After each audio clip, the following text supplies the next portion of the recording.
I'm ready when you are. Thank you. Thank you, sir. You are an honor. So, yeah, Asif, we can go live now. So, we are broadcasting this program live in our Facebook and YouTube channel. So, those who may not be able to join here in Zoom, they can watch us in our Facebook and YouTube channel, Policy Times Facebook and YouTube channel, because we have limited. Many people cannot join in Zoom. So, okay, Asif, let's go.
Hello and good afternoon.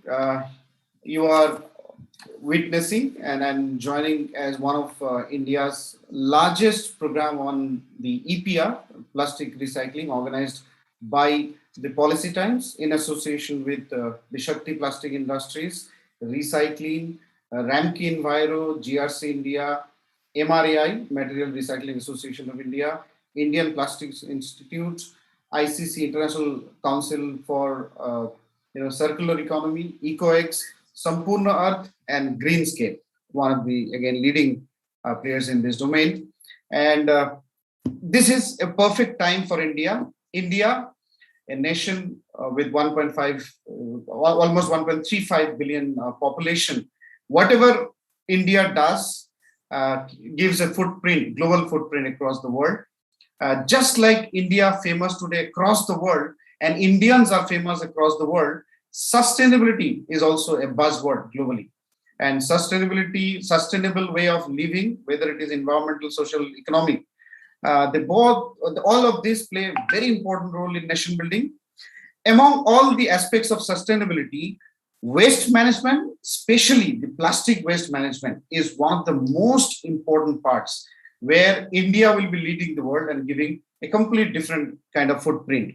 Now, any nation which has one of the best waste management infrastructure are also the ones who became the cheapest manufacturing hub of the world.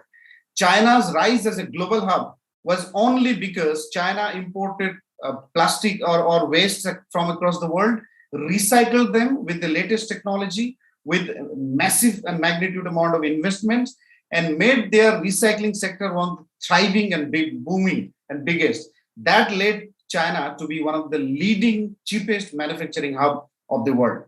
So the next round actually goes to India.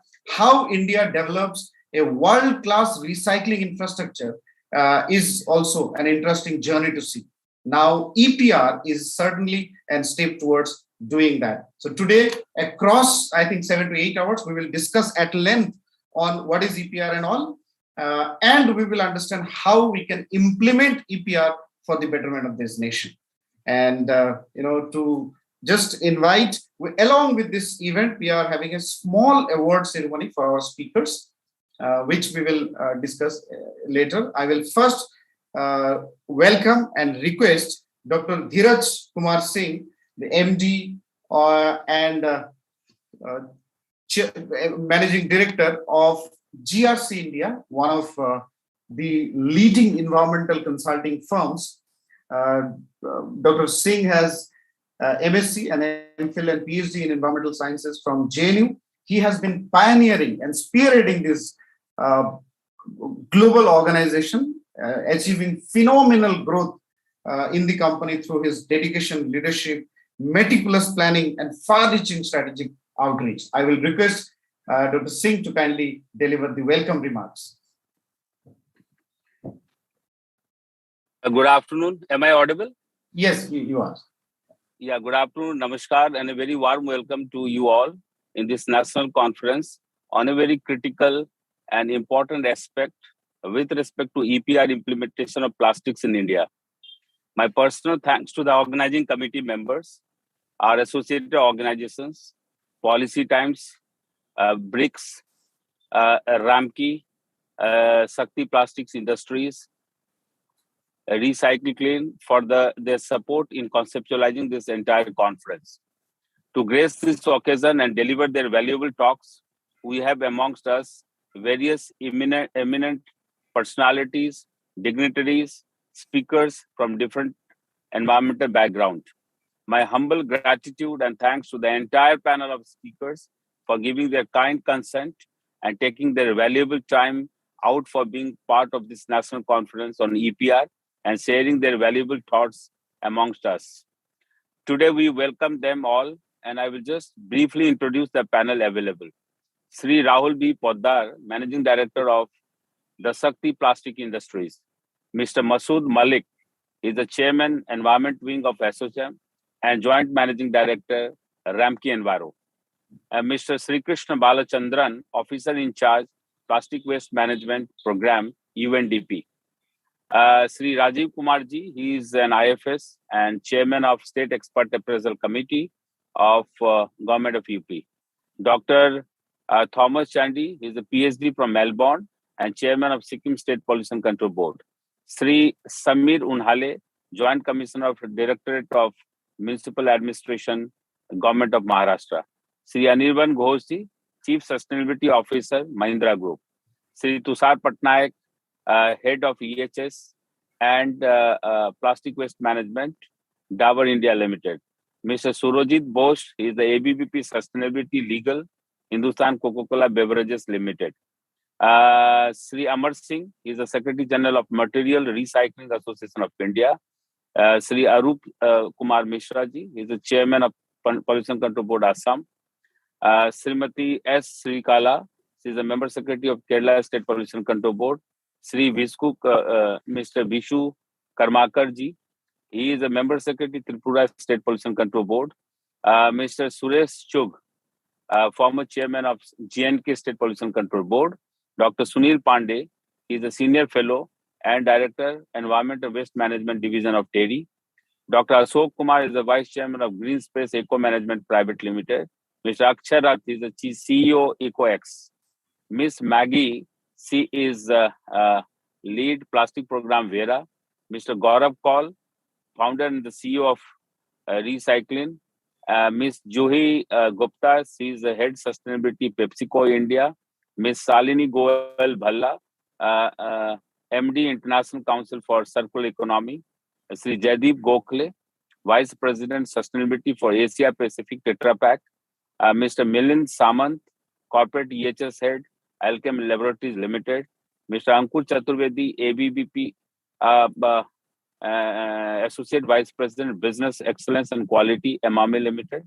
Mr. Devarath Banerjee, Co-Founder and Director, Sampurna Arth.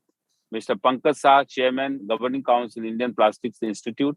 Mr. Akhilesh Bhargava, Managing Director, AVI Global Plastic Private Limited. Mr. Manish Pathak, Managing Director of 3R Management Private Limited. A very special thanks to the Organizing Secretary, Mr. Akram Haq, Founder Editor of the Policy Times, who has been inspirational in coordinating and convening this entire conference program.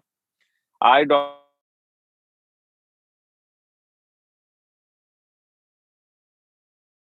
been working in the environment and EIA field for last 15 years, and we have been working towards pollution control and impact assessment measures in critical 39 sectors, and are involved completely at policy level changes and bringing about a paradigm shift in the regime. Our ultimate objective since inception. Recording in progress. Our ultimate objective since inception has always been hand-holding our stakeholders and progress towards sustainable environment. Sustainability can only be achieved when we place that we as human beings will save and protect our Mother Earth and revive our nation from the scarcity of basic needs of life. This draft EPR notification released addresses the provisions and regulations of the EPR under the Plastic Waste Management Rules of 2016, prohibition of single-use plastic, maintenance of producers' responsibility, annual data updation, the verification via a centralized website. Sustainability and being self-reliant are the two important aspects which our government is focusing, and we as true citizens of India should follow this path. Tomorrow as well, we are organizing an international webinar where various eminent speakers and dignitaries will be present and delivering their thoughts on current environment legislations and regulations with respect to industry for sustainable and self-reliant India. As the main objective is to handhold our industries with respect to environmental regulations and legislations for our country to be self-reliant. So my earnest request to all of you is to participate in the webinar cum training program. Now I would like to conclude with a quotation from Swami Vivekananda ji. This earth is higher than all the heavens. This is the greatest school in the universe. Jai Hind, Jai Bharat. Thank you. Thank you. Thank you so much, Dr. Dheeraj Kumar Singh from GRC India for delivering the welcome remarks. Now, in addition to inviting the speakers, I am also really honored and very excited to announce our award, the Policy Times Sustainability Business Excellence Award 2021 for outstanding contribution in plastic waste management, under the EPR services. And I'm really thrilled and excited to share with you that, and we have had 4 parameters of selecting and identifying a couple of the leading players from the industry.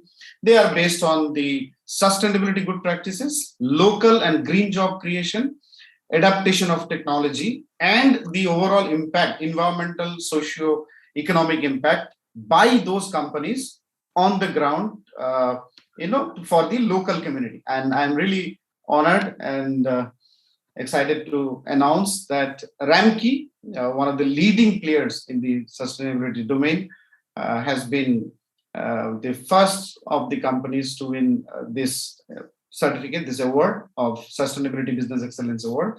And we have online Mr. Masood Malik, Joint Managing Director of Ramky Enviro, one of the, I think, most intellectual and finest speakers on sustainability and many other topics with us to receive this. It's virtual, so we can only virtually deliver this. I would request Mr. Masood Malik to kindly deliver your address and your views also, in addition to collecting the award.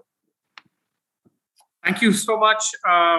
Thank you so much to the organizers and all my fellow partners who've worked tirelessly with Akram to bring together this fantastic gathering. So, firstly, please allow me to humbly accept this honor, this award, this recognition on behalf of my 20,000 colleagues who are actually the heroes who are out there collecting all this material across the country, and in fact in 11 countries now across the world, and putting it to a resource recovery cycle, to a circular economy cycle, and away from the traditional pathways that resulted in waste and all the challenges that waste used to bring to us. I think the topic today is extremely timely, and I'm hoping that I'll have an opportunity to, through discussions, probably gain a lot of value and insights from fellow practitioners who have gathered here. I have a few slides that I wanted to share with you. but I'll try and rush through that very, very quickly. Do I have presentation rights? Yes, sir. Okay. Yes, sir, you can. I think you can share.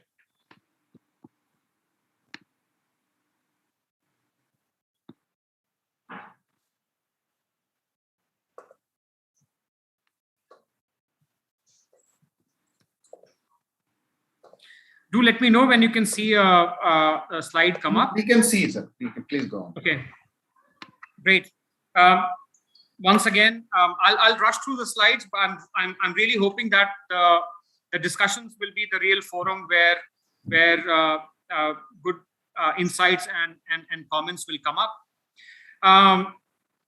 Very happy to introduce Ramky Enviro. Ramky Enviro was among the first of the integrated waste management companies in India. Today, it is on a path of evolving into a resource management company with over 85 facilities across the world. Today, we are handling about 7 million tons per annum, serving about 35,000 customers across the world. Many of these customers are municipalities. Many of these customers are private sector industries. Many of these customers are hospitals. Many of these customers are commercial establishments. And really privileged to be part of an environmental company, which today has over 20,000 employees, 20,000 partners that I have the privilege to work with on a daily basis. This is just where we are. The idea of going beyond India was to either learn from developed geographies and areas where there are unique challenges that we can learn from and bring back to other developing economies. So our presence in Singapore, our presence in North America is essentially to learn and explore new paradigms, new technologies, new ways of doing things and becoming a better organization. And then to bring sustainability impact and those solutions at scale in locations such as India and other parts of the developing economies in Southeast Asia, Middle East, and Africa. In India, we are present in practically the entire country. We are proud to have entered. I mean, there are some maps which are unrepresented here. Our presence in the Northeast is through our biomedical facility in Agartala. Our presence in Jammu and Kashmir through an industrial facility in Jammu now sort of more or less completes our nationwide map. What is really interesting is this company, many of you would have heard of and known of, started out as a waste management company. Its initial business was collection and transport of waste, and then disposal of waste. And the disposal was through landfilling and incineration. But over the years, and especially in the recent years, there has been a significant transformation where the company recognized the need for a resource management focus in everything that it does, as opposed to a waste management focus. The focus shifted from collecting waste and disposing waste to recovering value and resources from it, and therefore becoming a contributor towards the circular economy. To do that at scale in a country like India needed a number of dimensions. Some of these dimensions are highlighted here. Ramky Enviro has the largest WT facility in India, but also the largest WT portfolio. I'm very proud to announce our newest WT plant that is going to come up in Mumbai. And that would be Western India's first WT plant. And we are very proud that we have been selected to solve the waste management problem for the Deonar landfill. We are India's largest recycler of plastics, the largest recyclers for electronic waste, for C&D waste. We're the largest manufacturers of compost and refuse-derived fuel, etc., etc., etc. Again, the importance is not of these examples. The importance is that this can be done in a country like India and can be done at scale. And this is what I like to talk about when I talk about Ramky Enviro. It's an Indian company that's gone global, and it's an Indian company that is today on this journey of circular economy, where whether it is in terms of resource recovery, whether it is in terms of energy recovery, all aspects of circular economy are being explored. What is, in addition to expanding our existing lines of resource recovery like waste to energy or plastics, we have some new initiatives. We are about to commission the first integrated precious metals refinery in India, in Hyderabad. We have also announced a nationwide network of end-of-life vehicle recycling. The idea is that there are so many different dimensions of circularity and so many loops and strands of circularity that there is value in areas that were traditionally not seen. Plastics is a fantastic example. And let us, before I talk about EPR, let me just talk a minute about what is this challenge. Again, I'm probably preaching to the choir, but for those who are not familiar with the scale of this challenge, we are producing about 10 tons of plastics every second. This represents about 4% of petroleum production. That is what polymers represent, and 6% of global carbon dioxide emissions. So in addition to being a significant challenge in itself, its resource footprint, its energy footprint, and therefore its production ecosystem and the carbon footprint that it has is very, very significant. And the unfortunate reality is that since 1950, all of these tons of plastics which are being produced every second, only 9% has been recycled, 12% has been incinerated, and almost 80% is out in the environment. Now, this is the scale of the challenge. And is it becoming smaller with time? No. The properties of this material are such that its consumption is only increasing. And its per capita consumption, in fact, in a developing country like India, is nowhere near the peak. From 187 million tons in 2000, it is today 360 million ton in 2018. It is doubled in this period. And I suspect that the next doubling will happen in an even faster time frame as consumption increases in developing economies such as India, Southeast Asia, Middle East and Africa. And if you see, 20% of this consumption is in Europe, 20% is in the Americas, 50% is in Asia. So we are already the bulk of plastics consumption. And if you look at our per capita, once again, we are nowhere near the global average. Therefore, this plastics intensity of our society, of our economy, of our consumption patterns is only going to increase with time. So let's talk a little bit about extended producer responsibility. I think that is what this event is all about. EPR. What does EPR mean? Most of you are aware this was a concept that came up in Europe in around 1990. And from there, progressively, it has spread to most of the OECD countries, and in more recent years, it is spread to developing countries. And there are three dimensions of this responsibility. And I do want to talk about the fact that it is not just about the management of waste. The first dimension of EPR or any extended responsibility is the extension into economic responsibility. And by economic responsibility, we mean that the person who benefits from manufacturing of plastics is responsible to cover all expenses associated with the end of life of plastics, the disposal of plastics, and therefore collection, recycling, final disposal. All of these costs are deemed to be the economic responsibility of the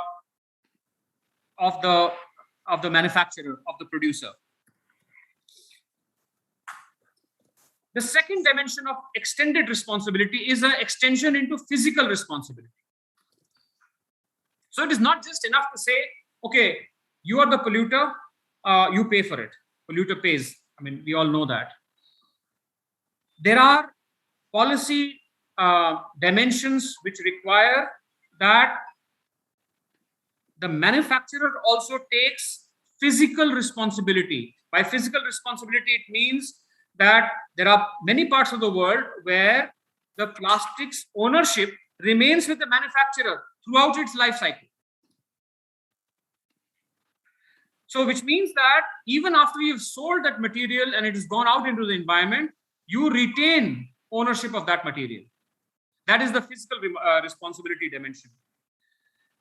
The third and probably the most interesting extension of this responsibility is into information. It is deemed that the manufacturer understands their product the best. It knows the chemistry, it knows the environmental fate, it knows the physical properties, it knows more about this material than anybody else, and therefore they have a responsibility. The manufacturer has a responsibility to ensure that they supply information to all those who are who may need that information in order to manage this material responsibly through its entire life cycle. So EPR doesn't only mean plastic credits. EPR means there are dimensions of financial responsibility, physical responsibility, and information or scientific responsibility that stays with the manufacturer. That is the philosophy, that is the origin of the EPR concept. And its evolution in India obviously starts with the Environmental Protection Act. I would argue it actually started with the basic promulgation of the polluter pays concept. That is really where the first judicial framework for EPR came into India. And that obviously extended into the recycled plastics rules or the plastic waste management rules and the most recent amendment and the draft framework that we are here to discuss. And if you look at it, this very interestingly is not just a program that is focused on the producer, importer and brand owner, PBOs as we call them. This is a ecosystem-based responsibility and there are many elements and participants in this value chain. There is obviously the consumers, the people who are benefiting and making use of the plastics that is coming into the environment. There are people who are actually the so-called rag pickers. Our very valued partners in this value chain are the informal sector and the role they play in managing this. The urban local bodies who are the custodians for the municipal functions and particularly waste management in terms of collection, transport, processing and disposal of these wastes. The waste management agencies and recyclers like ourselves, the co-processors who actually co-process this material, and the regulators, standard makers, policy makers, many of whom are part of this event today. EPR, in order for it to become real and effective, requires a seamless integration between all of these stakeholders. And it does support circular economy. Because, and I'll talk about some of those examples in a couple of minutes.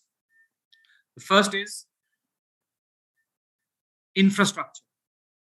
I think recycling, and we'll talk about the impact of recycling from a carbon and resource standpoint in a few minutes, but the infrastructure creation that is required for true and sustainable recycling of plastics and resource recovery from plastics it requires a lot of capital input. And therefore, that infrastructure creation is very difficult to stand its own feet in the absence of EPR. In absence of EPR, the supporting policies that will actually maximize the movement of materials into recycling and away from landfills will not happen. Ensuring that there is a transparent, predictable framework around all of this is extremely important. Now, just imagine, I'm an environmental student, but I'm also an investor. If I look at the plastics as an opportunity from a value creation or resource recovery standpoint, I would need to understand, is it completely market driven, or is there a regulatory framework around it? How predictable and how stable it is? Because the investments that are required to create this kind of infrastructure, whether it's reverse logistics, whether it is processing, recycling, and whether it is products, and then the forward logistics for distribution of those products, you require 15, 20 years to break even. if you do not have a regulatory framework, if you do not have policy predictability, if you do not know whether the focus on plastics will remain tomorrow and day after and the day after, who would make those kind of investments that have such long gestation periods? So the operational mechanisms and its robustness is very important for EPR becoming real. And finally, I think it's also a platform that allows, through such events and other such partnerships that happen, the whole ecosystem to come together. Right from people who are collecting it at the doorsteps, to the people who are segregating it in MRFs, to the people who are recycling it and making recycled products from it or energy from it. The entire ecosystem needs to come together in order to deliver this circular economy transformation. And I think the new EPR notification is a significant boost to the circular economy. If you look at it, how the recycled content in plastics is expected to evolve over time, it is so evident. And we are not talking about 2030, 2050. We are talking about year-over-year increase in recycled content in the total, in the overall ecosystem, from 30% rigid, which is the recycled content today, to over 60% recycled content in rigid plastics. A very significant improvement from 20 to 30% in flexible, and from 5 to 10% in MLP. And we are talking about this change over the next 3 years itself. This is the significance of the EPR and especially the new framework in terms of what impact it will have. And if you look at it, what are the key elements of this? Again, most of the people here are experts. I will not spend a lot of time on this, but the key focus is reuse and the obligatory use of recycled content. These are two new concepts that this new draft framework brings in, and we are referring to it as EPR 2.0. Again, plastic credits. So the concept of plastic credit is that every PIBO, every manufacturer, a brand owner, etc., has a target that it needs to meet, and where it is deficient to physically manage, it can manage its plastic waste. It can meet it through plastic credits, and these credits are tradable. This is a very interesting concept that has been brought in. The concept of environmental compensation. Now, as proposed, this basically means that there needs to be a deposit, a pot that needs to be created. In order for you to get your money back, you will have to recycle as per your EPR targets, which means this is like an escrow. You upfront make a deposit, which is a monetary deposit, and then you claim it back on the basis of your actual environmental performance. This environmental compensation is a compensation in reverse. This is actually a sort of a tax that you pay upfront. And if you're not able to meet your obligations, then your refunds will be lower. So this is second element, which is very, very interesting. There is an online portal, the use of technology to make information availability. So an online portal for filing of returns, as well as for making sure that there is a trading of the certificates, so that there is it's online. So both from a transparency standpoint and from a traceability standpoint. This is the intent of this particular requirement. Inspections and audits, and I think this is really a very, very important aspect, because there are concerns around the world about such programs, that do they remain only on paper, and do they really bring about the change that happens on the ground. And therefore the concept of inspection, that we will trust you, but we will also verify. So I think the reuse of rigid plastics in the packaging, this is something that I'm sure will be discussed a lot, and the deposit refund system, I'm sure that this is another topic that will be discussed a lot. But in a nutshell, if I had to say, the draft very clearly says what categories of wastes are to be handled, what are the EPR targets that are applicable to manufacturers, brand owners, and importers, and what is the role of the manufacturer and the brand owner, what is the role of the waste processor, etc. Has been very clearly outlined in this draft. What does this mean for us? For us at Ramky Enviro, this means that what we have been doing, especially over the last 5 years, which is the 3 different focus lines that we have around plastics, becomes even more relevant. Now, I'm sure many other players like us will be seeing this and saying that whatever focus they had on plastics, whatever the focus they had on recycling and resource recovery was not in vain. The policy supports it. We are moving into a good future. And for us, it means we have 3 different lines. From our MRFs, our plastic wastes can go into energy generation through our WTE plants. And for us, that is also an opportunity to look at circularity even in the bottom ash. And today I'm very proud to tell you that even the bottom ash that is coming out of our waste energy plants is recycled. We are working on this middle line. The middle line is the pyrolysis and oil-based oil recovery or fuel recovery line. We have efforts going on, which is looking at different grades of fuel to be produced from the naphtha, which is the easiest to make, all the way to aviation turbine fuel from recycled plastics. This is not at large scale. This is happening this is still in the stabilization phase for Ramky Enviro.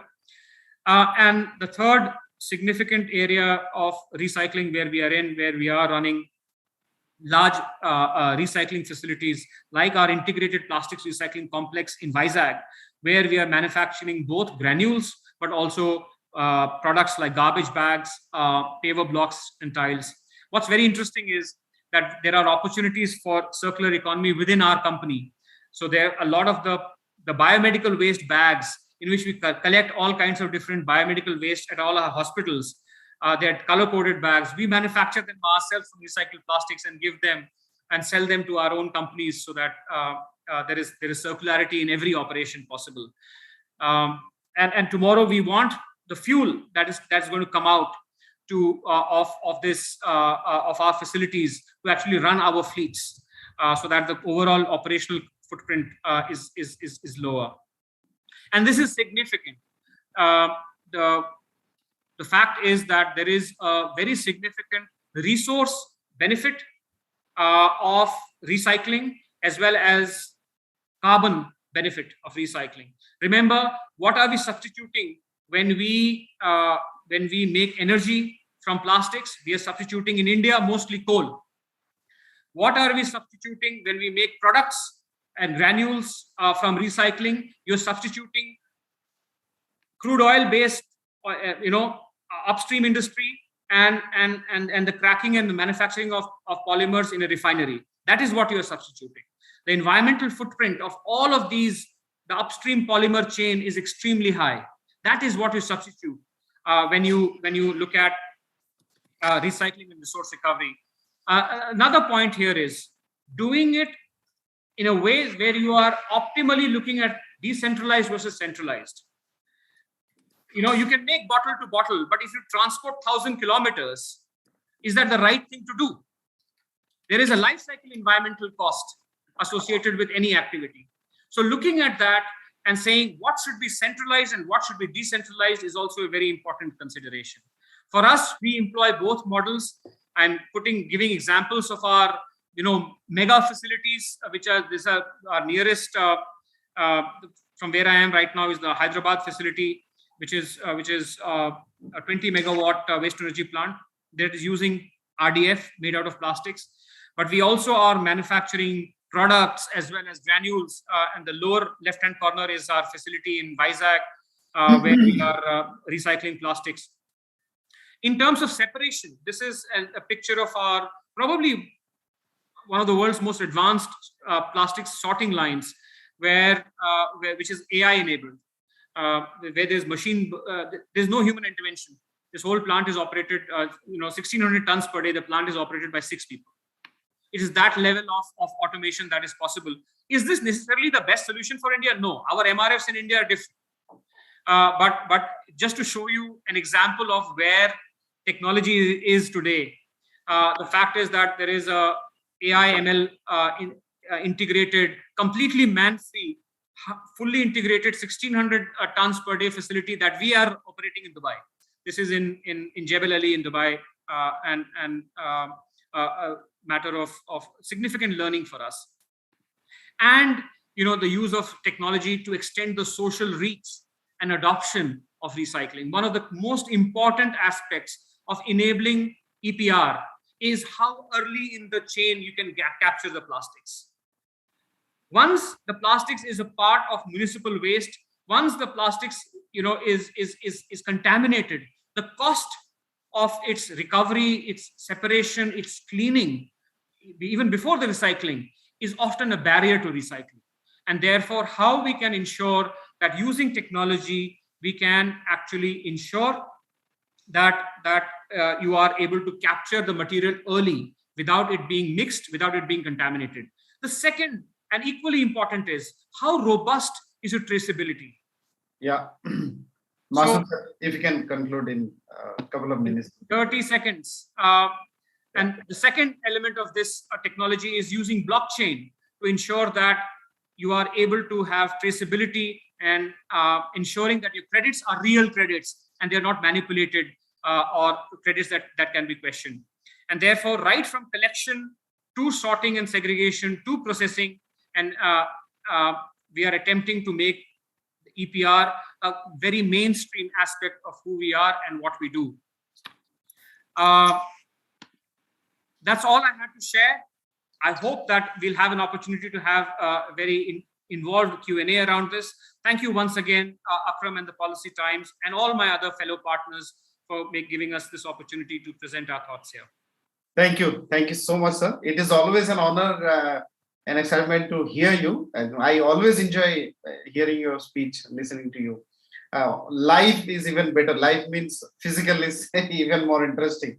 Now I go to our second speaker and the second winner of our Sustainability Business Excellence Award 2021 for outstanding contribution in plastic waste management with over 52 years and 3 generations in service and 500 plus PIBOs and managing a whopping of 5 lakh metric ton of plastics and packaging waste, offsetting approximately 10 lakh metric tons of carbon dioxide with a network of 80 plus urban local bodies and 30 plus disposable centers and more than 10,000 plus rack pickers across the country, the Shakti plastic industry is definitely one of the most deserving and rightly so winners of our Sustainability Business Excellence Award.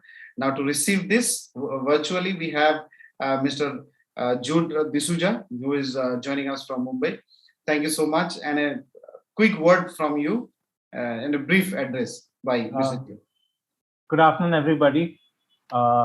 It's a pleasure to be here in your presence.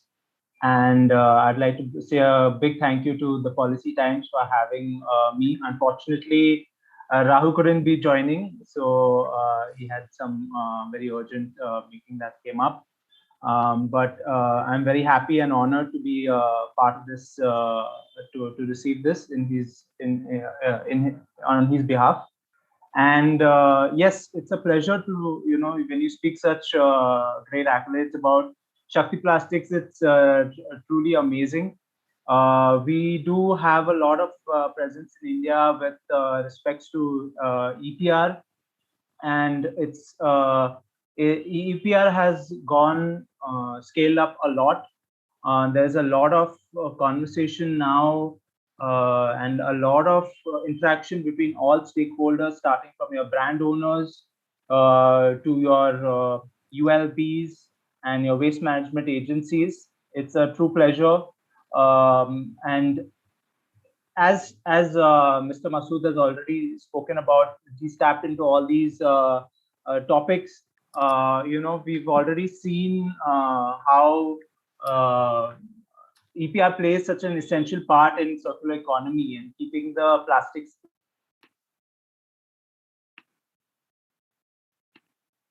Yeah, I think. So it's been a tremendous, growth in the EPR sector, and I see that the plastics that are going to be kept in circulation is going to grow.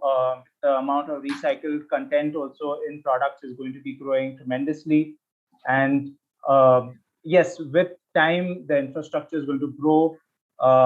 It has to keep up with the rates of recycling that need to be introduced into the system.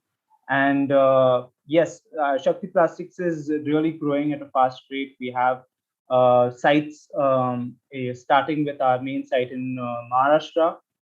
We have grown and expanding to North India, that is your Indore, Vadodara, and we have some upcoming sites in the north in Delhi and in the south in Bangalore as well. So it's really a tremendous increase from our humble beginnings that were initiated by Rahul's Rahul's grandfather. So we've come a long way from providing just plastic recycling. Now we have many more services apart from the EPR, but EPR is our real strength. We also do EPR mainly for our forte is MLPs, that is your multi-layered plastics. So it's tremendous growth, and I see it's only going to go up and onward from here. Thank you so much, Jude, for joining us and also receiving the award on behalf of Shakti Plastics Industries. Now again, I go to our next winner of the important award, the Sustainability Business Excellence Award, is Dabur India Limited. Dabur India Limited is committed and well on course to become the first Indian plastic waste neutral enterprise by the end of this fiscal, by collecting, processing, recycling over 22,000 metric tons of post-consumer plastic waste. Dabur's efforts have led to the creation of local and green jobs, adaptation of better technologies, improvement in lives of informal workers with notable positive social, environmental, and economic impact.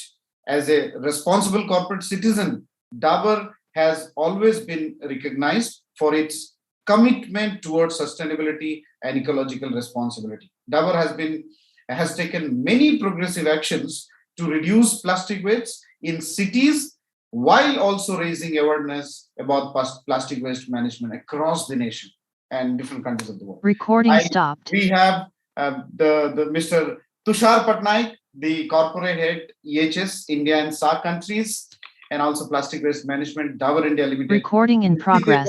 Virtually here and also share his remarks on the program. So, Mr. Tushar Patnaik, welcome and honored to have you. Thank you, Mr. Akram. This policy times, really it's a great honor for us that giving that sustainability Recording award. stopped. The sustainability award to a company of Dabur who has done extensively in the work of EPR for the last 3 to 4 years. And also, and many thanks to all the speakers and dignitaries who are present in this virtual conference. I can say this is really very good. That's policy times. It's time to time organizing some very fruitful conferences and inviting people from various stakeholders, from government sector, private sector, and other sector, recyclers, WMA, ULBs. This is really, I can say, it's a collaboration of 4 fronts. We need people from government side, people from ULB, people from recyclers, people from brand owners, and other stakeholders. And with the collaboration efforts of all the people, we can do the whatever the EPR Recording in progress. roadmap has been done for 2021. The current notification. Recording stopped. Definitely we'll discuss on that part. Before going to start up the session, again I can say today, the day where we are organizing such a conferences on related to EPR on various sectors, whether the policy times or many of the sector is organizing such a conferences. Why today we are organizing such kind of conferences? Just go back to the 5 years back. So if it would have been in the year of 2015, nobody was asking and nobody was telling about waste. If it would have a conference of less 3 days, the waste, solid waste management, or maybe a plastic waste management last day of the session. But today, it is very, very important session, and everybody is talking about these plastic wastes, because that means the role of the sector is now coming, everybody in the same platform, and to fulfill the Indians, what is the Indian roadmap going forward for the next 10 to 20 years, and also being a global leader. Our Prime Minister, Mr. Narendra Modi, in the Swachh Bharat mission in the UN, everybody is talking that India is working, and we have taken a stretch target will show, because this new rule notification of 6th of October 2021, which is coming out, it is not only talking about the upstream EPR, it is also talking about the downstream EPR. EPR is continuously doing by the many of the brand owners for the last 3 years. Now it is only focusing on the 3R approach: reduce plastic, recycle plastic, and recycle plastic content. Everything it is talking about upstream and downstream. Definitely, with the session, I'll brief towards how the Dabur has covered the journey of EPR in the last 3 years, and also highlights the points of EPR notification, which was published on 6th of October. So with the permission, just I'm sharing my presentation, Mr. Akram. Yes, sir, please go on. I think it is visible, sir. Yes, sir, we can see that it's coming. Yeah, now visible. Please go on. So today's topic is the roadmap for EPR implementation of plastics in India. So before going to the topic, we should know that how this the entire evolution has comes into the picture. So very, very basic things, so that we can know what is the importance of this EPR and the current scenario. Everywhere, India is a multi-regional and multifunctional countries where people are celebrating festivals, parties, and celebrations. And after that, what actually happened? We left over the waste on the market. So the collection is not proper, and we left that waste on the ground. Then what it leads to? What is the consequences? The consequences is on the slides, and thinking about why the EPR is requirement. This is the things which is creating the pollution, creating the aquatic life, creating the human life, and most of the animals which eat this plastic also die. So this is the real picture where this EPR implementation and roadmap has come out in this year of notification. Recording in progress. Complete roadmap Recording for the entire stopped. India. So if you see the recycle journey starting in the year of 1919, recycled plastic manufacturer focus on more than 20 microns thickness criteria. Recording in progress. Then in 2009, the draft plastic Recording manufacturer stopped. usage and waste management rules, emphasis on MLP only. Then plastic waste management rules handling is 2011, which they introduced and focus on more than 40 micron criteria, introduced concept of EPR. Then comes in the rule of 2016, the plastic waste management, which focus on more than 50 micron, and carry bag thickness is more than 75 micron. The amended in 2018 application to CPCB on SPCB based on amendment in 2021. So this is the gradually how the journey of solid waste management and plastic waste management started from the year of 1999 until at 21. We have already notification of 6th of October. We'll see. And also I'll focus some brief points how the Dabur journey has done in terms of EPR. Then highlights the points of EPR on the notifications points. So Dabur is one of the leading company in the FMCG sector and also working on the plastic management for last 3-4 years. We are not only committed for a sustainable environment, but also creating a green jobs near and around the communities also. So our company is very much committed, and our top CEO, Mr. Mohit Malhotra, is committed that this year Dabur will do the plastic neutral by the end of March 2022. We are focusing on each category of plastics. Also, we are focusing on the reduction of plastics and papers in many of the products. Also, how the recycled package content also come out. We are working on many of this, on the research and development is going on. and many of the systems we have already got the results in where we have saved more than 100 to 300 tons of plastics in many of the products. So this is one of our, and if you see this Dabur journey, Dabur has started the journey of in the year of 2018, where this journey has started in the plastic waste. We have started with only 2 WMA agencies. 3 WMA agency. Today we are working with one of the most prominent WMA agency who is working with us in Dabur. This is one of the pride that due to this kind of EPR or this plastic waste management, that's the collaboration of the stakeholders. If you see the kind of collaboration we have done, Dabur is operating in all the states and UTs. We are working in 36 states, 12 WMA agency, 80 ULB, more than 3,000 rack pickers is directly or indirectly engaged with Dabur, 35 recyclers and 15 co-processors. You see, because of this is not only the kind of a plastic waste management, which also indirectly creating the employment. And in the coming days, there is a lot of scopes for the green jobs, for the recyclers and everybody, a lot of opportunity for in kind of job also coming up. In terms of transparency of the audit system, Dabur is not only focusing on the collection of the plastic waste, but also the way it has been collected in the collection center and how it has been sent to a recycler, sent co-processor, and to the end users also. It is done very, very transparency and a very, very traceability method. Dabur has appointed an external agency, the video, the world-class agency which is operating in more than 175 countries, who is working with Dabur and giving the transparency way we have been collected the materials, starting the kind of documentation process and the verification of the sites and the collection center and how it's sent to the recycler and co-processor. It has been driven through a integrated checklist, which is shows that whatever the committed we are doing for the nation, that and what is doing on the practical ground, the traceability method is absolutely a unique for, I can say, the Dabur. When it comes to the Dabur journey, Dabur is a brand which got the plastic waste registration and which is valid up to 26th of November 2022.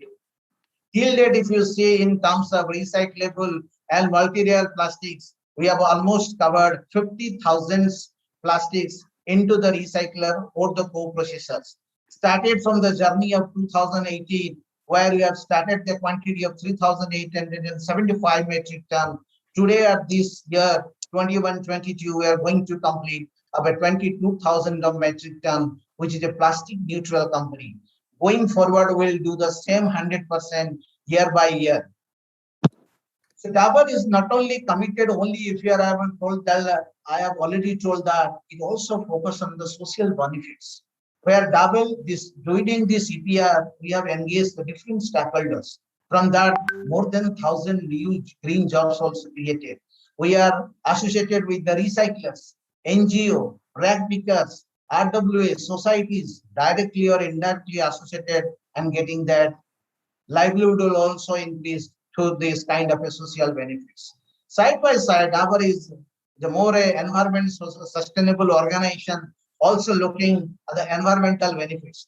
Through the recycling, we have also saved more than 10,000 metric ton of carbon footprint, which reduces and also helping in terms of recycling, which is also, we're looking both the kinds of sides of more social and environmental benefits. In terms of Dabur, is not only in the kind of only the collection and recycling, but also as for the new notifications, we are working on the reduction of plastics. There is 2 products which have been successfully, we have reduced more than 100 tons of plastic. One is Vatika Sampo, another is Hajmula Sachet, where we are able to reduce more than 100 tons of plastic. And many of the products are on the pipeline. In the coming days, we are coming out with the using of less amount of plastics, or we have started our many of the products by using recycling pay, which is the need of the hour, because we'll see in the new notification is focused on the recycling, reuse, and the plastic content. For that, Dabur has already started his work. And now coming back to the new notification, I'll go through the slides very quickly. And because Mr. Mashood has covered many of the points, so I'll focus what are the key highlights of this point. These are here, the EPR target has been defined. It is by year, starting from current year, 35% to 70% to 100%. It has given it targets for all the brand owners by year. That main motive behind this, if you see the notification, this notification, if you say one of the very good, I can say extensively, it has elaborated everything. It is clearly, it is targeted to have the 3R approach in every field. Similarly, it is focused on the upstream EPR and downstream EPR. Third important point is has covered. It has before last year also. It has the EPR is only focused on the post-consumer. Now it is focused on the pre-consumer also. Then all the certification process, annual filing, written process, also kind of audit verification by the third party, and also environmental compensation. So starting from targeting, targets, deviation, and the kind of a credit of plastic policy, annual return, and the registration on the centralized post portal. This is of the key highlights of this notification. And in this notification, it has clearly mentioned that how the end of life disposal, recycling, reuse, use of recycle, contain, brand owners, everything is clearly defined. This is a key highlighted points. And the new notification is clearly says about the categorization of plastics. Up to last year, there was something different, but now the categorization is plastics into category 1 is coming as a rigid plastic, category 2 is your flexible plastic, and category 3 is a multi-layer plastic. So after the categorizations of plastics, these are made divided into targets. Targets is given from 2021 from 35%, from 2023 and 24 onwards, it will go on 100%. What exactly the meaning what like to say? So this notification is not only so that yes, given the quantity, people are really many times this question is coming out why the target is 35% or 100%. Because this roadmap shows that is not only focusing on this recycle in terms of EPR, only also focusing to use reuse, recycling method and plastic content. That's why you are clearly balanced in terms of EPR and also recycling and reuse. That's where they are given also a flexible target from the year 2021, and going forward it will be a stress target. So this is the kind of a calculation for a person who can understand how it will, because in this new EPR rules, you focus on pre and post consumer. The calculation based is the last 2 financial year average of the post consumer and last 2 financial year pre consumer, taking the data. It will shown in a mathematical way to understand these things.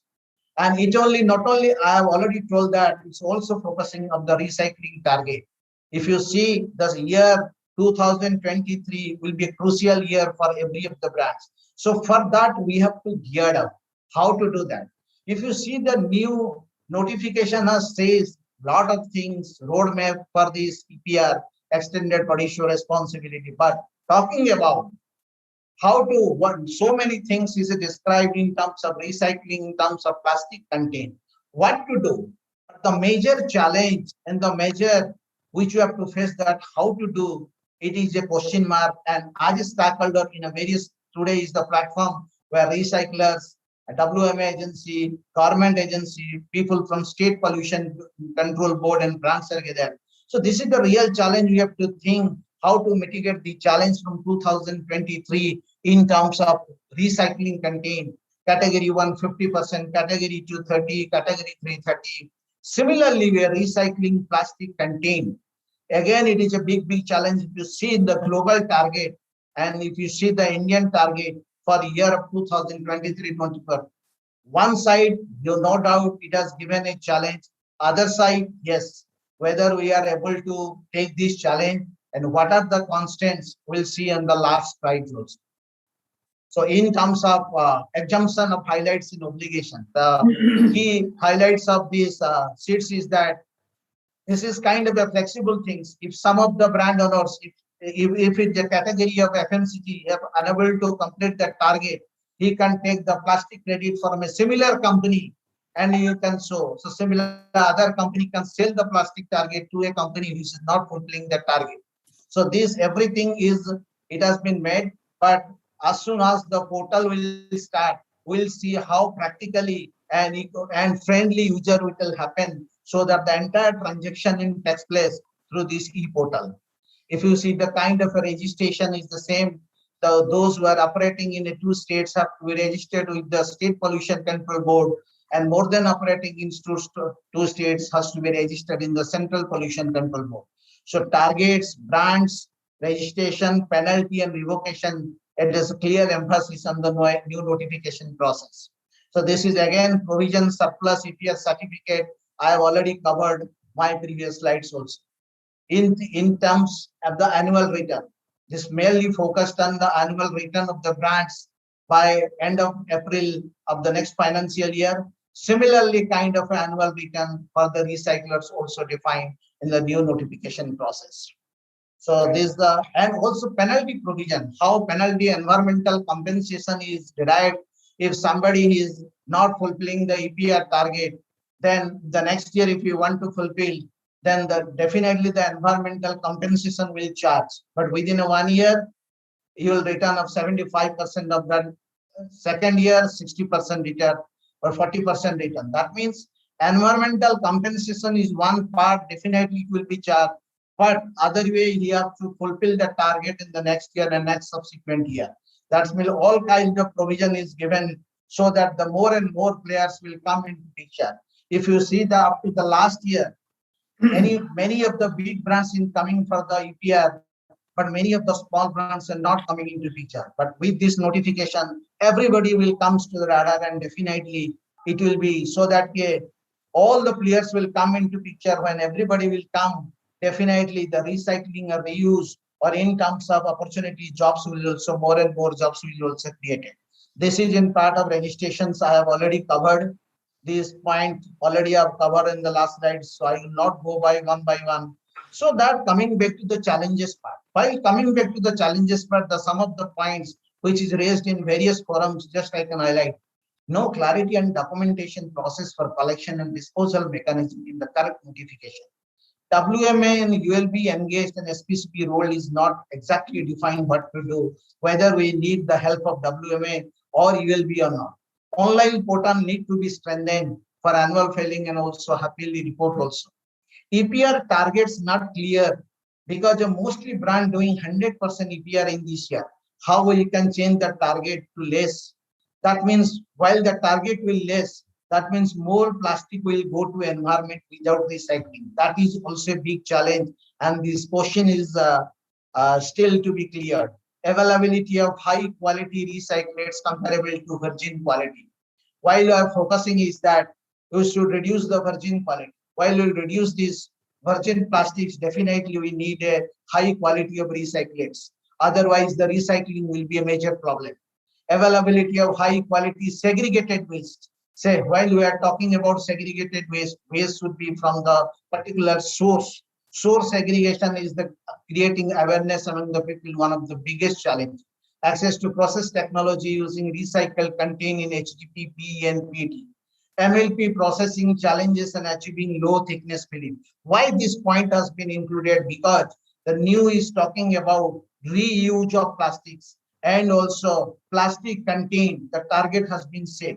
If the target has been set, these are the challenges which will come. We'll see how we can mitigate. EPR targets for reuse is not possible. In FMCG sector, reuse application not applicable due to food hazards, which is already cleared by Ministry of Environment and Forest, but not give clear cut, but not give the green signal by FASI and the BIS standard. So this is another challenge. If the challenge will mitigate, definitely there will be a lot of opportunity where people can go for the recycling in terms of the food sector also.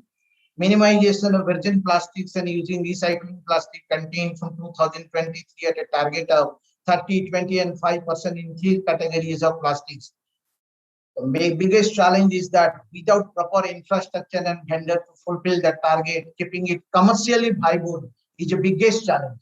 At present, if you see in kinds of recyclable material to using the secondary and tertiary packaging, vendor is still not available in India, and the technology also. These are also big challenges.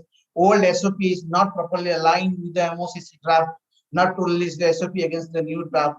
Lack of proper recycling infrastructure in India as per the targets for recycling. So these are the few challenges. When there is a challenges, definitely there is opportunities. So the roadmap for the future roadmap is convert the challenges to opportunities. Second is reduction of virgin plastics and focus on recyclable plastics, because unless you reduce the virgin plastics, then the environment, the pollution will never be decreased. So focus on the new notification is very good on the recyclable plastics. Thrust on monomaterial structure. Why thrust on monomaterial structure? While you go for the recycling, you have a material of one type, not if you are content of a bottle of HD, PP, PVC. So it's very difficult to recycle. The thrust on monomaterial structure, embedding reusable systems in consumption.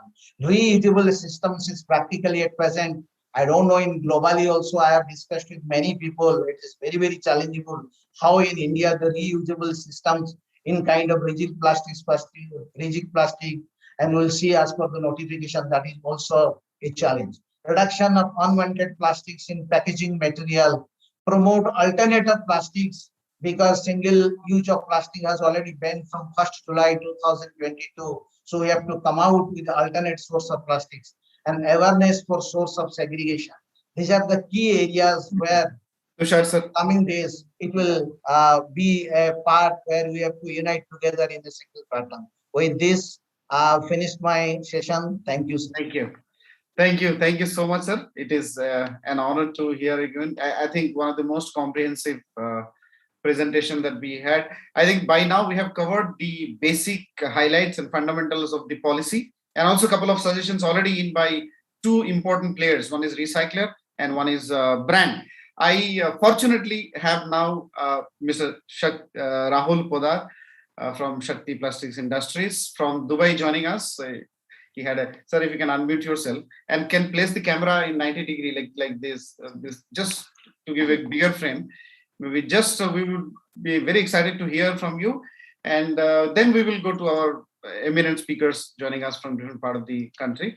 So let us keep the speech short because we are already very late to finish the inaugural session. We have two more sessions to go.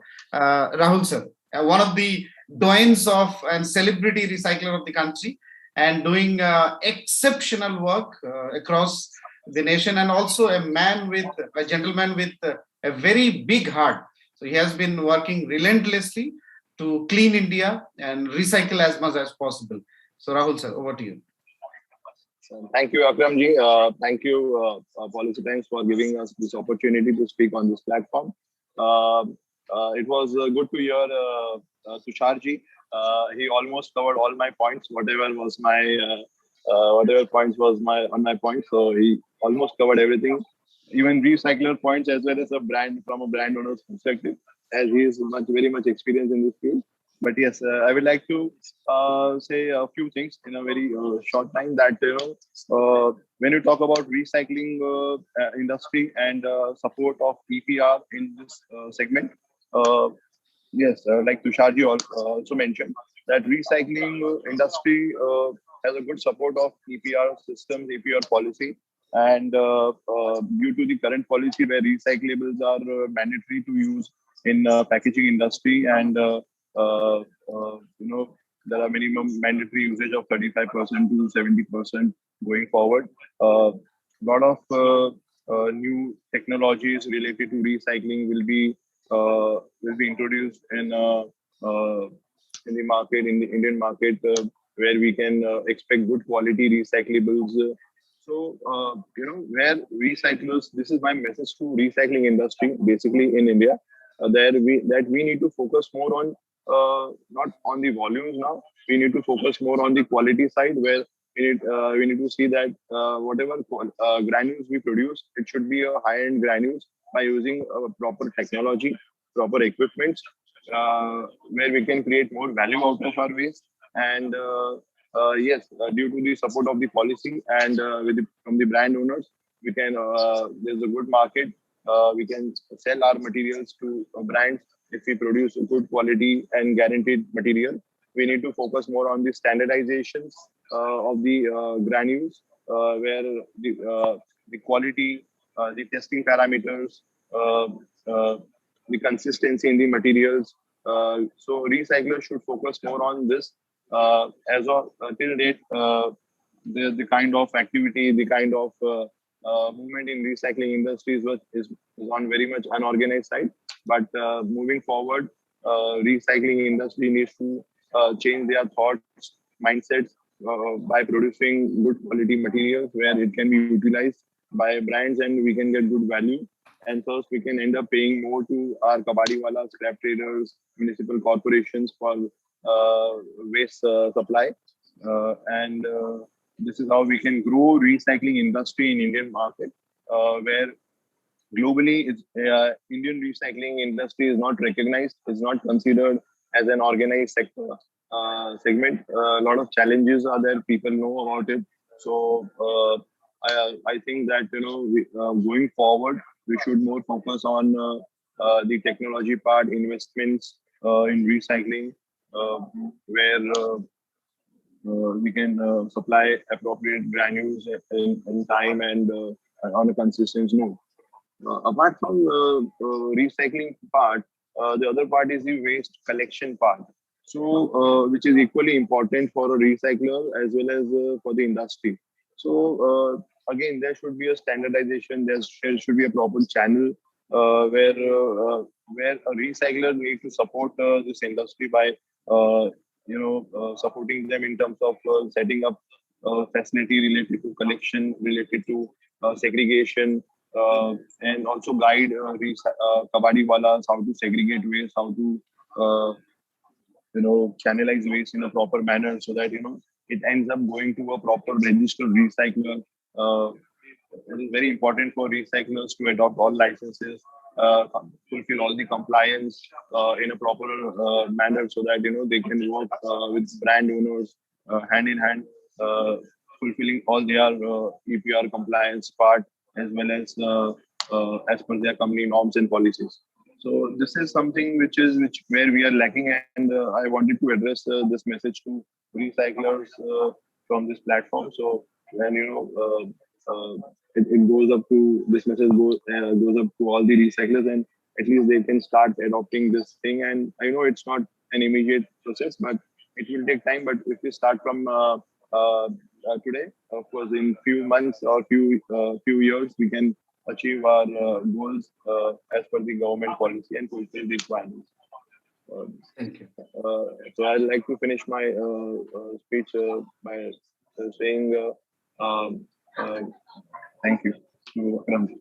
Thank you so much, Mr. Rahul Podar. Wonderful to hear you. So collection, then segregation, then recycling, reuse. That was the message that came from Mr. Rahul Podar, the Managing Director of Shakti Plastic Industries. I will quickly go to our honorable guest of honors and speakers now because we are already late. Let us be into the points, let us speak with the bullet points and just cover on the important aspects. We have Dr. Thomas Chandy, PhD from Melbourne, Honorable Chairman of Sikkim State Pollution Control Board.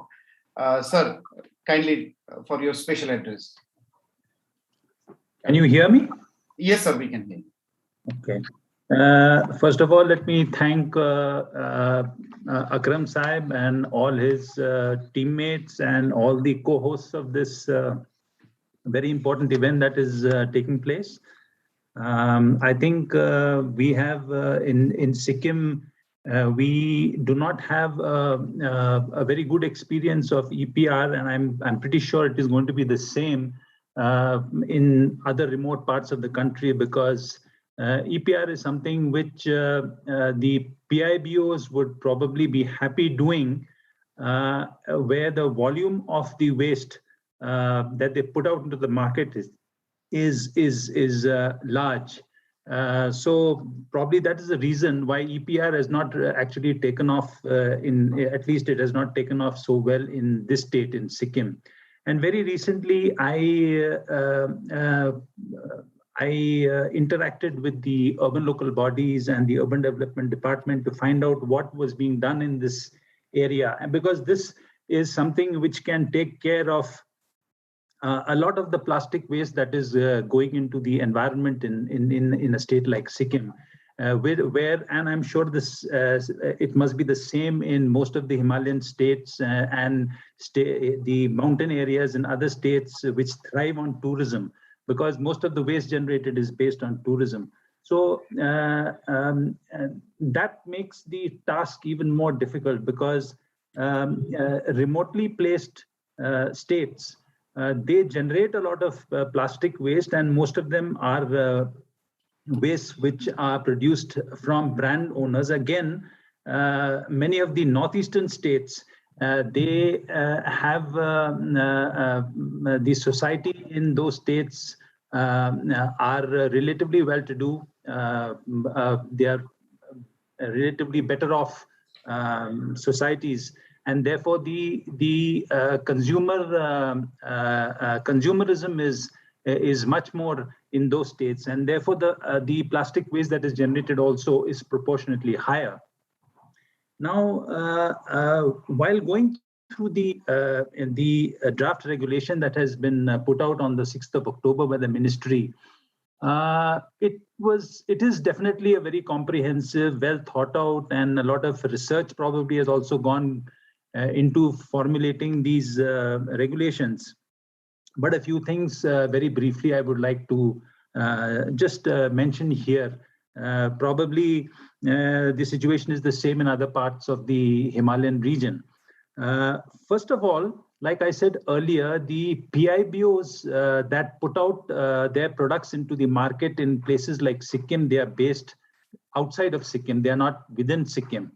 And therefore, it is through a network of distributors that the products are marketed in the various markets of the state.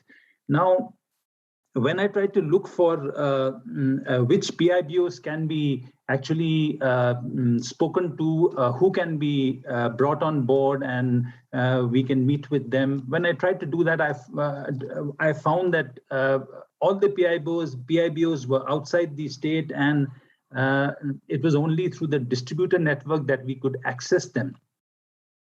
So the distributor network, I think the distributors and the dealers should in some way be brought into this entire gamut of EPR responsibility, the EPR mechanism. So what I feel is that in some way, the distributors and dealers should also be linked into the definition of PIBO in some way, and they should also be made responsible. That is one thing that I have to say as far as these rules are concerned. The second thing that I would like to say is that the target that has been given for the PIBOs for collection seems to be a little optimistic. It is it's a bit idealistic and optimistic. In 3 years, I think by 2024, in fact 2 years now, it has to be 100%. Now, to achieve 100% of collection, I think we have to go back to the basic principles of solid waste management, the inverse triangle, whereby most of the plastic segregation has to take place at the household level.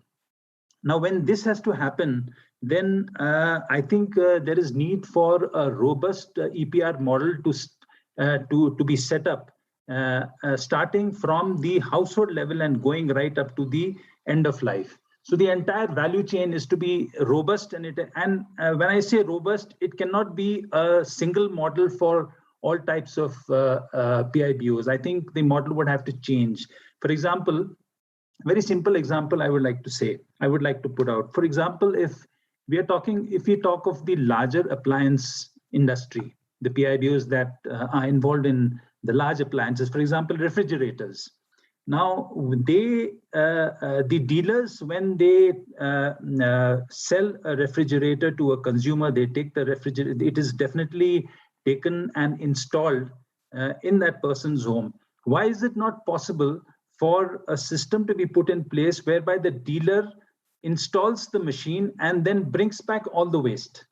So I think the same would go for probably for installing a television set. So I think we have to make a difference. In the same way, when you talk of multi-layer packaging, now there are multi-layer packaging could be of a large number of brands. It could be Haldiram, it could be Mars chocolate, it could be Kurkure, it could be Uncle Chips, it could be Lay's. There can be any number of multi-layered packaging. So these are smaller wastes. How do you is it possible for these wastes to be treated separately? I mean, is it possible for a waste management agency to actually collect all of these kinds of waste? So the categorization should not be just in terms of rigid, flexible, and multi-layered packaging. Within this system, I think there should be categorization based on different EPR mechanisms that can be applied. So that's one way at looking of, and this is what I feel is the most effective thing to do. Similarly, what I thought was that as far as the infrastructure is concerned, or somebody else also spoke about this, the material recovery facilities, the collection centers. As far as this is concerned, I think in a state like Sikkim, as of now, the collection is being done mostly by the ULBs. And I think the collected plastic wastes are being segregated, probably not at the household level so much as by informal segregators and collectors who do this before the waste reaches the landfill or solid waste management site. Before that, this is intercepted by some informal recyclers, and then from there it is taken away to outside the state. And I feel that it is from there that the organized recyclers, the processors, they take over. Now, very recently, and Sikkim is one state which views plastic waste management quite seriously, because, as you know, starting from 1998, there have been several steps taken for banning different types of plastics, starting from plastic carry bags, which were banned in 1998, to use of packaged drinking water bottles in government functions. And then styrofoam, the polystyrenes, they were banned in 2016. And very recently, an announcement has been made that there would be a total ban on packaged drinking water, plastic water bottles in the state. Probably it is because of this that, and there were some associations that called me up and they wanted to know why this was being done, and there was no rationale and all that. And the main reason why this is being done is that EPR is not working properly. A lot of these wastes escape into the environment. That is why, because EPR is not working properly, therefore, and this is what I told the association. I said, what have you done about EPR? Have you done anything about EPR in Sikkim?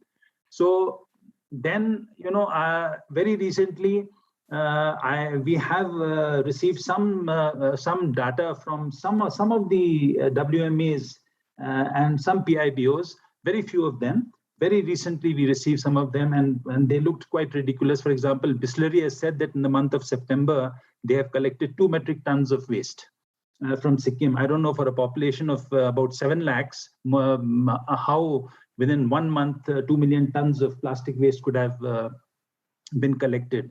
And none of these seem to be getting collected in Sikkim. Most of it, I think, is being collected outside the state. Informally, it is being sent out of the state, and from there it is being collected and booked against Sikkim's waste.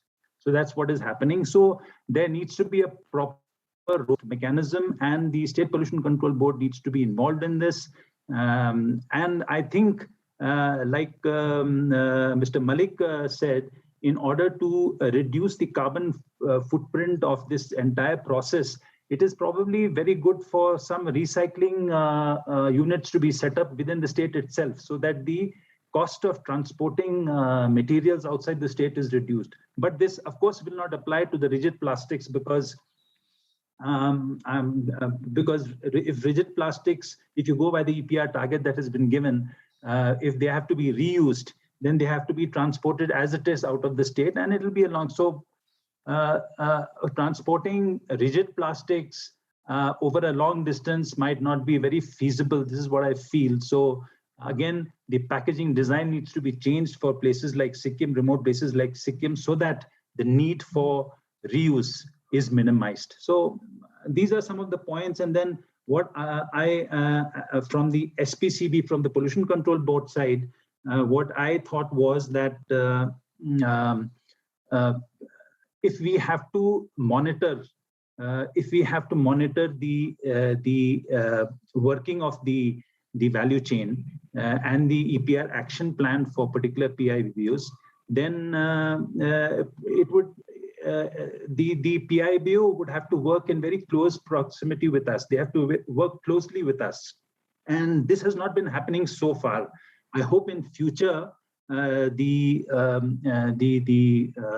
waste management agencies and the PIBOs that are putting out products into the Sikkim market, they work more closely with us, because even if we have to verify the category-wise and state-wise targets, EPR targets, because this is what the regulation requires, that the PIBOs have to give their category-wise and state-wise targets. So how do we verify the state-wise target? Because they are not here. It is the distributors who are marketing the products on their behalf. So again, we will have to depend on the distributors. So I think the role of the Pollution Control Board is it will increase several fold once these regulations come into place. And without a mechanism to actively engage with the Pollution Control Board, I think the PIBOs will not be in a position to successfully carry out this task. In any case, we are required to report to the Central Pollution Control Board. We are required to verify the targets, whether the targets have been achieved or not. So we need to be actively engaged with the PIBOs. And my last 2 points rather, very quickly I'll make them. Right. The issue of plastic credit. This is something like the carbon credit that we know of, which came into place a couple of decades ago. I'm not sure how well this is going to work, because what it says is that just as in the case of carbon credit, you can buy a plastic credit and continue to not process your plastic waste. So I don't know how good this is. Maybe it may be useful within a PIBO, but one PIBO buying credits from another PIBO that is done better in order to cover its own non-compliance, that probably doesn't look very good to me. I don't feel it's a very good thing to do. And in carbon credits also, it has not worked very well, because some of the developing the developed countries have procured carbon credits from the developing countries, and then they have continued to pollute. So it's the same thing. And the last point is that there should be a provision within the rules itself for citizen feedback. There should be a provision for citizen feedback and citizen monitoring. For example, if suppose I go out and onto the street and I find that there are some milk packets, milk Tetra packs, which have been disposed of unsoundly into the environment, I should be in a position to report that, and there should be some sort of an action taken. I'm not saying penal action, but some sort of an action taken to reverse that kind of a situation where things are just thrown into the environment. It is not taken care. So these are some of the suggestions that I want to make. I'm sorry I have not been able to elaborate a bit more on this because of the paucity of time. Once again, let me thank Policy Times and the co-hosts for giving me this opportunity. I'm open to any questions that may be asked by anyone. Thank you very much. Thank you so much, sir. Indeed, such an honor to hear you. Excellent, vision setting. I think the mission setting or goal setting that you have done in your speech is outstanding. That shows how through your leadership, I think people or the people of Sikkim can learn and lot, and I think Sikkim can implement this policy in a much better way with the kind of vision that you have. I'll quickly go to Shri Samir Unhale, sir, the Honorable Joint Commissioner, Director of Municipal Administration at Government of Maharashtra, to kindly share your remarks. Yeah, so very good afternoon. I hope I'm audible. And Yes, as I come from the municipal sector, I will be having only 10 bullet points with me, which I would like to share with our friends. And I hope that it should add value to the questions and queries and the methods they might be thinking of going ahead. As we know, after the, currently, in last 6 to 7 years, Swachh Bharat mission had been a major program with the major mission with the government of India as well as all the state governments and also the urban local bodies, which had focused the solid waste management for the first time with so much of political focus and primacy and also the funding. Along with the open defecation free cities, one of the important focus for the Swachh Bharat mission was solid waste management, which basically included collection of waste, transportation of waste, and processing of the waste in the best scientific way. Taking a cue from that, and in fact, in the last 7 years, again, we had major global consensus when we talk of any urban areas in the world. We have the Paris Accord on the climate change. We have the Sustainable Development Goals. We have the New Urban Agenda, which comes up. We also have the measures on disaster reduction. So what we see is that progressively at global level as well as national level, we are seeing a consensus of having a livable, safe, sustainable cities. And in this context, the relevance of plastic waste is extremely important. I think if I come from the state of Maharashtra, and within Maharashtra, I think we were one of the first states. We had extended the ban on the single-use plastic. Again, the state has a waste processing framework, which was done in association with the GIZ and with the under the Swachh Bharat mission, in which different kind of processings were made available to the cities and the towns of the state, in which the waste processing could take care of the wet waste as well as the dry waste and the segregation of the waste. Furthermore, I think I'm also happy to share that the state of Maharashtra, under its Department of Environment and Climate Change, has introduced Maji Vasundhara competition among cities and towns and also the villages, where all the 5 components of the earth are taken care of, in which plastic waste management is again a very important focus for us. With this backdrop, I feel that even before the EPR came, the municipal bodies in the state as well as in the country were taking efforts to collect the waste, including plastic, even before the EPR. And frankly, we didn't ask anything in return from the manufacturers and producers of the waste and the brands. I think with this new concept of EPR, I believe the unused plastic and unwanted plastic that remains in the cities can be now channelized into a proper framework. And I think it's a very important idea for the circular economy concept in the cities, because if the plastic is not taken care of, then we have major issues arising out of that. In Maharashtra, again, I could share 2 cities. One is Malegaon and another is Jalgaon, who have a major plastic waste reprocessing capacities and products which are again brought into the market. Malegaon is for, I think, rubber tubings and any plastic tubes and water pipes and other low-grade pipes come up. I think Malegaon is a city which takes care of much of the plastic that is collected. And again, Jalgaon, in fact, is one of the city which has over association of plastic recyclers, in which over 150 members, more than 150 members are there, and some high-end products of the plastic recycling is done.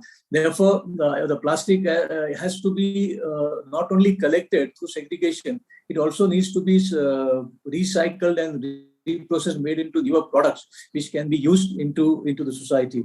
So when we really think of public policy, the options available are is to either to ban it, regulate it, fine it, and on basis of that, we tend to contain and control and try to give a direction to the behavior of public and the market.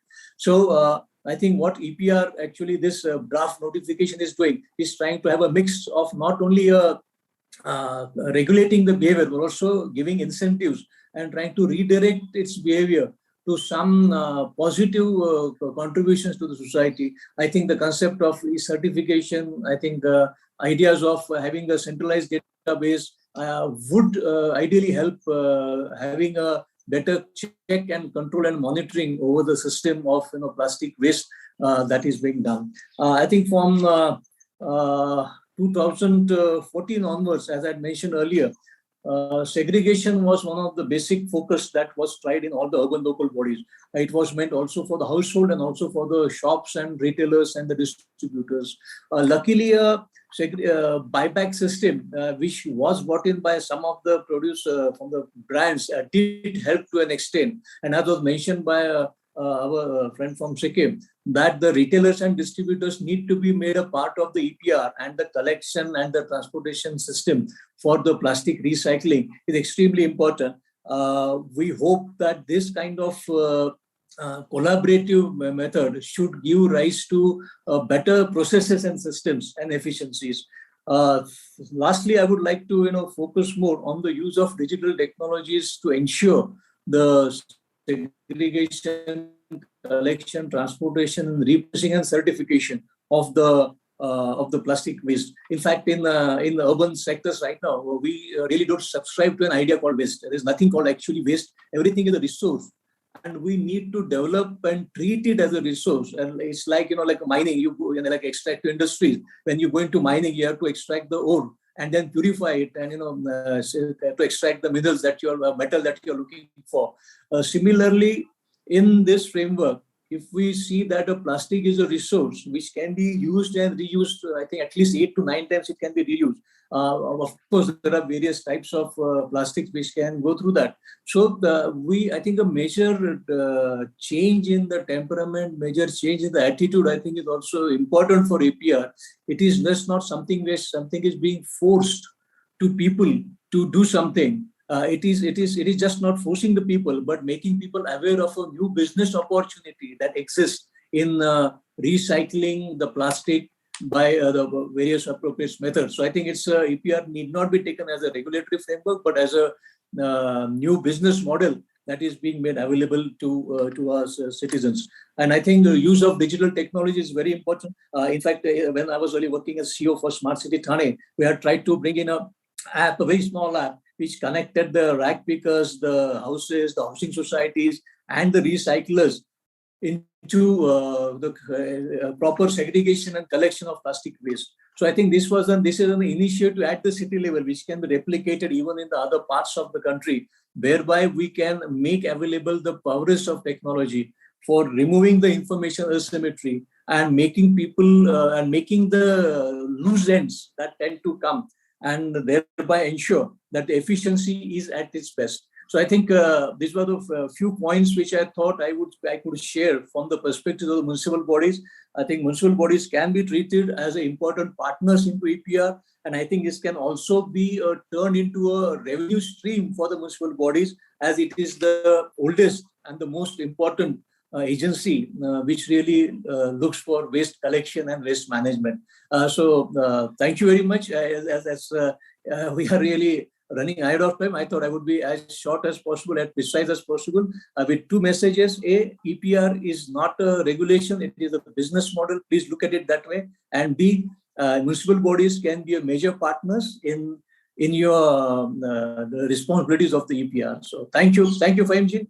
Thank you, sir. Thank you so much, sir. I think excellent last message that you have delivered. Let us see EPR as a business model and then implement it. I think that is the best motivation and governance that is ever possible. I will invite an industry leader now, and then I'll invite Rajiv sir, and then finally we have again another celebrity, Anirban Ghosh sir, who will give us the final remarks for this session. So, Mr. Surajit Bose, AVP, Sustainability Legal, Hindustan Coca-Cola Beverages Private Limited. Sir has worked with PWD, KPMG, PWD and PwC and EY. Before that, TCS and MN Dastur, having extensive work and experience and research in the domain. So, Surajit sir, over to you.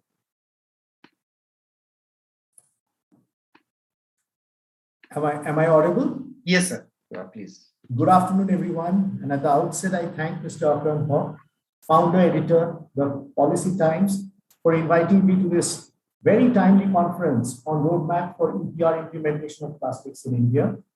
I will provide my thoughts to the session with reference to the draft EPR notification of October 2021. Firstly, the principle of ease of implementation is desirable for any policy regulation and should also be considered in the context of the evolving legislative environment in India with respect to EPR.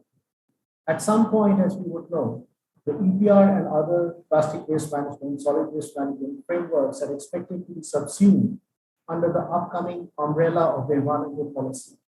The key tenet of this new law is to usher in utmost good faith while holding the project performance responsible.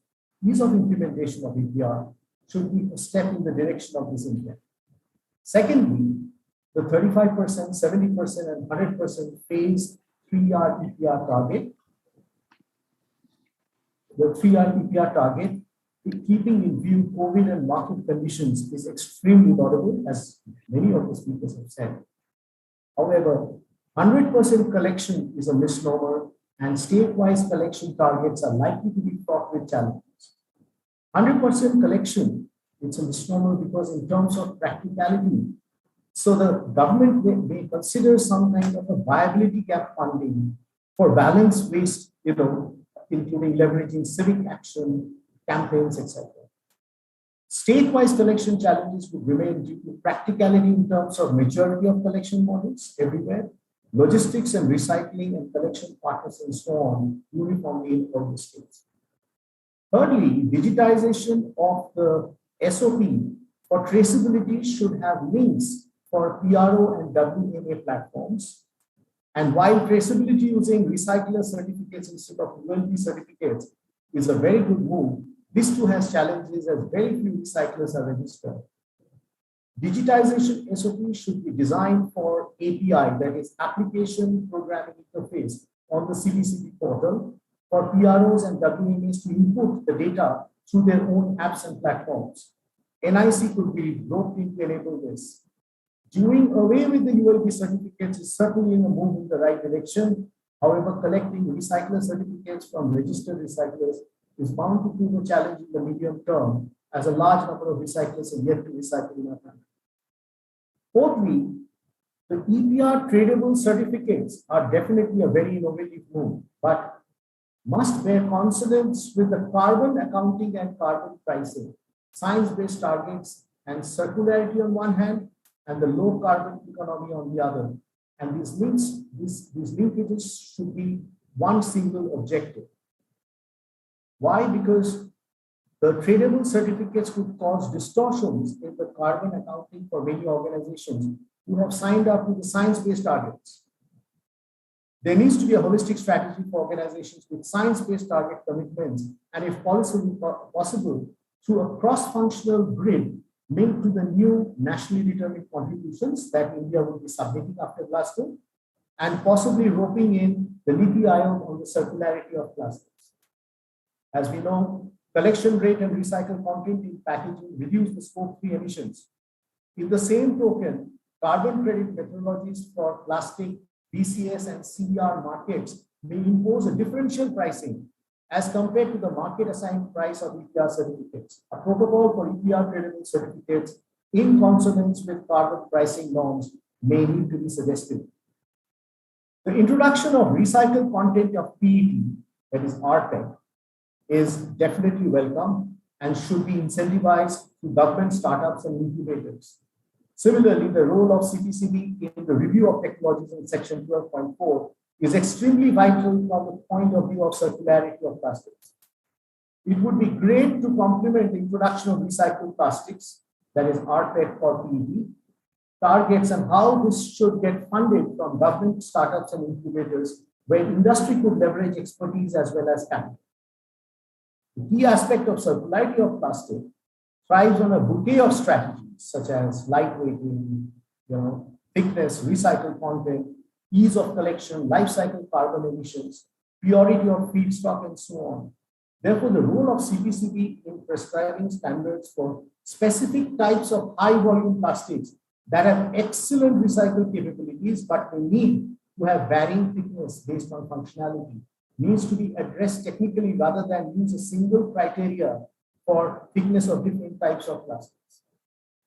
I would like to conclude with a mention of a few points that would help the attainment of EPR targets. The new EPR draft notification supports circularity through the material hierarchy classification based on the ease of recycling, and this is an extremely positive development as we have already read. Collection of plastic waste, the PBO deposit refund schemes, as well as all kinds of other schemes, keeping it open-ended is very welcome to help obligated entities to work together for the success of it. Lastly, I would end with two related suggestions. Firstly, the process of registration of obligated entities in Section 6 needs to be aligned with Section 13.2 of the amended PWM rules 2016. And in the same vein, I may add the annual return, which is required under Section 10.6, verification and audit under Section 12.4, and online registration conditions must be aligned with the PWM rules 2016 and a digitally compatible SOP formulated so that there is no anomaly whatsoever between these requirements of auditing and registration and verification. I thank the Policy Times once again for inviting me to this extremely interesting conference on the roadmap of EPR implementation of plastics in India. Thank you so much. Okay. Thank you so much, sir. It is an honor to have you, and really sorry to keep you waiting a bit because of the little delay of the program. Now, may I invite another leader from the government, policymaker, Mr. Rajiv Kumar sir. Shri Rajiv Kumar sir has an extensive more than 36 years of experience in the government, including Maharatna PSU, public sector infrastructure company. So before joining here as SEAC as a chairman under government of Uttar Pradesh, sir served in the Department of Environment, Forest and Climate Change in the government of UP for 25 years and headed the same as principal chief conservator of forest, and he also had the forest force equivalent to almost secretary of the government of India. He also served as managing director of UP Forest Corporation for 1 year. Then he served as principal advisor, executive director to Coal India on deputation for around 8 years, and IIT Kanpur alumnus, and also an alumnus of Forest Research Institute, Dehradun, Institute of Development Policy and Management, UK, and then London Business School. Sir, having a absolutely world-class education background, then again serving the government for a long. So, sir, a quick remarks from you on the subject. Thank you, Mr. Akram, and thank you, Policy Times, for inviting me to give this lecture. But just let me give some correction. What Mr. Akram told about my background, probably he read the wrong page. Oh. He was reading for the background of Mr. Rajiv, where by chance Dr. Rajiv, where we are the both name is Rajiv. I am Rajiv Kumar. He is Rajiv Garg. Both are from UP cadre. Both are from IFS. But he was anyway. He will be also a speaker tomorrow. So probably he read his background. So anyway, right now it is correct that I am SEAC chairman. I retired from IFS in 2015 as chief project director of Uttar Pradesh Participatory Forest Management and Poverty Alleviation Project. That is a project. That was a project funded by Japan International Cooperation Agency. Presently, I am vice president of also Amity Foundation for Environment, Forest and Climate Change, and I am also associated with the different cultural, religious, and social organizations. This is my precise background. Anyway, when I was thinking about this particular topic, that is the understanding the implementation of extended producer responsibility for plastics in India, a few ideas came to the mind, which I shall be sharing in very brief because the time is already running very fast.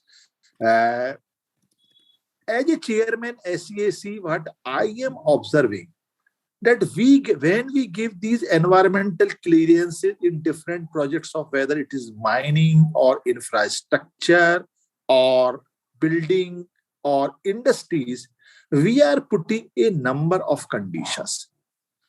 The question is that we may have the excellent laws, we may have the excellent policies, but what is about its implementation?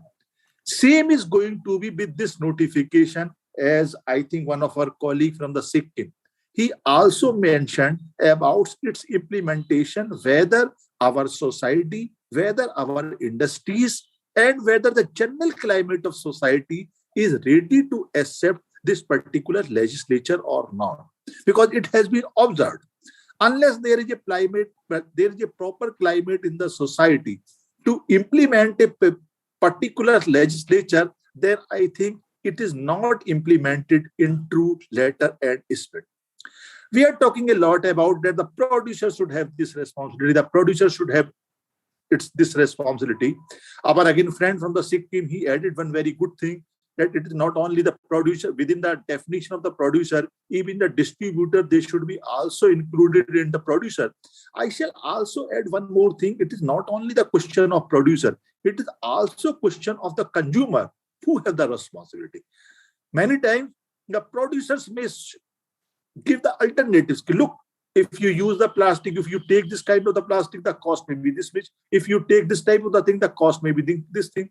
So ultimately, it is also the consumer who is responsible for all these things.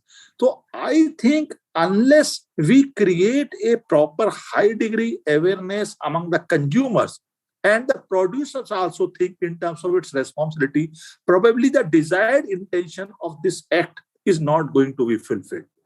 The second find, what I personally feel, that targets are, I personally feel that probably they are not very realistic, that by 2024, that will be 100%.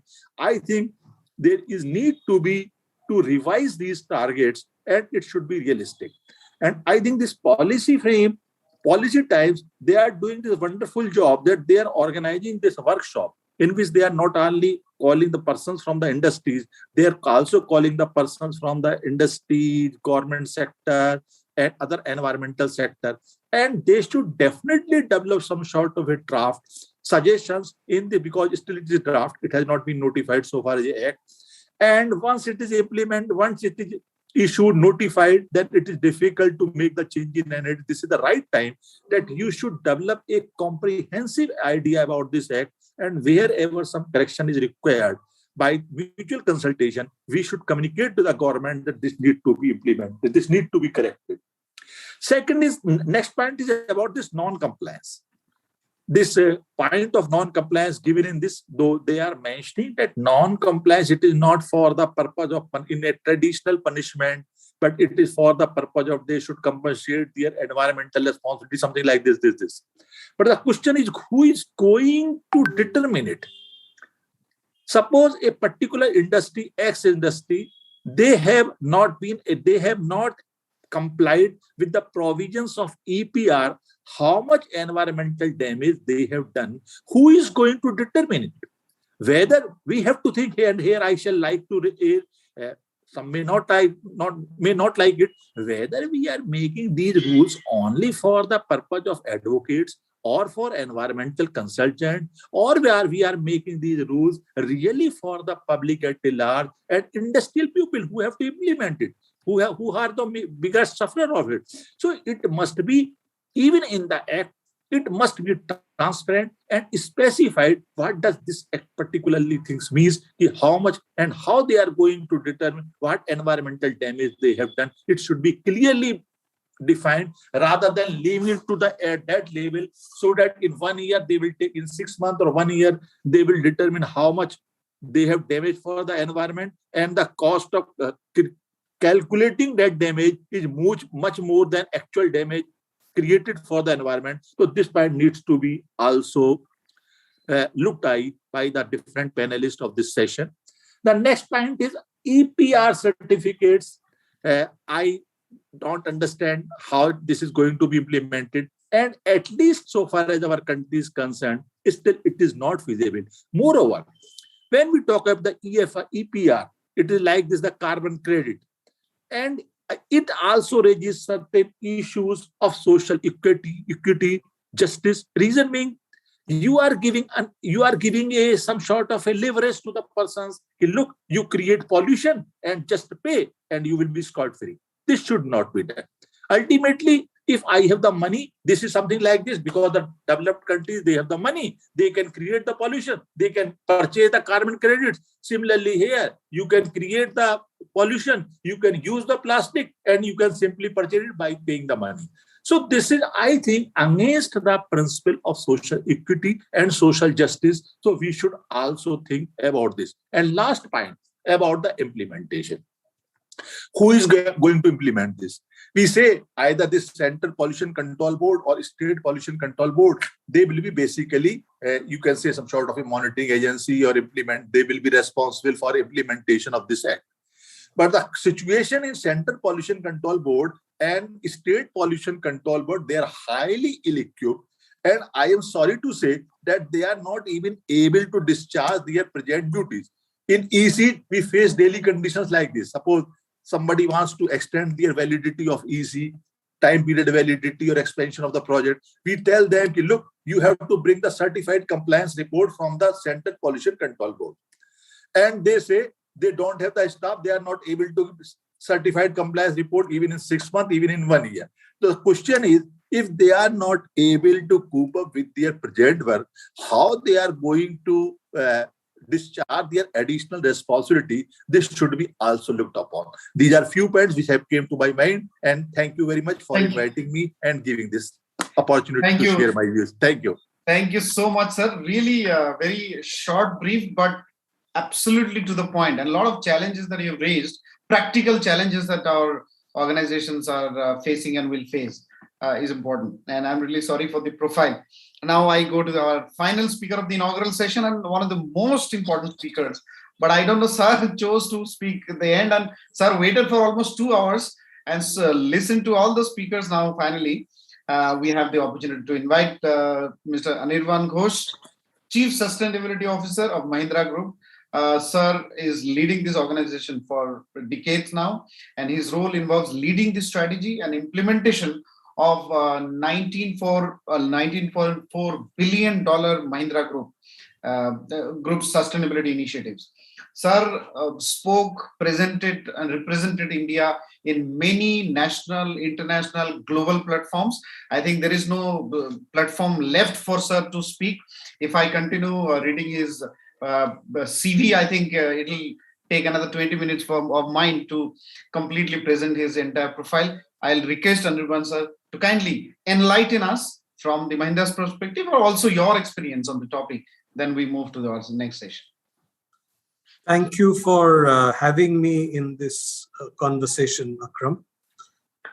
Thank you also for not reading the rest of the resume. It would add no value to this conversation. But perhaps the biggest amount of gratitude I must express is for giving me the opportunity to listen to the speakers on the subject today. Because as you saw from the conversation that we've had so far, the subject has been very well discussed. The opportunities have been put forward. Also issues that we may face in the effort to implement EPR has been very well discussed. In the Mahindra Group, we've always believed that climate change is this century's biggest business opportunity. And when you heard presentations from Ramky and Dabur and gave awards to people in the circular economy ecosystem, this came through very, very clearly about how a lot of value can be created through the process of circular economy in general and plastics in particular. How much value is a question that we haven't talked about yet. There was a report that came out in 2016, and that report said that the potential of value creation in India through circular economy is in excess of $624 billion. I suspect that is an underestimate, because as we heard during today's conversation, this sector is only going to grow because India is going to develop a lot more, and the opportunity for circular economy, especially for repurposing waste material, is going to keep on growing exponentially for at least 30, 40 more years. The report also went on to say that the circular economy sector would create in excess of 15 million jobs. And as you can see from the folks who are participating in this conference, and also all the startups that are in the circular economy space, the potential for employment generation is very, very high. Circular economy practices, EPRs, work in plastics, they do have a contribution in emission reduction. And it is expected that by 2030, 2035, as much as 23% of our emissions could be abated using circular economy practices, simply because we will need lesser virgin material. But circular economy actually triggers a very interesting design paradigm, where designers who start looking for not only how to design with lesser material, but to design with materials which are more climate friendly. And it gets triggered by the kind of work we are talking about today, and is something that we can expect to grow in future. So when we set up infrastructure to repurpose waste, we will actually start providing materials to go into a new design process, which will be far more planet friendly, and this will create a virtuous cycle. But one of the nicest things about recycling or circular economy and what EPR is trying to do is that this is going to be a far more socially inclusive ecosystem, even compared to the clean energy ecosystem. In the clean energy ecosystem, we worry about what will happen to coal miners, let's say. Here, we don't have to worry about what will happen to people who are managing waste today, because they will also be a part of the new circular economy ecosystem. So in a sense, when there is a conversation on just transitions, then what comes to my mind is that we must make circular economy big. We must implement the EPR. We must keep improving and increasing the ambit of the EPR so that we can make a just transition in a more climate-friendly world. Many of us have mentioned the way in which a pollution control board operates and how they are actually limited when it comes to looking at circular economy. This is a conversation I've had on many platforms and even suggested it to people at the Niti Aayog, that either we need a new organization or we need to evolve our pollution control boards into something like a circular economy promotion board, where the focus is not only on pollution prevention, but on creation of value from what we call waste today, but can be regarded as byproducts, or even, sources of new sources of material for businesses which they haven't looked at before. So to my mind, the evolution of the EPR, which was also discussed earlier about how new things have come into the EPR at different stages, and I'm sure the EPR will evolve even more, is an enabler towards the creation of a circular economy system, which is a step forward from that of a pollution control system. So let me close by congratulating all the winners. Let me close by looking forward to a more vibrant circular economy ecosystem. I hope all of us discover business opportunities in the growing circular economy ecosystem, just as our group has invested in waste to energy projects and automobile recycling businesses and so on. I'm sure you will also find places to contribute in helping the nation realize those $624 billion of incremental value and creating the 15 million jobs and impacting the 23% of emissions that circular economy can help implement. So thank you once again for having me. And it was a pleasure listening to all the conversations that have happened so far. Thank you. Thank you so much, sir. It is absolutely an honor to have you. During my days at FICCI and CII, I heard you on many occasions.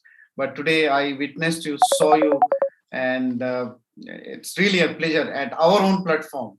So that is even all the more pleasure to be. Now with this, we come to the conclusion of our inaugural session. I think we had extensive understanding and knowledge about EPR from various aspects, from industry to state pollution control boards to urban municipal corporations. Now we move on to our next session. The chair of the next session, I'll just show. I'll share my screen.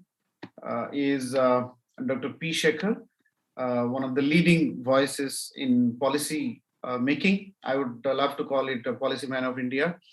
Now we have Mr. Amar Singh, who will be joining us soon. I'll request all our speakers for this session to kindly come in camera so that we can start on time. We have Dr. Arup Kumar Mishra, sir, Honorable Chairman of Pollution Control Board, Assam. I am again honored to invite Srimati S. Shrikala ma'am, Honorable Member Secretary, Kerala State Pollution Control Board. We will be joined by Shri Vishu Karmakar, sir, Honorable Member Secretary, Tripura State Pollution Control Board. And we also have here in the frame, Shri Suresh Chak, sir, who is the IFS retired, Honorable former Chairman of JNK. With them, we have the three more speakers. Maggie, if you can also come in camera, lead plastic program of Viera, and Mr. Akshay Rath. Mr. Akshay Rath, who I'll announce and invite shortly, is the co-founder and Honorable Chief Executive Officer of EcoEx. So I'll invite Dr. Shekhar, the chairman of the show, to say a few words, and then we'll just announce our award and we'll start the session with Arup, sir. Thank you, Akram. Things are going pretty well. A lot of exceedingly good and powerful suggestions, powerful analysis, and also various ways in which things can go forward are being said by the real experts on the ground, in government, outside government, and advisors to government, and so on and so forth. Now, because of the paucity of time, I had a presentation which I'm not going to do, so that we save at least 5-10 minutes on that. So there'll be more time. I'm sure equally good speakers are here, so more time can be spent to listening to them. And this presentation, anytime Akram will forward to you all. It gives facts and figures on this particular system. So now this topic is unfolding EPR story. Now it becomes a story. It becomes a mystery story. It becomes a enlightening story. It becomes a forward movement story. It becomes an economically, unfolding story. So something like people said, this is going to be something in billions of dollars in terms of monetary terms, in terms of employment, in terms of millions. These are all, music to the ears. That's what this particular field is giving. A field which is really a waste, which people would say, no, it's untouchable. So now these are more touchable than any untouchable. And it is just like a human body. Human body, we take in oxygen, breathe out carbon dioxide. But carbon dioxide goes to the plants and gives us much greener, much better system to us. So without taking more time, let me invite first, Akram, do we invite Dr. Arun Kumar first and then the awards? Yeah, I think just invite Dr. Arun Kumar Misra he is the chairman of Assam Pollution Control Board. Then we have two surprise awards which Akram will tell. and then we continue with our other eminent speakers. Dr. Arun Kumar Mishra, please. Thank you. Thank you, Mr. Shekhar, Dr. Shekhar, and then thanks, Akram, for inviting me. In between different official engagements, I was listening to, I'm benefited, because although I'm a chemical engineer and was a professor in the engineering college, it is only 1.5 months back that I have taken charge of Assam Pollution Control Board as chairman. So I'm also a learner in this area. As a lot of things have been already said about EPR, and when I heard the presentation of Mr. Chandi from my counterpart in Sikkim, I could relate a lot of things.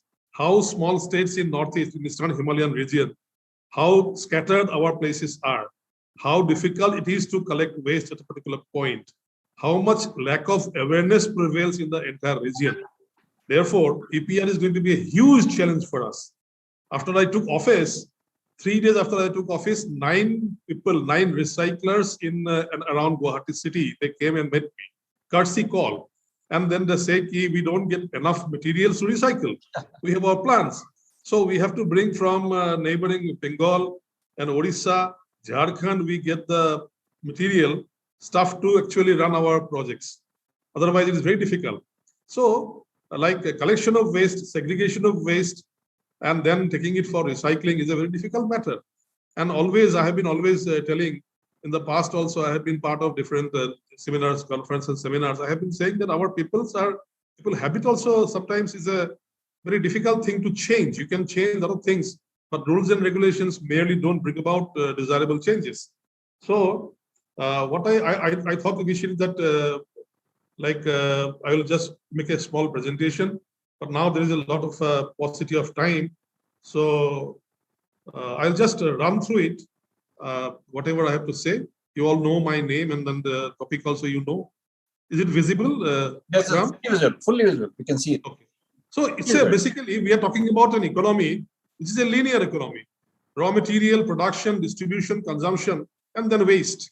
So when I was a student of chemical engineering, then I was always told that plastics has changed the face of human being, and then our society has been benefited a lot. Because plastics competing materials, paper, to make one Sunday Times, London Times edition of paper, about 70 acres of land have to be cut, forests has to be cut to make one Sunday edition, huge volume.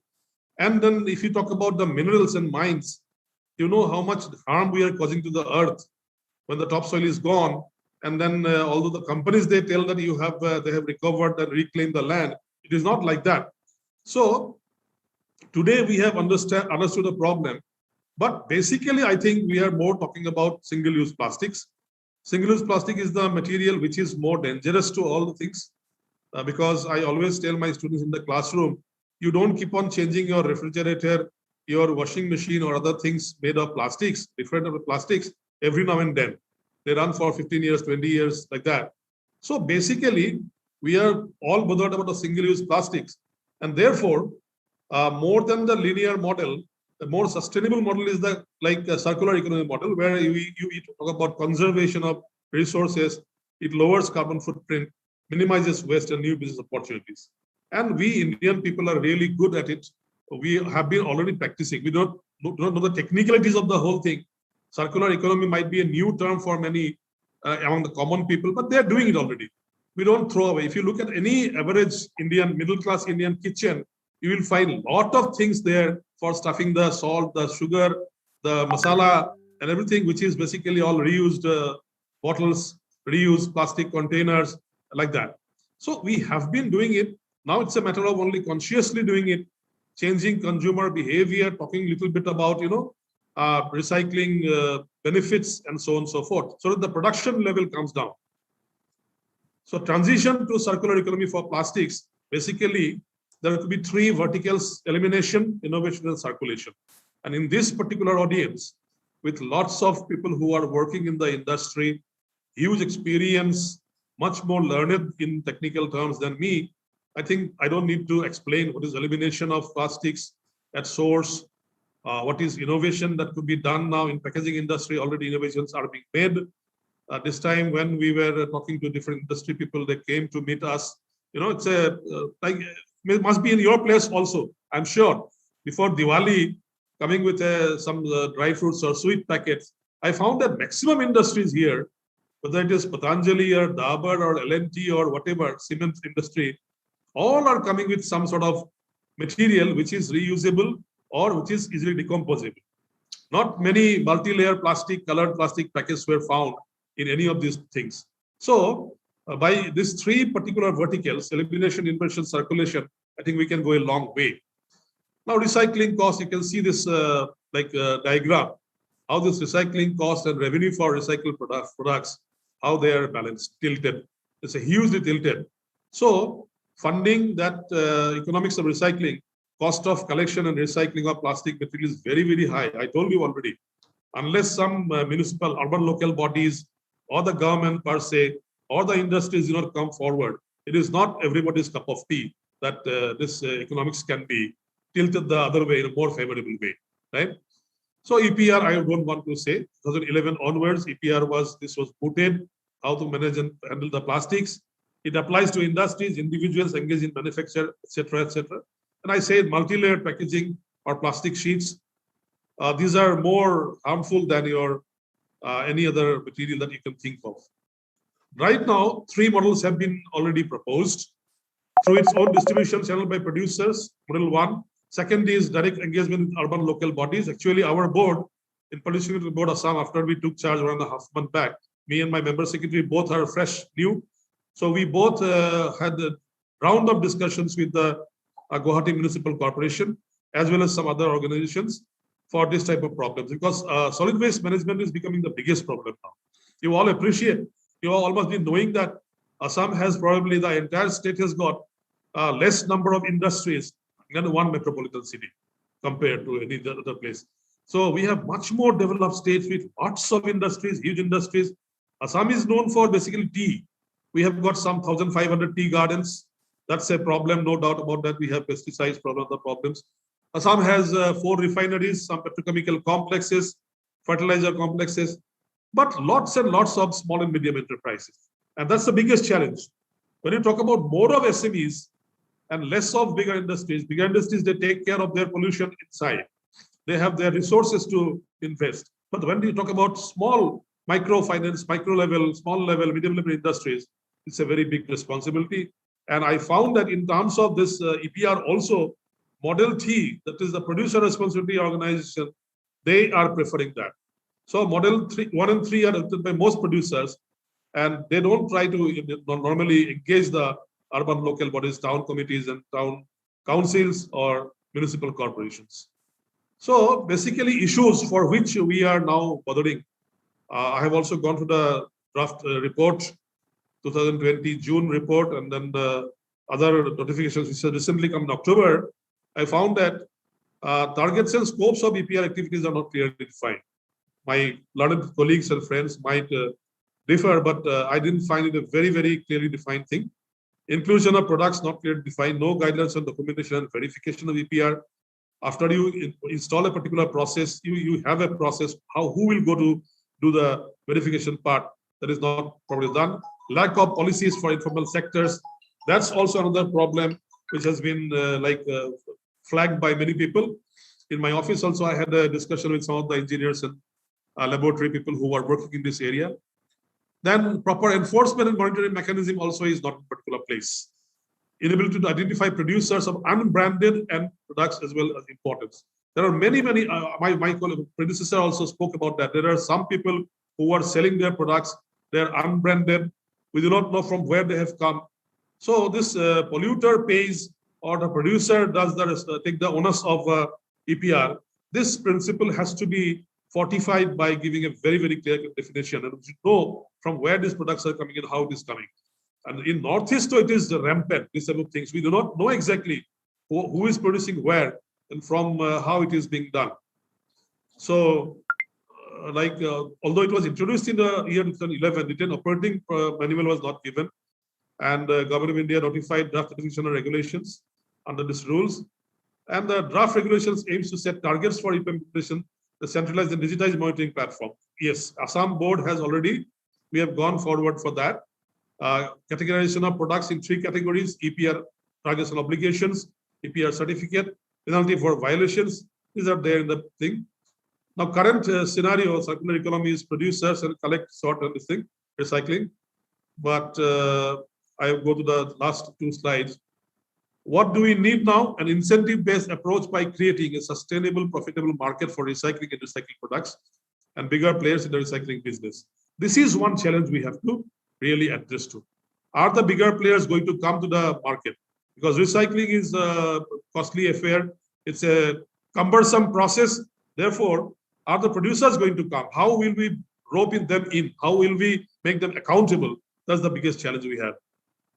Proposed regulations will set targets and streamline collection, sorting, recycling of plastic, but will not address all the issues of waste management recycling sector. So therefore, this is a very important thing. And we small states like Assam, small states, relatively cleaner, not much pollution in the rural Assam, we have to go for some sort of a EPR corpus fund. There is no other alternative. A corpus fund is a must, where all key issues will contribute to the waste generation. And this is we want to do it. So I'll skip this. Research areas, creating sustainable market for recycled products, training and integration of the rag pickers and waste pickers. I don't see now, right now, as a common man, as a citizen of the Guwahati city, I don't see that there is any such integration or training for these people. Randomly, people are going to the different type of dustbins, working things. Just near to my college where I used to work, near the Guwahati airport or some engineering college, there were a lot of open dumping is going on. And we are not at a position right now also to really know that what is the situation. Lichet problem is there. Nearby, we have a Ramsar site called Bipor Bill. So all these things are there. Therefore, we have to take up very, very strong IEC activities like information, education, and communication activities. All these three components are very, very important for small state like ours, where even recyclers find difficult to run their plants. So,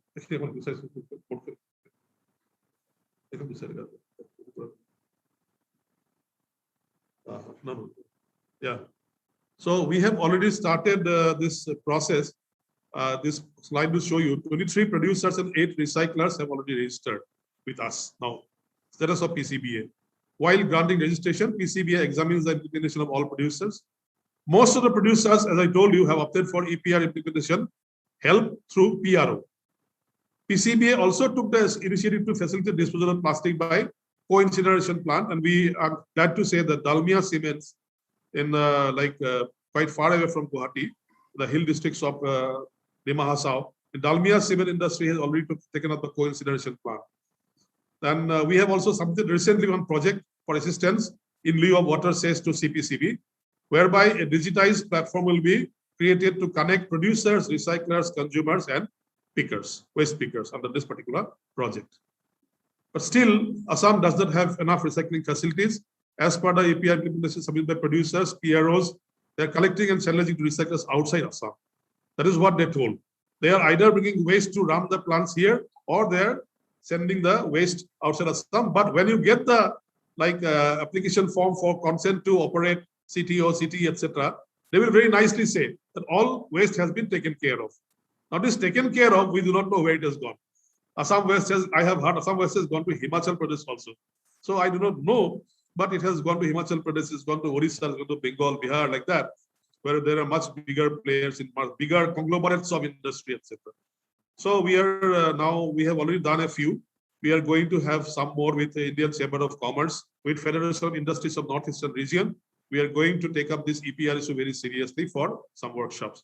And PCB is planning to have the formation of organization with the help of all those owners to implement EPR with funding from industries. So although the problem is small compared to the bigger states, it is not negligible, and we are taking it up in right earnest. Mere rules and regulations can't bring about revolutionary changes. Human attitude, commitment, and willpower only brings about changes.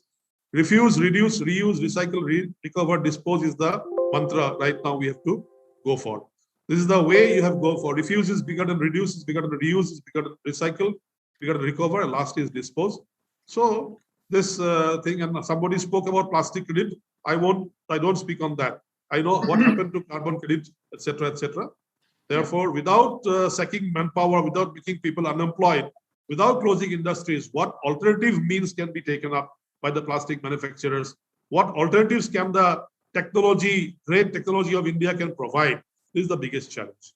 So let us look forward to the 1st July next year, when the country is supposed to be single-use plastic free. But at the same time, for the other plastics also, which are not single-use plastic, we have to go in a very aggressive manner, in a very concerted effort, and definitely with CPCB, other experts, and all the coordination between all the state boards, pollution control boards, we can do it. Thank you very much. Thanks to you, Dr. Arup. So nice to hear a government person holding a good statutory post of Pollution Control Board Chairman. Now, one or two small suggestions from our point of view, since this is one of the first conferences of this nature. Being Assam being one of the cleanest states, I hope under your new leadership, this will continue to be a leader in being cleaner state. There's one more important suggestion. There was one of the ideas that in the pollution control board, why don't you call yourself a circular economy board and ensure that things become not a regulatory one, but a development one. I hope if you do that. Shekhar, Dr. Shekhar, while personally I do agree with you, changing the board name is not my hand. We have to go from the... No. In this conference, there are 6 people from 6 pollution control board. I'm sure, and then you're not doing any injustice. You're Recording in progress. Without dropping the regulatory aspect, you could be a developmental aspect. Yes, by which the states, you and other states, I'm not talking about you alone, you and other states, because this is something which is doable. Please try. It will be something really good for your state also. And this is something which is, see, that when pollution control boards were set up, they were set up for a different purpose. Today, no more that it has lost its validity. The name can be same. A small subsector that this will take care of circular economy. One small sentence. I have been in government long back. I set up software technology park. I made a minor tweaking in the way things are interpreted, and software became a big system in India. Same way, in any way, if you want any help, you will always do. Yes, but you did an excellent job, and thank you so much. And now thank you, sir. Thank you. Awards to be given. And Akram, can you? Thank you so much, Dr. Shekhar. Thank you so much, Arup sir, for the excellent presentation. And Policy Times will organize a series of programs on EPR. We will be more than happy to assist you, help you, or work with you in terms of promoting and advocating this, creating awareness in the state of Assam. I'll quickly. Sure. I'm looking forward. I'll call you to Guwahati. You have to come. Yeah. Yes, sir. Yeah. Definitely. Yeah. We will quickly go to our most important part. I want to announce and delighted to share with you that Mr. Akshay Rath, co-founder and chief executive officer of EcoEx, is here with us. And our award on the same parameter, sustainability, Policy Times Sustainability Business Excellence Award for outstanding contribution in plastic waste management under EPR services for the excellent digital contribution by EcoEx. We chose EcoEx to be our to be the recipient of the award, and we have Mr. Akshay Rath. EcoEx is one of the first ever digital marketplaces for exchange of plastic EPR certificates. It has the state-of-art technology and infrastructure with 45 plus recyclers, 15 plus waste collectors, 10 plus ULBs, and waste-to-energy plants. More than 10 brands are now associated with the organization, and 35,000 plus metric tons of plastic waste has been recovered, recycled from the environment till date under the banner of EcoEx. So I will invite EcoEx to speak a little later, maybe a little thank you message or something, because we are going short of time, and a lot of speakers like Maggie is there sitting us from Canada, I think at 3 a.m. in the morning. So, and we have Amar Singh sir joining us from Dubai. He can only join for 5 minutes. So we'll quickly hear from them, and then we'll go. The second winner in another category is the Vrindavan Plastics Industries. So we tried to cover within broader spectrum of EPR different verticals. So Vrindavan qualified from the perspective of the granules, recycled granules export. Granules export is absolutely important. So we thought, to reward and award Mr. So we have Mr. Manish Agarwal, Director of Vrindavan Plastic Industries, in addition to his two other initiatives like Conscious Earth Foundation and Clean the Cosmos. They won the Policy Times Sustainability Business Excellence Award for being one of the leading manufacturers and exporters of premium quality recycled plastic granules. That is a very important segment for us to promote, because we can also be an important exporter of recycled materials for the whole world. So we will invite you to speak later. I think we should invite, Dr. Shekhar, if can be requested, we can invite Amar Singh sir to speak, the Honorable Secretary General of Material Recycling Association of India, joining us from Dubai for a very short span of time. And then Maggie, and then we'll ma'am invite our Honorable Member Secretary ma'am from Kerala to also share his views, her views. So, Mr. Amar Singh, could you start? We don't have to read. Mr. Manish, we will start with in another few minutes' time. Amar Singh and Maggie. Yeah. Good afternoon, everyone. Mr. Akram, thank you so much for giving this opportunity to us, to MRAI. As you all are aware that MRAI is working very hard day and night for promoting this recycling industry, and this EPR thing is a very big yeah. So Mr. Singh is somewhere in the exhibition. There's a big exhibition going on. Yeah. Yeah, please. You are unmute, please. Please unmute. Oh, just one sec. Sorry. You please, Asif, can you make him co-host?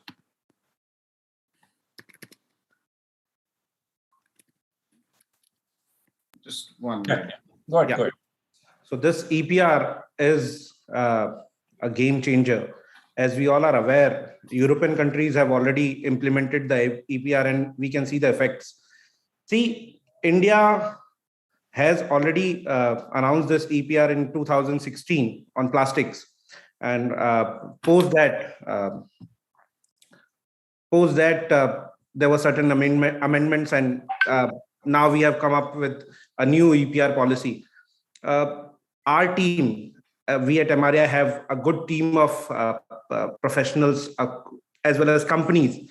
Like I'll name few. Mr. Rahul Poddar from Shakti Plastic is a committee member of MRAI, and he's working very closely on proper implementation of this EPR policy. Even Ekta Narayan from Recycle, Dr. Sameer Joshi. So we at MRAI are taking utmost care that how this EPR thing will be implemented at its best, so that all the brand owners, all the recycling companies get maximum benefit out of it.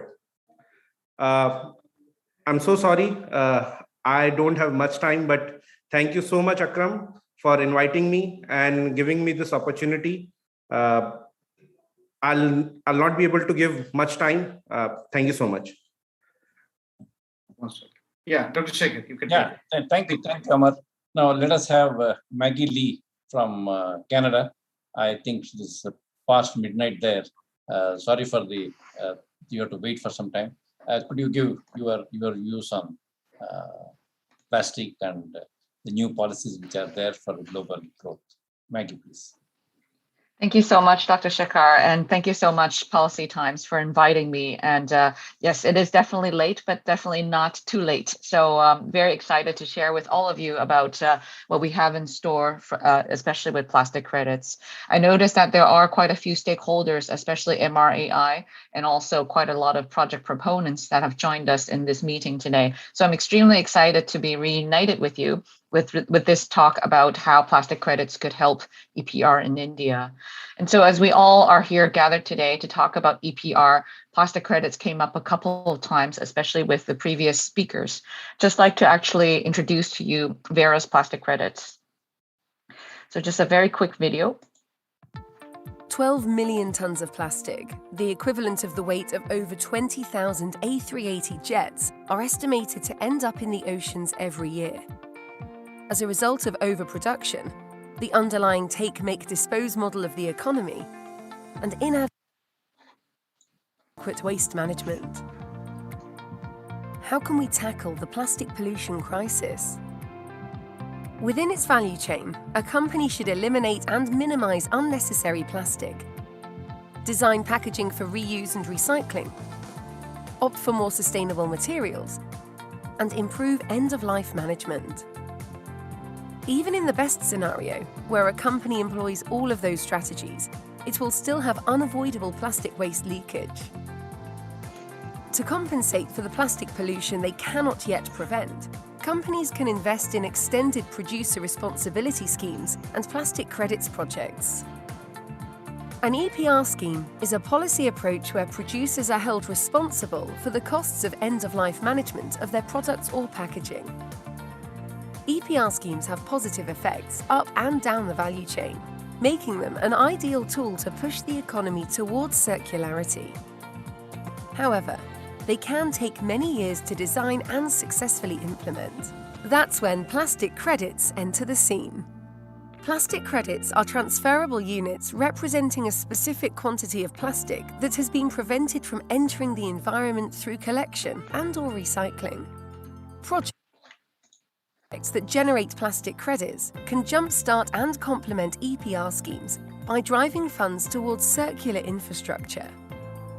Plastic crediting is an innovative financial tool that can bring investment into plastic waste collection systems and new recycling ventures. This new form of finance can also drive social and environmental improvements through the value chain. For example, they support local economies, provide living wages for waste pickers, and generate new job opportunities.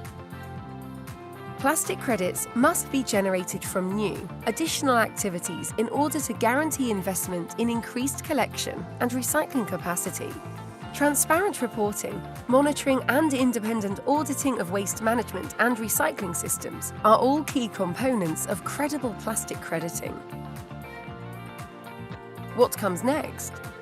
Civil society, businesses and governments working together on plastic credits is one way to bring increased capacity and accountability to waste management projects. Global cooperation to increase the circularity of plastic is crucial. We can all be part of the change. Find out more at RRR Initiative. Great. I hope that you were able to hear the sound from the video. Yeah, so I can share with you the video, and also quite a lot of people are asking about the presentations. I'm definitely happy to share that. And you can always visit the Vera website and you can find all this information there. So just super quickly, I know that we have very little time. A quick introduction about Vera is that we heard the VCS mentioned a few times and carbon credits mentioned a few times. Chances are, if you know about carbon credits, that VCS and Vera are the same thing. Verified Carbon Standard became Vera in 2007. This is the same organization. It is still currently the world's largest voluntary carbon mechanism in the world. And that's also why the VCS has been highly successful. And Vera, taking this success, is emulating the success in the area of plastic waste as well. And so in the bottom right, you see our logo for a plastic credits program, which is called the Plastic Waste Reduction Standard. And so together with the RRR initiative, the maker of the video that you just saw earlier, we created something that's called the Guidelines for Corporate Plastic Stewardship.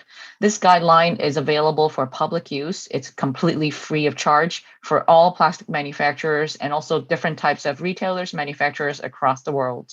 What it states here is that a very simple equation for all of us: total footprint of plastics, which is actually deliberate plastic usage plus accidental leakage, plus mitigation activities, which I will go over in a bit, equals leadership commitments in net circularity.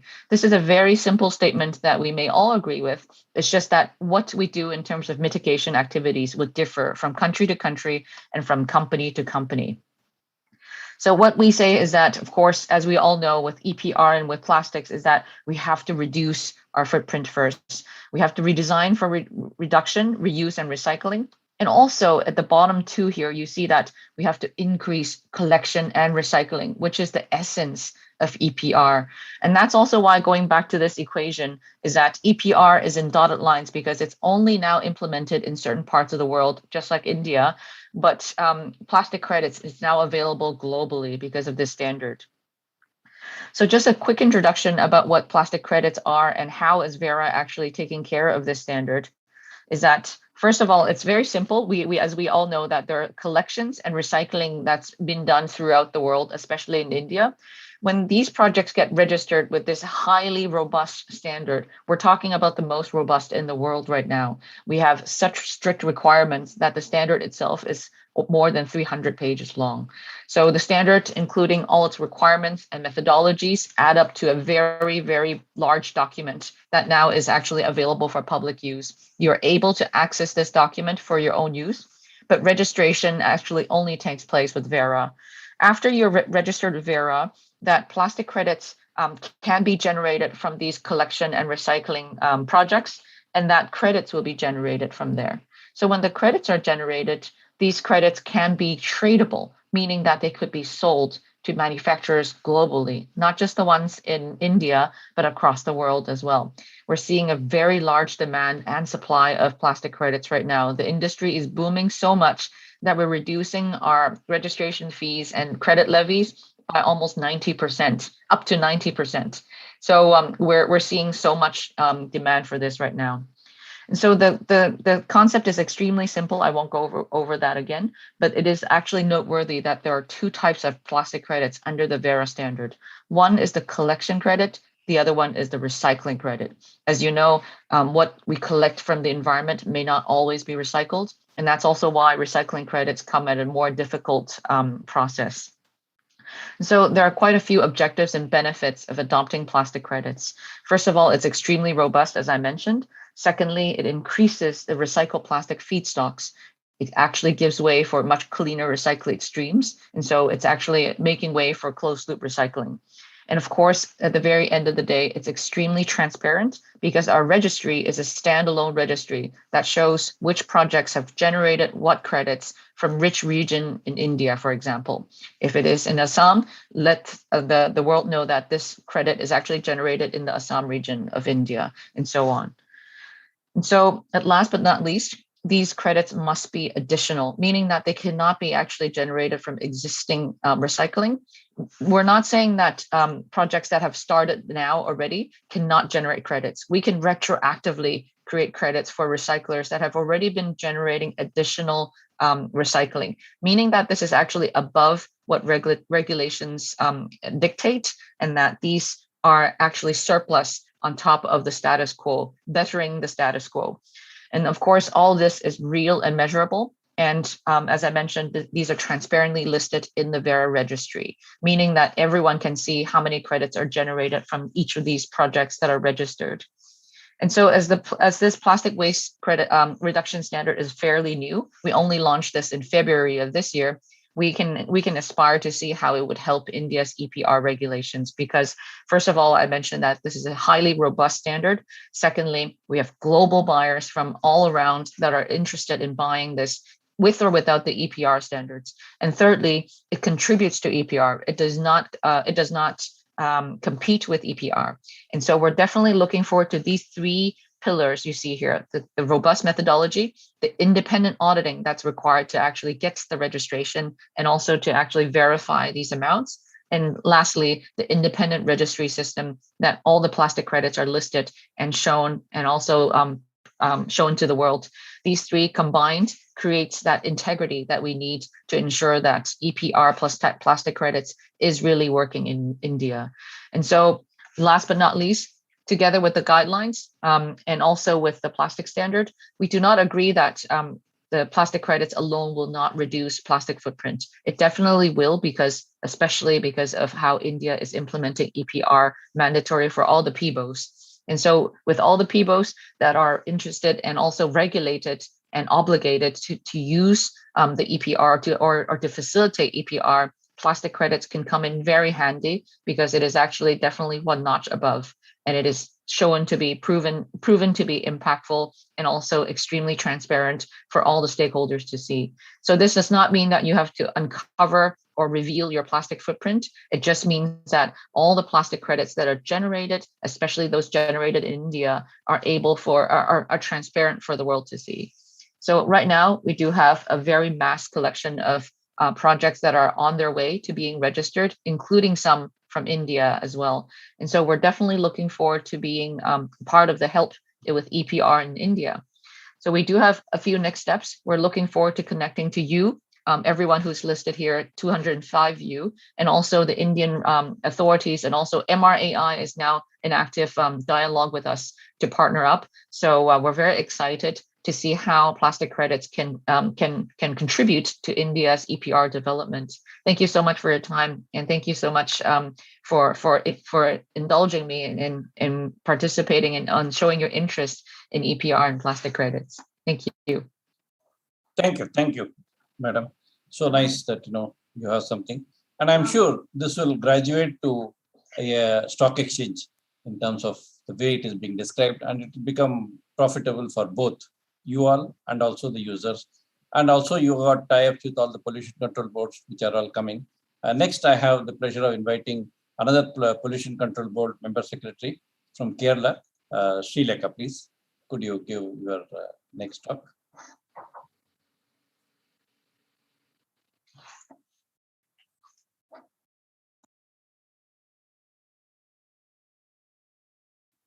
Ma'am, you can unmute now. Please unmute yourself. Okay. Yeah. Good afternoon. First of all, I thanks to Policy Times and Akram Shekhar for inviting me for this program. It's a very important program as far as state pollution control board is concerned. Because we are the regulatory authority, we have to make proper monitor the implementation of the EPR and report to the government how our country is managing or implementing this EPR. So extended producer responsibility is a key word. It is the main topic for this today's topic also. So implementing this extended producer responsibility is a very it's a complicated thing, because for a producer, if we are producing a particular item in one state and distributing his product into other state, it will be very difficult to manage the waste which are supposed to generate in the other state. So for that, the producer has to make more importance for collecting or taking back the products at the, or managing the his products to that up to the end of the life of that product. That is why we are talking the word as extended producer responsibility. So as far as PCB is concerned, from 2016 onwards, we are trying to implement this extended producer responsibility in our country, but it is very difficult to. We have in different states, we have different type of method for implementing this extended producer responsibility. But the thing is that we cannot achieve to 100% of its success rate. So what Kerala is, we are also trying to implement this extended responsibility from even from 2009 or 2011 onwards, from which the plastic management rules comes under the EP Act. So now this ministry is also recommended some some mechanism, some models for bringing this EPR into 100% success, for which the first item or the first model for the financial support is to be given by the producers or the brand owners or the importers to the local self-government institutions. So they are also the important key stakeholders for management of this waste plastic waste or solid waste. So for which we took that solid waste management rule, 17.1 and 17.2 of the solid waste management rule. So 17.1 17.1, it says that all manufacturers of disposable products such as tin, glass, plastic packaging, etc., brand owners who introduce such products in the market to provide necessary financial assistance to the local self-government institution. And 17.2 says that all such brand owners who sell or market their product and such product materials which non-biodegradable shall put in place a system to collect back the packaging waste generated due to their production. So combining these two sections of the solid waste management, because the plastic waste also comes under solid waste, so we clubbed these two sections of this solid waste management, and considering the EPR of the plastic waste. So we made a proposal and we have submitted the proposal to the government for approval. So this is under the consideration of the government, in which what we did is the materials are categorized into ways, because by weight wise and volume wise. So weight wise we fixed a particular rate, and for large voluminous substances we for M cube we put in place a particular rate. So the producers or the brand owners or importers, their responsibility is they have to give that a particular amount to if they are planning to sell a particular product here or in our any state, they have to make this much of amount into for a registration purpose. After that, their responsibility will be vested to the local self-government institutions. They are managing. They are supposed to manage this waste along with the other solid waste. So that is a proposal we have given to government. But the government is also planning to have a combination with this model along with the model which are introduced by Ministry of Environment and Forest. So we are, it is not finalized. We are waiting for the final recommendations of the government. That's the proposal we have placed here in Kerala. So I think the brand on the products which are having brand name, it will be easy. But other thing, so many items are packed with the non-branded plastic. So that is the main issue we are facing, not here in entire state and entire country. So we needed to have a proper management of this type of branded as well as non-branded plastic.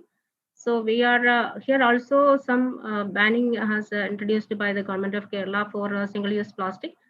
That thing is going on, and the other thing is the other product for which this EPR has to be implemented. So we are trying to make more effort for implementing the EPR in a proper way till our government approval is. So that is the thing we are planning here. So I wish all the very best to all your program for making a proper implementation of the extended producer responsibility in our country. Thank you. Thank you. Thank you so much. Dr. Shekhar? Yeah. Oh, Shekhar sir got disconnected, I think, for some reason. So we move to our next speaker, Sunil Pandey. Sunil Pandey, sir. Dr. Sunil Pandey, can you come in camera, sir? It will be great to have you.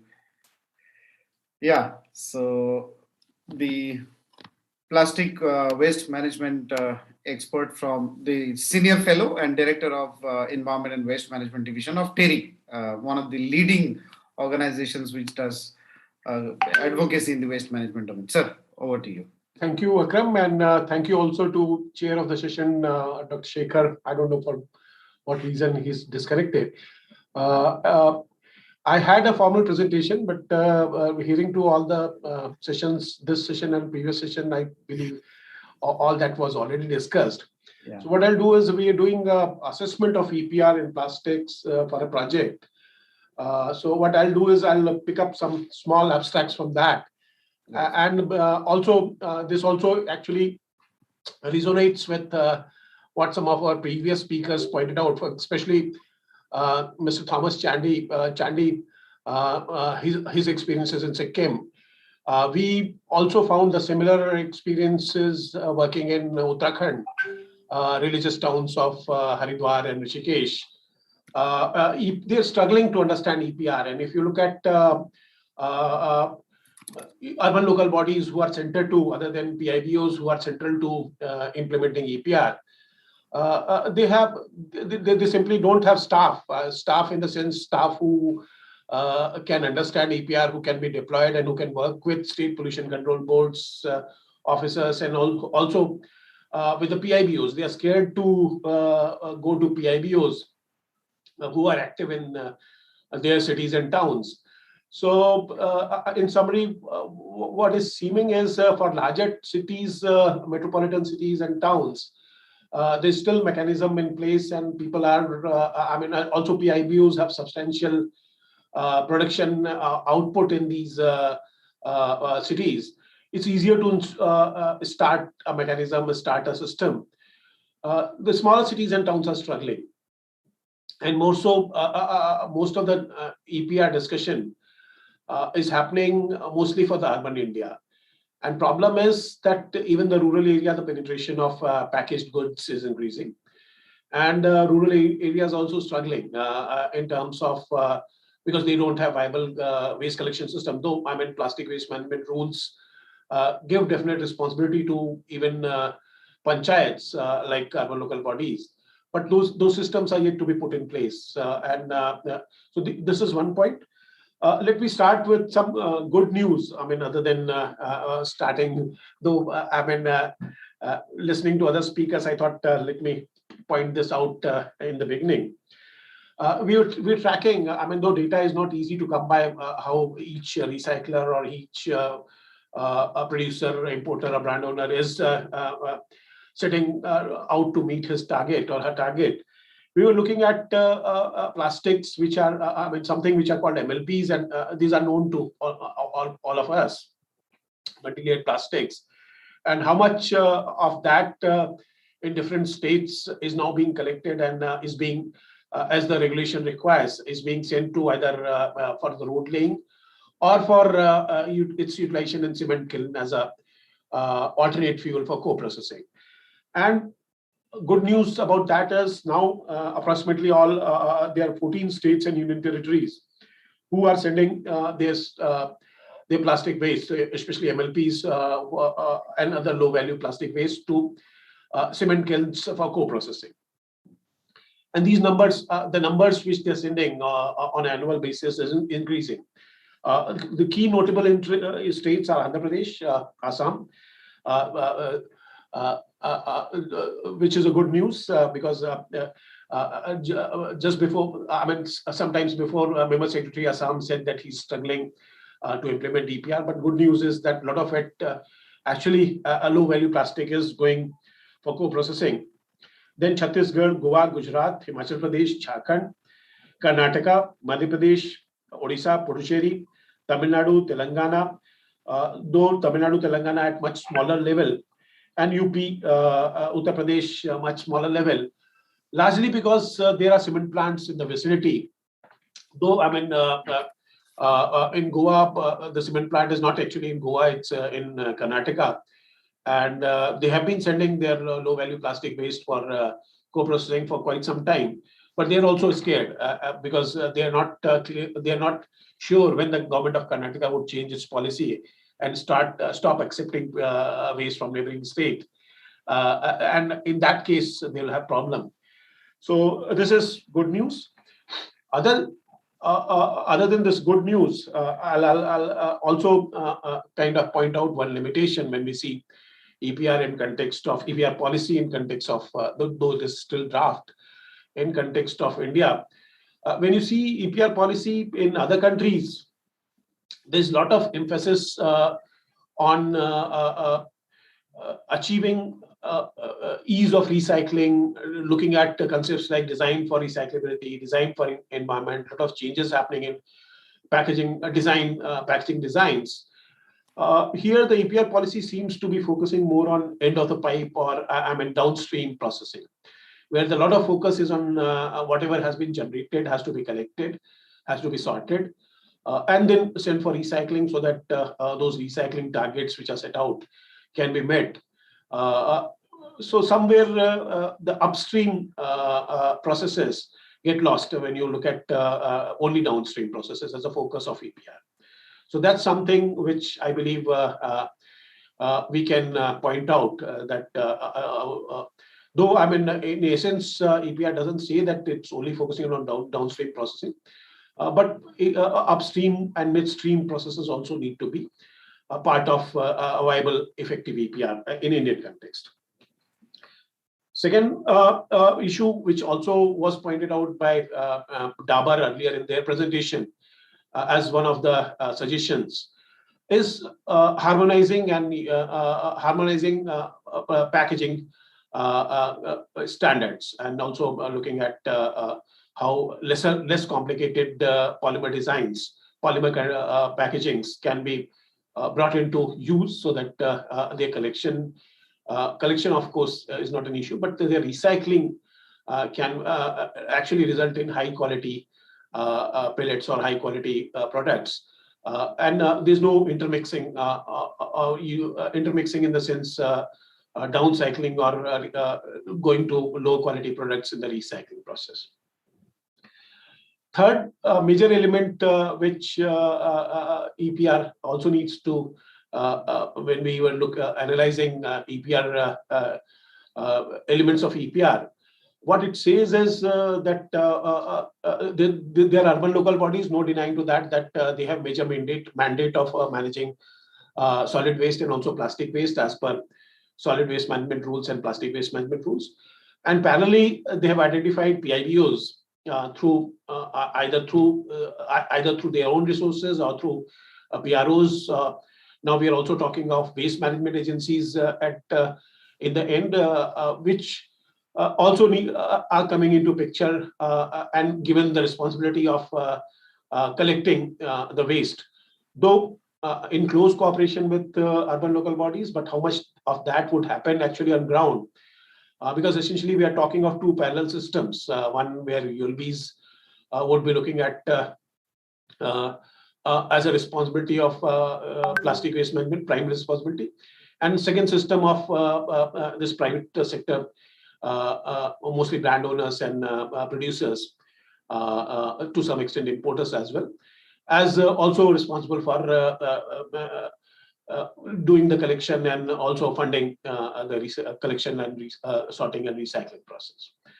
So there needs to be, to our understanding, there needs to be somewhere a joint implementation models need to be evolved when if a good partnership needs to evolve between these PIBOs and urban local bodies in city-to-city specific situations, where urban local bodies, they get confidence. They get confidence because not urban local bodies in many cities are not empowered, basically to that extent, because they're still struggling to put up a basic waste management system in place. So they get empowered by this partnership. So that's something which we would need to look at. And also, quickly, when we're looking at plastic credits, I don't know if Maggie is still around. In Indian context, plastic credits would mean that someone, if someone would like to purchase plastic credits, then there should be someone who's recycling more than its quota of whatever target the producer or importer or brand owner has been given. Then only he'll be in position to trade those surplus credits. So that's something which is a good thing, because that creates incentive for recycling more and more. But in terms of these stiff targets for recycling, which starts from 35% and gradually goes up to 100%, at what point of time these recyclers PIBO-driven recycling process would actually start achieving more than their quota remains to be seen. Obviously, this is one aspect which came out of our assessment and analysis. Another issue which I wanted to highlight is mechanism of monitoring, which is also highlighted by many other speakers, that we need to have a robust and transparent method of mechanism of monitoring, because any implementation of regulation or a policy framework would be as strong as is mechanism of monitoring, not only to see and incentivize people who are doing good, but also to penalize the defaulters. And because that only would actually ensure that this forward-looking EPR policy gets implemented, and the plastics which are currently leaking from the system get into collection stream and are recycled, hopefully to upcycled or to value-added products. Also, what is very exciting now, hearing to Maggie, is that if in future these plastic credits can be traded globally, that would create huge impetus in India to basically work around plastic credits, and also this plastic credits essentially would also fund further waste collection initiatives and setting up of recycling centers, setting up of PROs basically to ensure that different PIBOs they end up collecting their waste. So I'll stop here because time is short, and thank you so much. I'll come back again if there's a requirement. Yeah. Thank you so much, sir. In fact, we should keep hearing you. Unfortunately, we are going very, very late in our program. So we are just quickly covering our speakers and also getting the points in bullet points. So basically, we can speak for hours. We can also speak the same thing in bullet points. I'll go to the industry leaders now. I'll invite two industry leaders. Then I'll invite.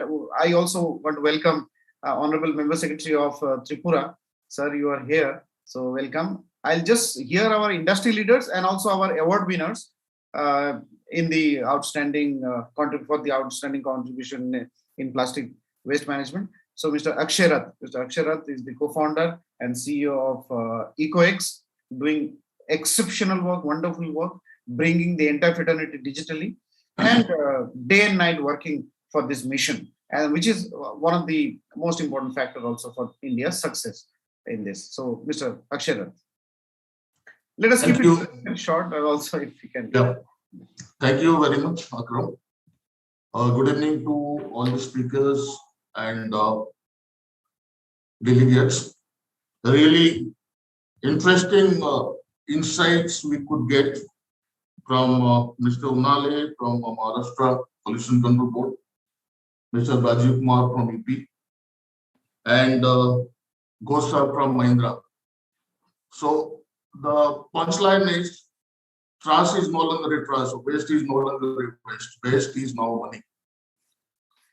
That is what my founder promoter, Mr. Nimit Agrawal, could visualize 3 years back. After finishing his studies from ISB Hyderabad, we started this company.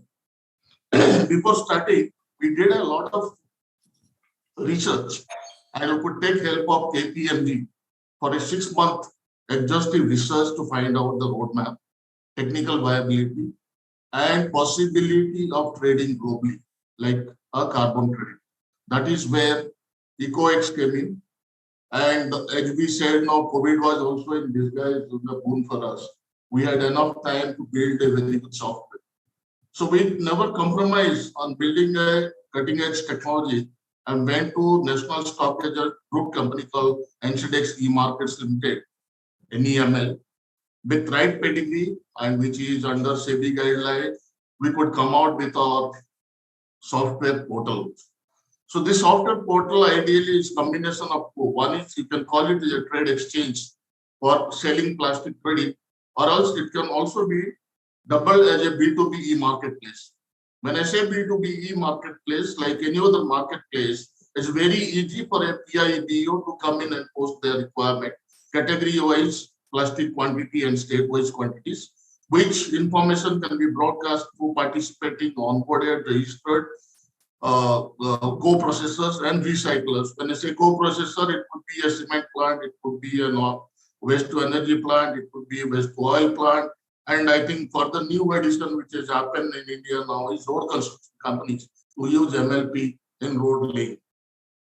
So the mechanism is very, very simple.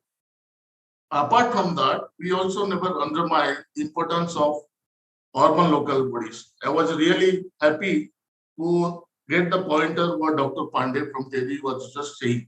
And it's a very practical experience for me. Forget about tier 1 and tier 2 cities. You go to village level or panchayat level, gram panchayat level, small municipalities, parisadas.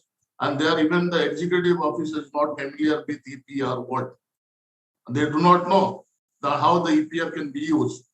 So that is where EcoEx is put in a lot of effort, and particularly from Uttar Pradesh, and meeting most of the small ELPs of the village level municipalities and trying to make them understand how to operate an MRF, how to leverage digital marketplace such as of EcoEx to better realization of their recyclable plastic waste, and how to also get EPR incentive for their contractors by selling or by using their MLP waste to complete their end of life process to cement plants or to the nearest waste energy plants. Good to see. I heard two of our big leaders in plastic waste management space, and many of them are looking at building marketplaces now, which we have started doing for 3 years back. That was because primarily the efforts put in building the new framework of EPR, which has come very recently on 6th October, is very clear.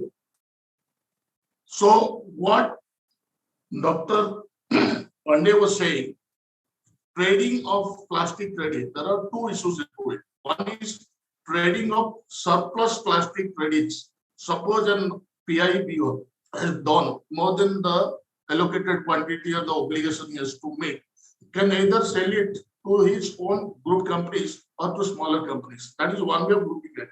But what is happening by Vera and what's happening by plastic credit exchanges operating in Philippines, Vietnam, and USA, that's a different model, wherein it's called a voluntary admission. Whenever as a brand, if you're using plastic, you voluntarily spend or invest and fund a project wherein the set of guidelines are set up, and the PwC or KPMG kind of auditors are there, audit the entire process and vouch for it, then complete the collection, segregation, recycling or incineration process, and then give a certificate proving plastic neutrality, or you say your product is now plastic neutral by clearing the plastic footprints, whatever you have entered into the society. So that is how the plastic credit exchange is working. And I'm very sure going forward, the way this is drafted in next month or so, it will be a law, it will be a gadget.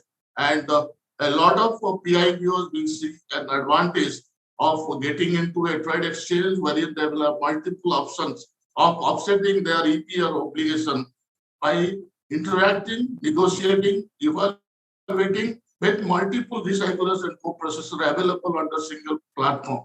And I think that is what I could clearly see. So before ending, I will be very happy to share that we have also not forgotten our responsibility towards the Safai Kamcharis and rag pickers.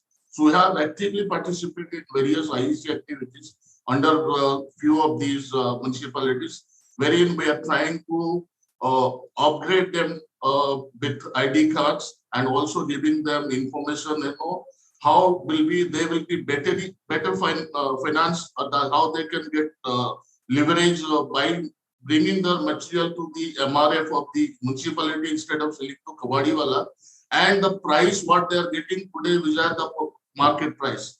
For general knowledge, I could say that most of these Kawadiwalas, if they are collecting almost close to 1,200 to 1,500, that's the average price range of material per day, and that they are selling to the smaller Kawadiwalas at hardly 300 rupees. So that is how that reality for the rag pickers. So that is where a lot of efforts is to be put in to bring them to this mainframe. And I think EcoEx company is committed to that. We have taken a pledge on the day this year. We will be at least making life better for 2,500 rag pickers this financial year. With this, I end my discussion. Thank you, Akram. Thank you. Thank you so much, Akshayji. You are doing excellent work. Continue doing that. We will give you whatever possible support we can. So I want to quickly go to our next speaker and also the winner actually of today's Policy Time Sustainability Business Excellence Award. And the criteria that we had is we wanted to promote exporter of recycled granules. So Manish Agarwalji, Director of Vrindavan Plastic Industries. So a quick remarks from you, Manishji, based on the work. Sure. Thank you, Akramji. First of all, thanks a lot for giving us this honor and inviting us on this platform. Now, my company, Vrindavan Plastic Industries, is almost more than a 2-decade company. We are in based in Daman, and we are running this 3 different factories from almost 1998. We have been doing the plastic recycling with a lot of passion from day one, and selling the recycled polymer with a lot of perfection and properly, fully equipped. We have our own labs and we test the material, and with the proper test reports, we have been selling in India as well as in the export market as well. So we have been Star Export Award winners also last few years, and we have been exporting to many countries, right from South America to African countries, Sri Lanka, Bangladesh, everywhere. Recycling is a huge market in our country as well. And by entering into this EPR business, even we people have started this EPR formalities, and we are already a PRO. So this is giving us a huge platform to prove ourselves. And honestly, I should say that this platform has made a recycling industry a white collar industry. Till this time, our recycling industry was not supposed to be an organized industry. But now, by grace of all these things, it has been come into a very organized sector, and we are enjoying, growing with this industry. And there is a huge scope in future, which we all have discussed now in this today's session. So along with this, we have our one foundation, which is Conscious Earth Foundation, in which we are making people socially liable. We think that we are responsible, whereas we want people to understand that we are liable for making our country clean, avoid littering of the plastic scrap, wooden scrap, whatever type of scraps. So we have been doing a lot of awareness programs in this. We are going to schools and a lot of BMCs and beach cleanups drive we are doing. We are teaching the school children, college students. We are doing all this work in which we are making people properly, consciously understand that, yes, only your one pouch can make a big difference. Normally in our country, people think only my one pouch can make what difference. एक मैंने biscuit फेंका, खाया और फेंक दिया, उससे क्या फर्क पड़ता है? So this is a very deep-rooted, we are trying to make people conscious. Your one pouch is very important. So try to be conscious, learn this, and see the future, how we can make our country clean. And one more, our biggest, this is Clean the Cosmos. Our Honorable Prime Minister, we are talking about Swachh Bharat Abhiyan. Whereas this CTC, we have been attached since last 3-4 years, we are running this. It is called Clean the Cosmos. So we don't talk about cleaning the country. We are talking about cleaning the cosmos, cleaning the Brahmand. As we all know, cosmos is like an umbrella. So whatever we are emanating, it is coming back to us. The same is our country also. Whatever we are throwing, it is coming back to us. So in this Clean the Cosmos, just by, giving this talk and giving this awareness to people, that just by emanating positivity in the cosmos, in return, we are going to get the positivity only. So try to stay away from the negative thoughts. Everything is possible. We are seeing how this plastic conversion has become possible, how things are improving, how people and brand people will be forced to use the recycled polymer along with their virgin polymer, and that's going to be a huge market for people like us. So these are the work which we are doing, and wanting all of the industry fraternity, all of the industry people and routine people also, that to understand and just support us in these foundations, and let us grow in the consumer waste and the post-industrial waste recycling business, what we are doing since so many years. Thank you. Thank you. Thank you so much, Manishji, and congratulations. So now may I invite our final speaker of the session 1, and also one of the Honorable Member Secretary of Tripura State Pollution Control Board, Sri Vishu Kormukar sir. Sir, your special remarks. Yeah, can you unmute, sir? Am I audible? Yes, sir. Please go on, sir. Okay, so good evening, everyone. The distinguished speakers and recyclers and then various head of the organizations. So first of all, I must convey my greetings from Tripura State Pollution Control Board, and I also would like to convey my thanks to the organizer, Policy Times, to invite me in this platform to share some activities which is going on in our small states. You are all aware that Tripura is the small state in the northeastern, among the northeastern states. So only 40 lakhs population in our states. So it's a very small states, and I would share some brief about that. Only 20 urban local bodies are there. And if I say something regarding the plastic waste generation and waste management, just 2-3 few words. So in our state, 61.65 tons per annum generation of plastic waste in our states. So in these states, just 20 numbers of plastic items manufacturing units and producers, they are operating and with the valid consents and authorization registration certificates, and only 12 numbers of plastic recycling units are there. These are very small scale industries, which are mainly local entrepreneurs are collecting some plastic items, and they are just convert them into granules. But in our states, there is no reputed recyclers are there. This is our I would say, like, it's bad luck for us. If some reputed recyclers are there, then plastic waste management can be minimized in our states. So the recycling capacity of the plastic recyclers in our states is only 5 tons per day. So, but in our states, plastic carry bags is totally banned in our states. Only and in this regard, in our states, some monetary penalty also imposed.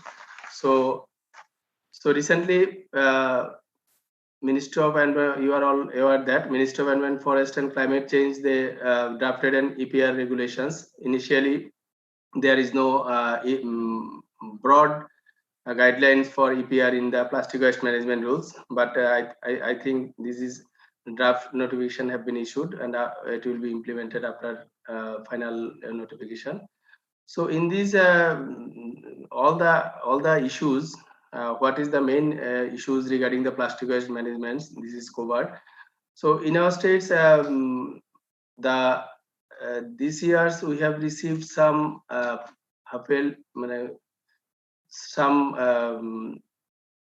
PRO's report, but I would request that PROs to kindly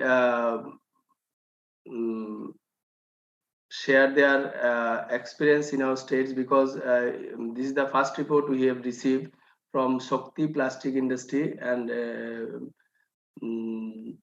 Johnson & Johnson Private Limited and GlaxoSmithKline and Abbott, and 4 and 5 reports we are submitting.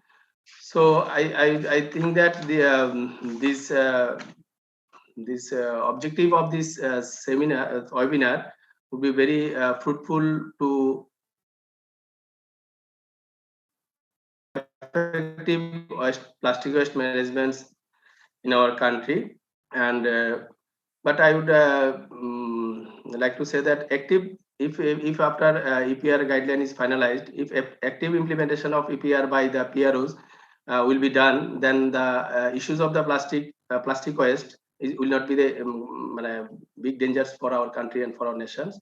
So in this regard, I think lots of IC activities will be very helpful to actually to know what is the EPR extended producer responsibility of any producer, because the common peoples they are not aware regarding the PRO, regarding the EPR, and whatever they suppose one producer they are the plastic items they supposed to collect from the market. So this concept I think should know every common people, so that the producers can implement that EPR properly and effectively. So last of all, I would like to say that, I would like to request through this platform to some reputed recyclers to come in our states, so that our plastic waste can be recycled more effectively, and some plastic recyclers expertise in terms of road making, in terms of manufacturing of consumable items. So that can be very helpful for our states. So last of all, I would like to thanks everybody and thanks Policy Times for giving me opportunity to share some words about our small state Tripura. Thank you very much. Yeah, thank you. Thank you so much, sir, for sharing your views. Can you hear, sir? Okay. Yes, sir. Yes, sir. Thank you so much, Honorable Secretary. I think with this we come to the end of our session 1 on stakeholder on actually the story of EPR from our policymakers. We had excellent speakers sharing their perspectives from different angles. I will request Dr. Samit Joshi to come on camera to start and initiate our next session. So I'll request speakers to kindly keep yourself in mute mode. Dr. Joshi, over to you. And yeah, so we can start our next session because we are totally late. Your voice is not audible. Oh, sir, we are not able to hear you properly.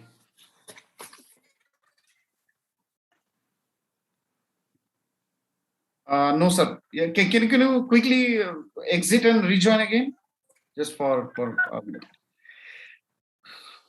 so in our second session, let me just, by the time sir joins, I'm very happy. We have again a very rich panel sharing, coming from different, the theme is stakeholder perspectives on EPR. We have Ms. Juhi Gupta ma'am joining from PepsiCo, Ms. Shalini Goel ma'am joining from International Council for our co-organizer, International Council for Circular Economy. Then Jaydeep sir is here from Tetra Pak, Ankur sir is here from Imami, and Devartha from Sampurna. Manish Pathak ji is there, and Akhilesh sir is already here in the frame, MD from Avi Global. So plastic manufacturers, recyclers, and real leading brands sharing the perspectives on this. So, sir, are you back? Samit Joshi, sir. So some issue, I'll first, Juhi ma'am, if you're there, so we'll start with you because you are on the way. So I was just excited to hear you. Can you unmute yourself, ma'am? Oh, sorry. Now. Okay. Hi everyone. Can you hear me? Yes, ma'am. We can hear you. So okay. Thanks, Policy Times, first for having me here, and thank you, Akram, for coordinating the entire event. I'm sorry I've been traveling, so I could not be part of some of the other sessions, but I think very interesting insights the past few speakers that I've heard. I had a small presentation, but probably I'll just run across those slides very quickly. Can everyone see my screen? Yes, ma'am, we can see. Okay, great. Okay, so I really don't need to go to the context of why plastic waste management is important. Like any other country in the world, India is also fighting the menace of plastic waste management, despite having a very low significant per capita consumption at 11 kgs. Still, there is a big issue because 40% of what we generate, which is 26,000 tons of plastic waste, remains uncollected, and then it finds its way either to the landfill or the oceans. Hence, it's a threat to the environment. Let's look at some of the systemic challenges that exist in the plastic waste management landscape today. Number one, the issue is that there's no adequate facilities or infrastructure when it comes to collection and recycling. The second is that there's no sortation of waste at source, which is a big challenge, and it makes the entire waste collection process very complex. But despite all this, for PET especially, there is a very thriving ecosystem. It's not circular yet, it's linear, but it is existing. And all the used PET bottles are collected, converted, shredded to flakes, and then converted to polyester fiber, and it's going to textile industry. So that's, I think, a very good news for India. We are more now looking at circular environment. I'll talk about in a minute. Looking at the regulatory landscape, again, there's been many challenges or many changes. The landscape has evolved greatly. In fact, this year itself, I think the policy environment is changed third or the fourth time. And the latest amendment has been on 6th October, which really talks about both upstream EPR as well as downstream EPR. So downstream EPR, I think, was there from earlier, but now it is really forcing the industry to look at end of life options. While MLP was primarily going to cement kilns, almost 90% as an RDF, but now it will also force the industry to look at opportunities of end of life. I would want to highlight here that while the policy environment is there and the brands and the PBOs are committed to do this, there is a gap when you look at the when you look at the ground opportunities, inadequate infrastructure. I talked about the systemic challenges. So despite the commitment or the intent being there are significant gaps which are there leading to challenges. So again, we are very looking forward to the new policy amendment that has come. I talked about upstream EPR and downstream EPR. There is a mandatory minimum recycled content used for food contact material, and I think that's a very welcome move because that will drive circularity. It will drive bottle-to-bottle recycling. It will reduce the virgin consumption. But again, do we have enough rPET material today for the brands to use? Because 2023, 30% looks very ambitious right now. So probably we need to really have some conservative targets to start with and then move on to the new targets. So that's in the policy environment. I really don't want to go here 30, 70, 100%. This is where, we were all standing as a business. We have been able to accomplish 100%, this year, working with multiple waste management partners, almost 8 waste management partners across the board. And we are very happy with that achievement, despite all the systemic challenges that exist. It's a long road ahead, looking at the new requirements that are there. But I'm sure all the partnerships that exist today will help us meet the new requirements. Looking at what PepsiCo does in terms of EPR landscape, the first, the pillar is that industry-led advocacy is there. Then we work through multiple waste management partners to meet our EPR requirements. And the third important aspect is the 360-degree communication plan, which my previous speaker also talked about, talking about the ICCE and how consumer awareness is also very important. So talking about the advocacy element first, we have worked very closely to the industry consortium to really shape the EPR policy. Brand neutrality is one such example which we've been able to introduce in the law. Otherwise, the collection viability will just not have been there. The other unique aspect that has been done is that through CSSPL, we've been able to create the biggest producer responsibility organization, which has like-minded companies, both multinationals and Indian companies, which are working on a collective EPR basis. They have come on a non-compete platform and really working together to really see how impactful EPR can be done. The second one is waste management, and I'll probably skip this slide because everyone knows about the PET ecosystem that exists and how the waste management partners are setting up collection centers on behalf of PBOs and really carrying out recycling and waste disposal activity. I would want to highlight some of the awareness drives that PepsiCo has been driving. We have been able to cover a lot of awareness drives, whether it's the beach cleanup exercise, Plog Run, which is an annual property now for PepsiCo, where we've been driving consumers to really come together with us, our employees, our leadership team, to really get together and collect plastic waste and then send it for recycling purposes. So this is the third year that we did Plog Run. The first one was at India Gate, and this was appreciated by our own Prime Minister as well. The second and third, because of the COVID, we had to do virtual events. The latest in the stream has been the Tidy Trails campaign, which is launched in Mathura, which is also one of the places where a greenfield project has come up. This I've already talked about. So what is going forward? What are we looking at? I think next on the annual is that looking at the entire people and planet integration approach. My previous speaker also talked about importance of formalization of the waste stream or the waste pickers, because they are the backbone of the entire collection stream, and also at the very lowest of the pyramid, socioeconomic pyramid. So we really need to work together, with them on developing their capacities, training them for better sortation, looking at social inclusion schemes which can provide dignity for the work that they are doing. We are dabbling with some of the projects which are looking at making them micro entrepreneurs through CapEx building on mini material recovery facility construction, for example. At a planet approach, we are really looking forward to the rPET unlock, recycled plastic use in packaging, while we have approval from MOEFCC, but there are approvals from FSSAI and the BI standards which are awaited. Last on my slide is some of the learning that I wanted to share with all of you.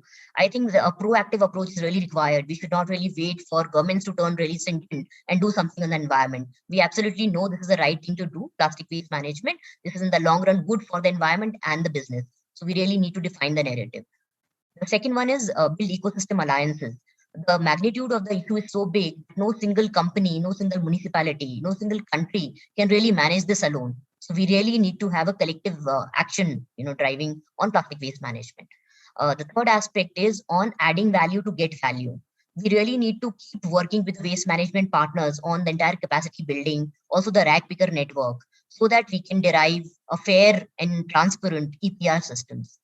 The fourth one is a consumer-centric approach. I think I've talked about it, that we need to continue working on the awareness drives because the systemic challenge of waste sortation at source lies with the consumer right now. I would want to end by saying that there is no right or a perfect model that exists when you talk about the waste management landscape. Hence, a do model is required. You have to continue to do pilots, learn from those pilots, and evolve your strategy going forward. Thank you for having me and look forward to hearing more speakers. Thank you. Thank you so much, Joy, for your thoughts. And now invite Santosh. There is Puneet Santosh from RECYCLEAN to share his thoughts. Puneet, are you there?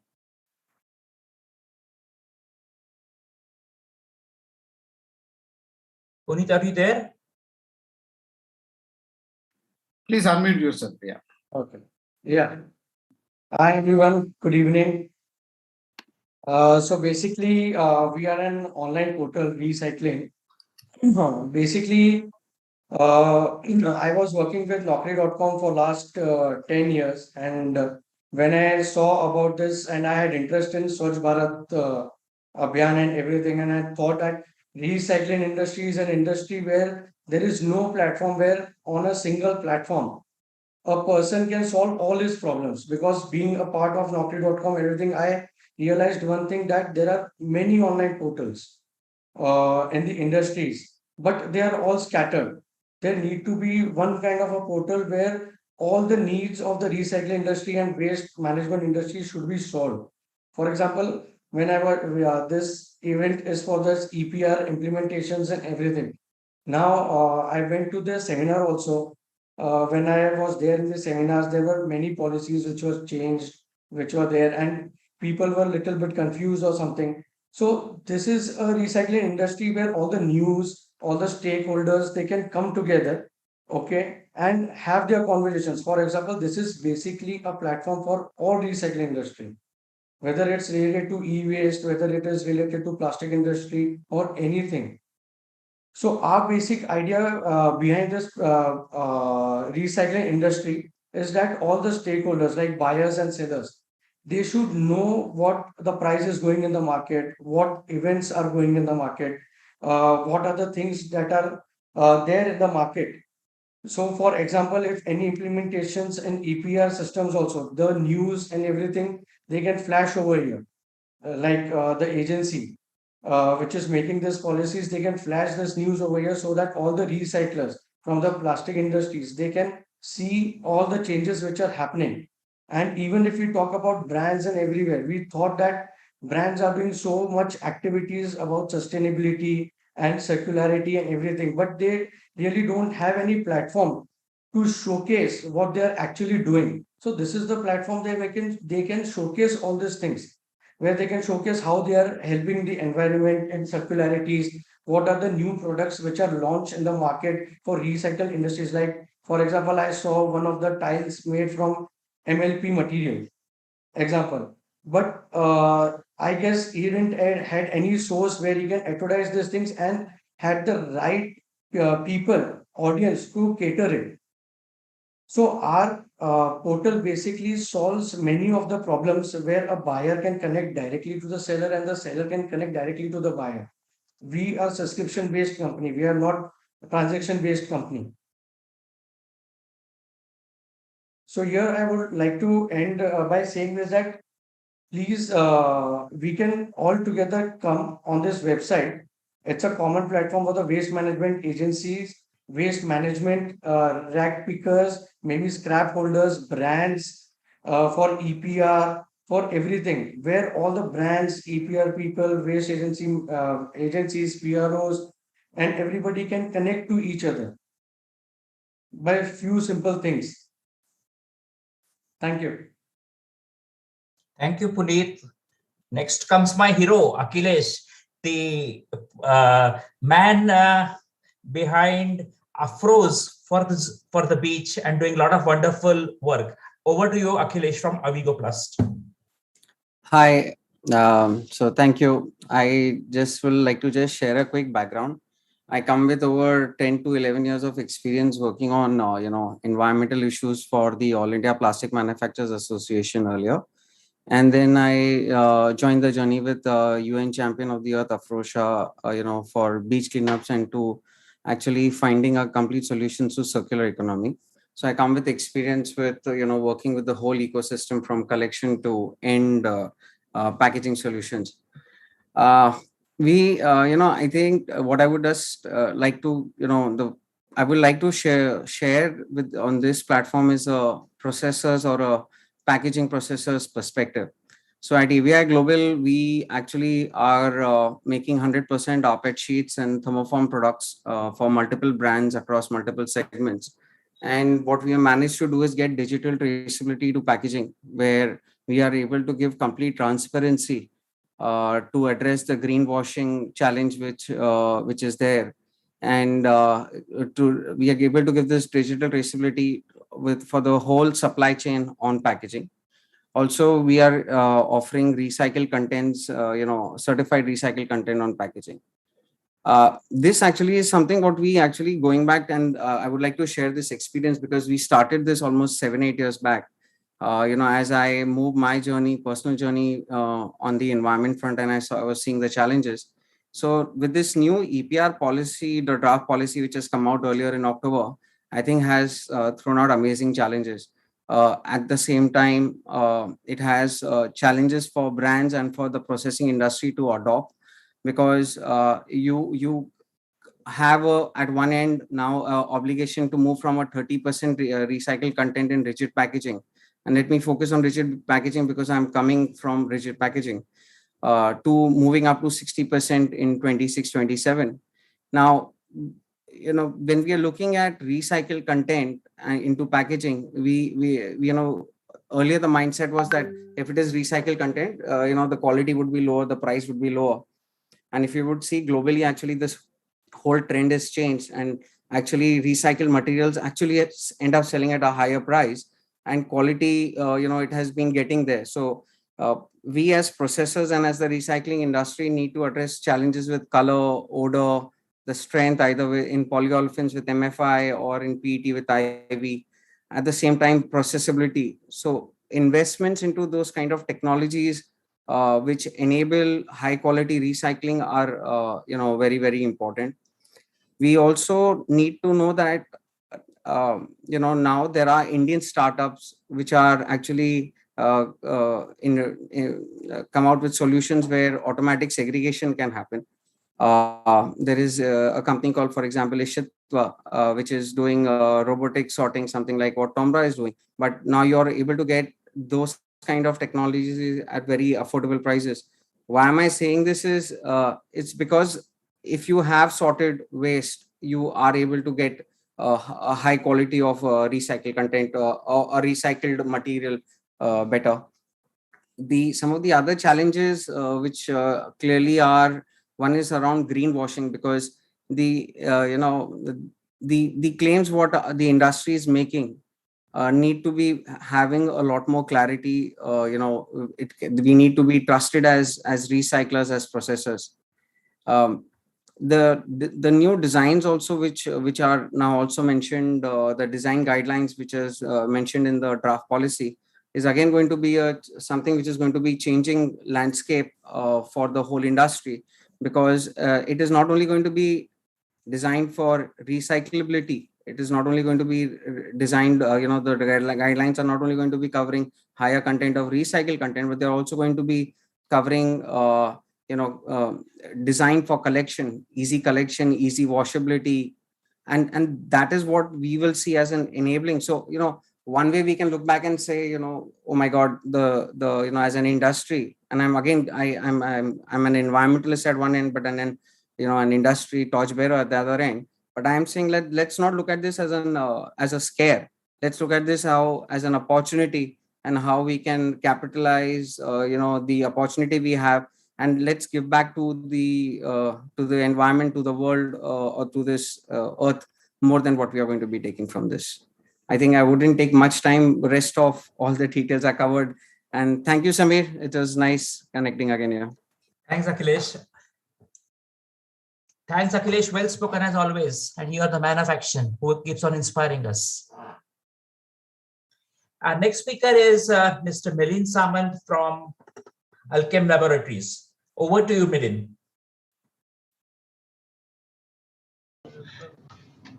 Yeah, good evening all. Am I audible?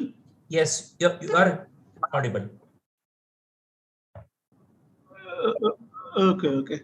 So first of all, many thanks to the Policy Times for arranging this session, and again, a special thanks for calling me for this event. We all are aware about the extended producer responsibility. We have discussed a lot. In pharmaceutical sector, maybe you can say a tablet manufacturing or a capsule manufacturing, or maybe the ointment. Like other industries, plastic gets pushed in a market or pushed in the society as part of our packaging, product packaging. And after usage of a drug, this plastic packing material becomes a waste, and which is now getting addressed under the EPR. Of course, industry is trying a lot for the alternatives, such as biodegradable plastic or the green alternatives. But being a highly regulated sector, maybe the FDA regulations, national and international standards, and other techno-commercial challenges is right now it's a little bit difficult, and it may take some long time.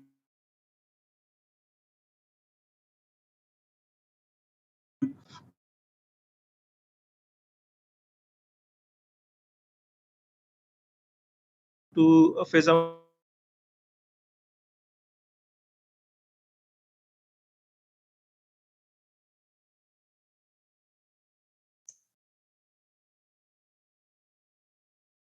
the plastic, phase out the entire plastic from. I am representing Alchem Laboratories, which is one of the leading pharmaceutical manufacturing. We are having a total of 14 manufacturing setups, as well as my international market. And we are total cost of our raw material and packing material was almost 20,465 million. Out of which the cost of my packing material, what we use for packing, was 3,565 million, which is roughly 17% of a total cost. And out of this packing material, the cost of plastic-based material was roughly 1,060 million, which is roughly 29.1% of my total packing material, or you can say roughly 5% of my raw material and packing material what we have procured. In pharmaceutical sector, in entire process of a manufacturing or maybe the product cycle, plastic gets generated specifically at 3 stages.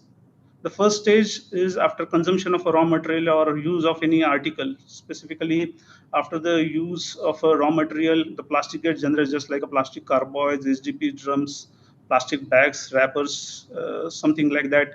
It will get generated after use of a raw material or maybe the articles. The second point of generation is during the manufacturing or the packing process of a product. During the production or the packing, some waste always gets generated. And third is waste which gets generated after use of my product by a consumer, such as the product wrapper or maybe the empty carton, empty bottle, as well as sometimes it's expired medicines or expired products. These are get generated as a waste. Even before implementation of EPR mechanism for channelizing the recycling for first 2 categories plastic waste, which will get generated and get handled at our manufacturing facilities, was in existence. At each manufacturing facility, authorized scrap dealers were engaged and plastic waste used to get channelized through them. And we have continued this same practice. As well as the authorized scrap dealers has been engaged, as well as we have entered up with an agreement with the few agencies for discarding our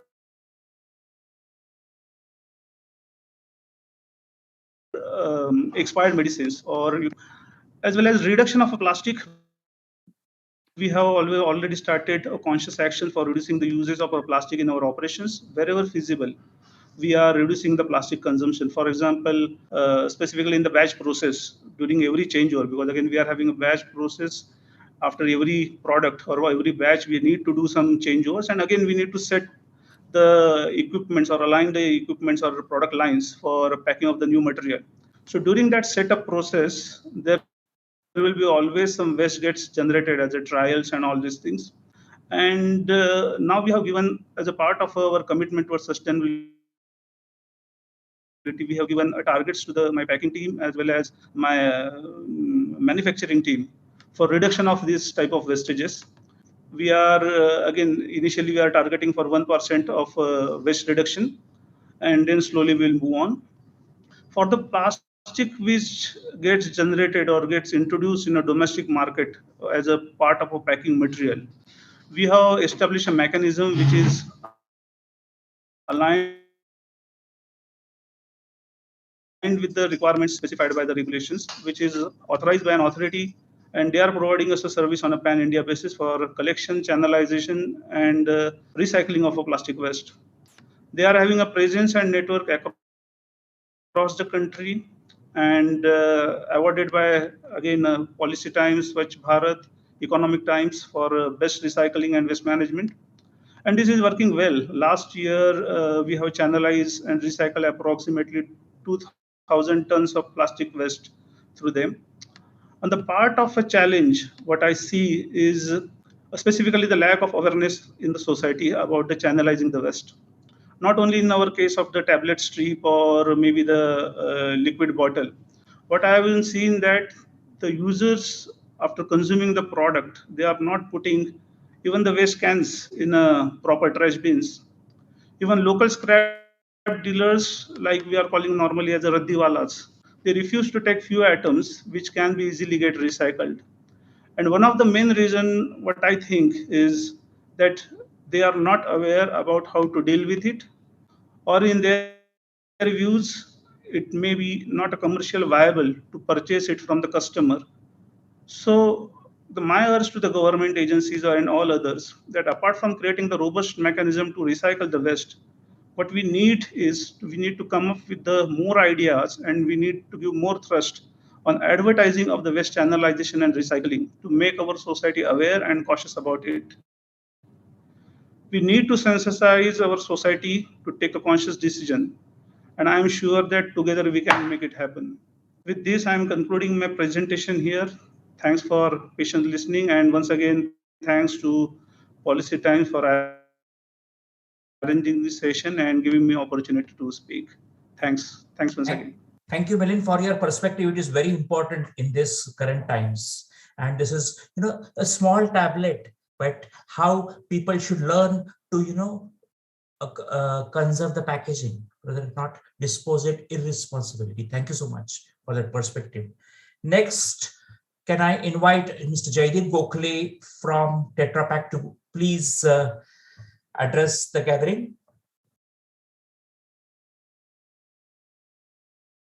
Is Mr. Jaideep Gokhale there?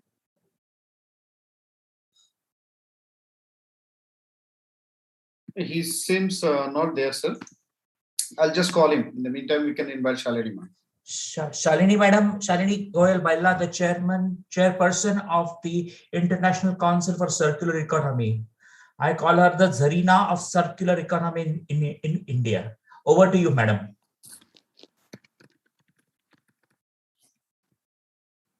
You are on mute. Oh, sorry. You please unmute yourself.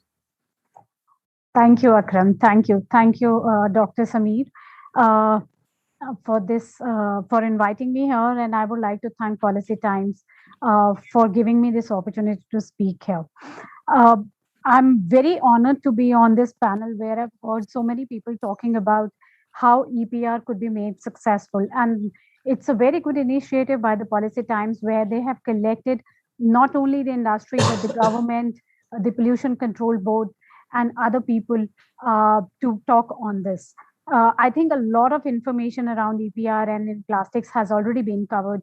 So I would like to speak about maybe 6 pillars that will make EPR a successful policy, and also add on my view as to how EPR leads to a circular economy. While there are a lot of initiatives that are working towards end of life cycle, even the policies like EPR are also working towards the end of life cycle. To bring in circularity in the plastic sector, one very important thing is to start looking at the production cycle rather than the end of life. And while we talk about the production cycle, only one policy which talks about integrating 30% of rPET in the production is something that has come, that is a circular kind of a step. Though EPR contributes to circularity, it is very important to also look at the production cycles. So having said that, now let me discuss 6 pillars that will make EPR a successful policy. And there are people from all the domains here, so I think you all can correlate with what I'm saying. So the very first pillar of EPR is the industry which is innovating, which is trying to find different innovation. Bioplastics is one. We are working towards recycled plastics, and recycling in different ways is something that is the work of the industry, and new innovations that will come will pave way for a better EPR mechanism going forward. The second pillar is the business, and businesses have to invest. We just heard a couple of big businesses today. PepsiCo was there. We heard Akhilesh also talking about it, how businesses are looking at making huge investments to make EPR possible. PROs are playing a very important role, and all these kind of innovation and investment made together by the industry and the businesses play a very important role in making EPR a successful policy. At the same time, we should not forget the third pillar, which is community. And by community, we mean the consumer both from the urban as well as the rural backgrounds. And it is very essential that we integrate NGOs, the civil society organizations, to talk to these people, to participate and collaborate and cooperate, and also talk on the awareness of the plastics, which is happening largely. At the same time, talk about what is the importance of recycling. The next pillar, as we say, is policy, which is already there, which is taking a better shape with every passing day. And these policies have to, rather than being regulators, also need to take the shape of being the guiders.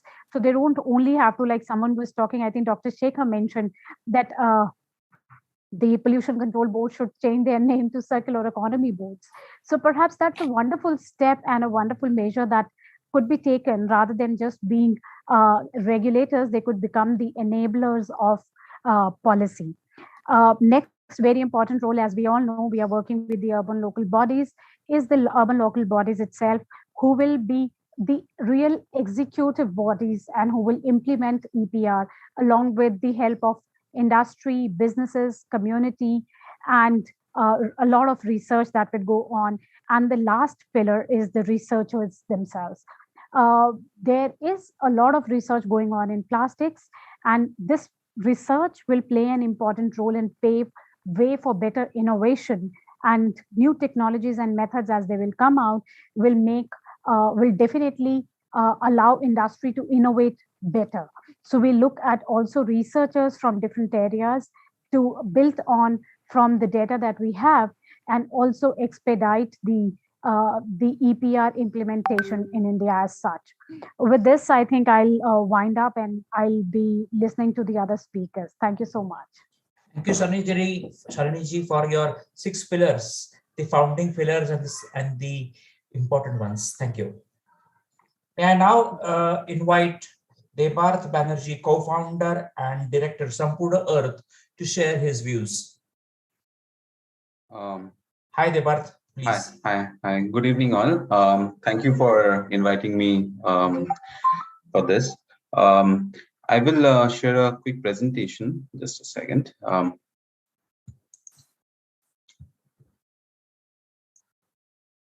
I hope my screen is visible. Yes. Yes, thank you. Thank you so much.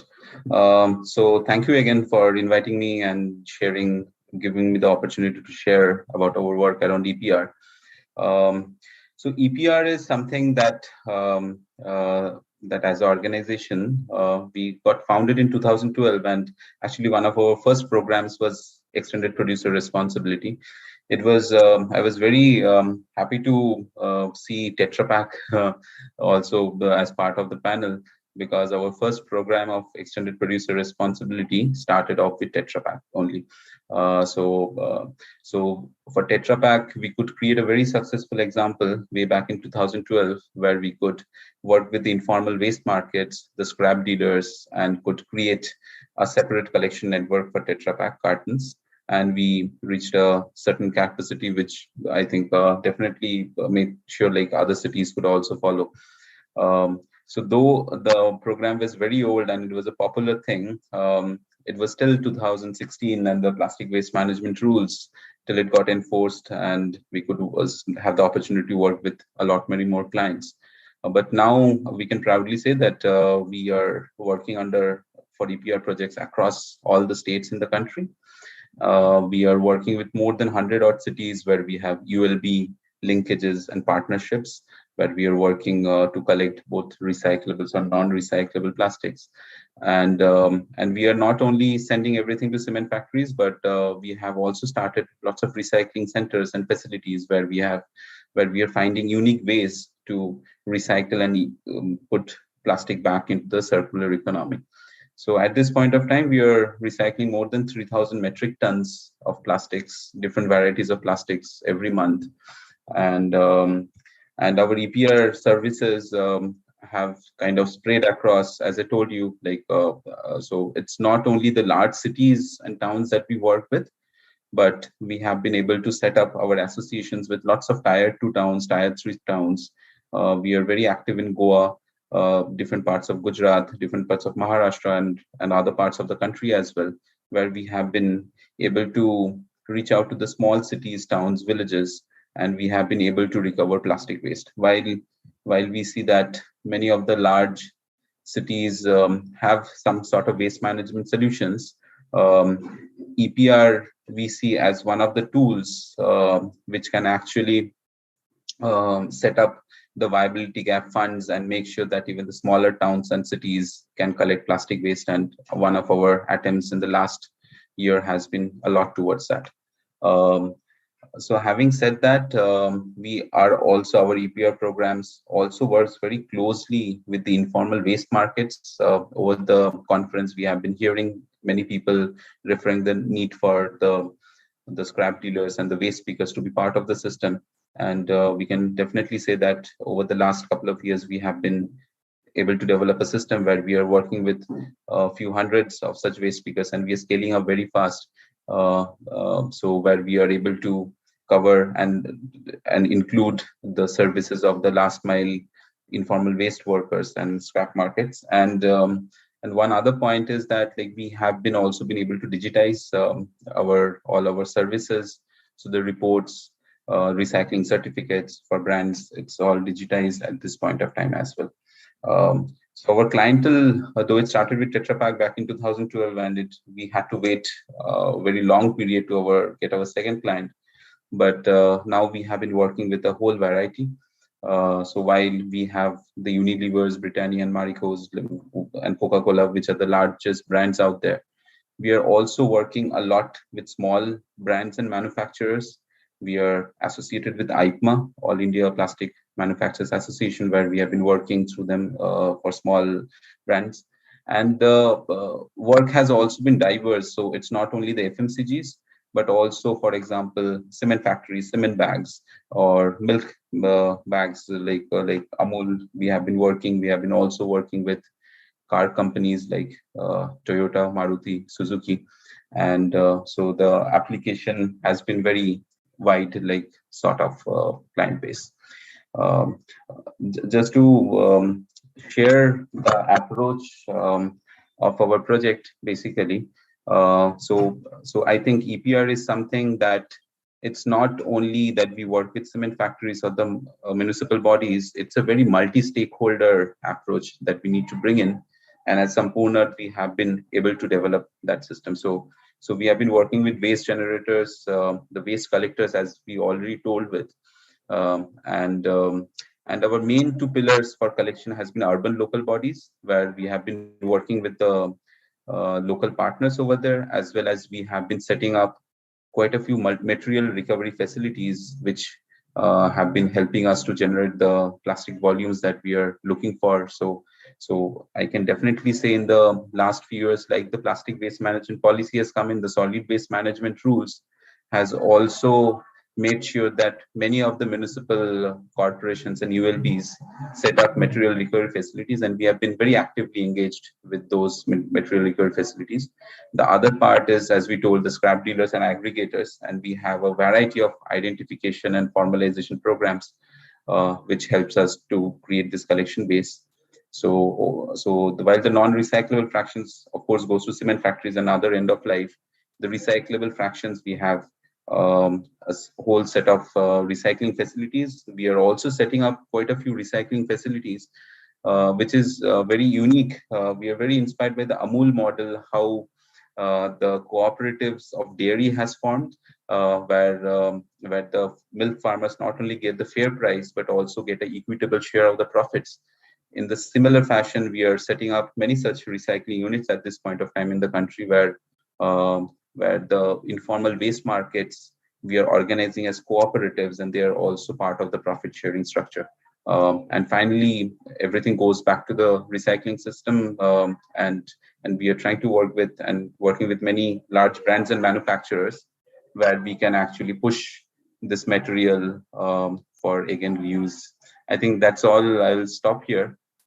And we hope that over the conference we could connect with many more people out there, and we can extend our work not only for the brands and manufacturers, but many other recyclers, many other waste collectors. And I've been hearing about these marketplaces. I'm sure like we could develop a lot more connections as the output of this conference. I will thank and go back to Samir. Thank you. Thank you, Devarth. Your Sampurna Earth, you have made it more beautiful by collecting what people have discarded. You are the real hero. Thank you. Thank you so much. Now, may I request the chairman of the Indian Plastics Institute, Shri Pankaj Shah, to please come and tell us about his views on EPR and the plastic associations. Over to Pankaj Shah. Yeah, thank you, Samir. And I'm very much thankful to the Policy Times and the other participants associations for giving us this opportunity. I'm Pankaj Shah, the Governing Council Chairman of Indian Plastic Institute. Let me start by saying that the plastic is becoming the lifestyle of our day-to-day life. It's a versatile nature of plastics makes us then useful for the various purposes. Maybe the electronic applications, maybe the automobile applications, maybe the packaging applications, and so on. We all know that the plastic has a lot of advantages and has played a significant role during the pandemic, be it the medical services like producing the mask, gowns, oxygen breathers, and list of endless. E-commerce to supply goods, food, packaging to avoid contact, and so forth. Plastics have been the instrumental even before the post-pandemic will remain relevant. The challenge is which no one will deny in disposable of handling of the plastics post-use. This is the very reason why it is found in the ocean, water bodies, and on the lands. Especially in Indian plastics flying all over the land is a big problem. Various solutions have been promoted all over the world, and even every country need to decide what is viable and workable for their socio-economic environment. Banning in single-use plastics one of the solutions, which is commonly accepted across the world. However, I have a different viewpoint on that we must put our efforts together and see whether we can avoid banning the single use of plastics. At the same time, most countries are promoting recycling, use of compostable plastics, papers moving to multi-use of plastics. For India, we will all need all these solutions. Lot of our waste goes into the landfills and compostable plastics fit in the system.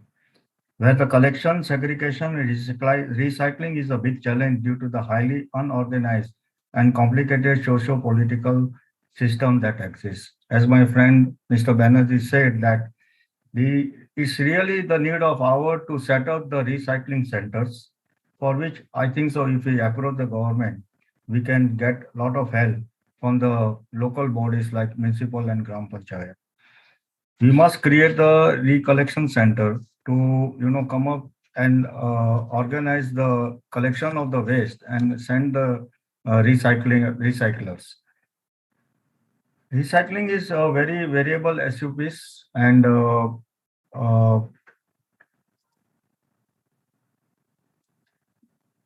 plastics which are not contaminated and have certain economic value. Example, water bottles, confectionery packaging.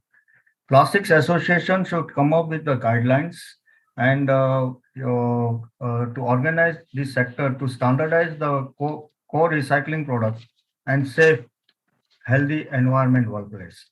Use and promote the bioplastics to reduce the carbon footprint and and improve the image of the plastics. Compostable plastics as alternative for SUPs which cannot be recycled. For example, ready food packaging and containers, carry bags, garment, and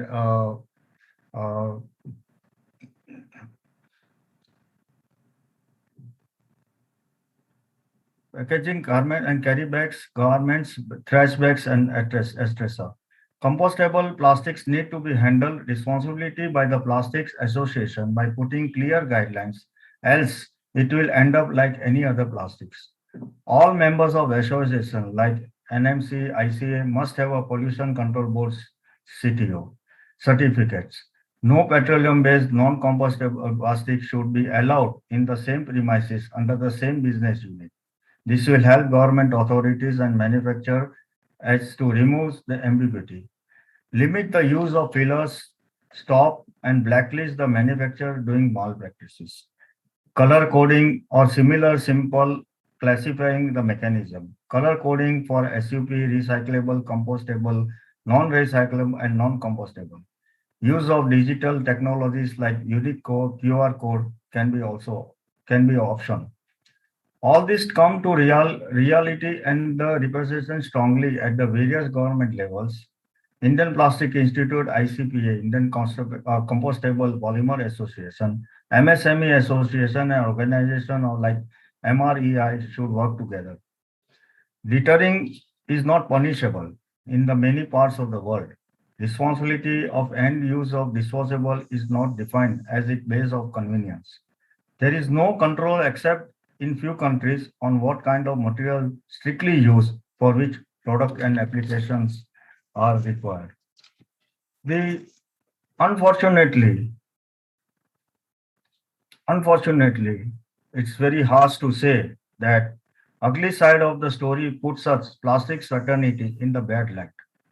We as a plastics manufacturers and association must take responsibility for not controlling and defining code of conduct. Just like NMC, National Medical Council for Doctors or ICCE, Institute of Chartered Accountants for the members and the plastic processors, manufacturers. There are bodies for the different industries like IEE, which defines the norms of their respective industries. Colonial attitude and unethical business practices. When some states decide to implement plastics ban, the ugly side of the manufacturer came forth. Many manufacturers had no state pollution control board certificates. Instead of protecting the interests of plastics manufacturers, some of us work on the alternative which are detrimental to society and plastics such as paper-based solution. Sad part is that some manufacturers quickly moved into the action opposing the plastic ban and the same time getting CPCB approvals for use of compostable plastics with clear intention to keep the control in few ways, just like licensed route. This has put the rest of the plastics fraternity at the disadvantage and especially smaller players. On the gross violation of good manufacturing practices is the need of the hour. In India, over the years, in the absence of code of conduct, despite having laws, in the greed to make money, manufacturers found some smarter but dangerous way to use plastics. For example, in some areas of our country, there are hubs of disposable plastics, syringe manufacturers, which do not maintain the follow any good manufacturing practices. This is thus one of the example of malpractices. The list can be long. Are these syringes really made under good manufacturing practice or with the FDA approval material? Is it really safe? How sure is the hospital staff over the use of these disposable syringes? The use of one bad quality syringe could affect someone's life, and so all arguments that we must provide it as a cheap price is a myth. It should be affordable, but not at the cost of the someone's life. We can surely argue, and it's not our job to keep vigil on the government, should keep the check on this. However, I strongly feel the code of conduct must be led by the Plastic Association like AIPMA, OPPI, Plast India Foundation, and of course, we are help as IPI to the government authorities who themselves otherwise not technically competent.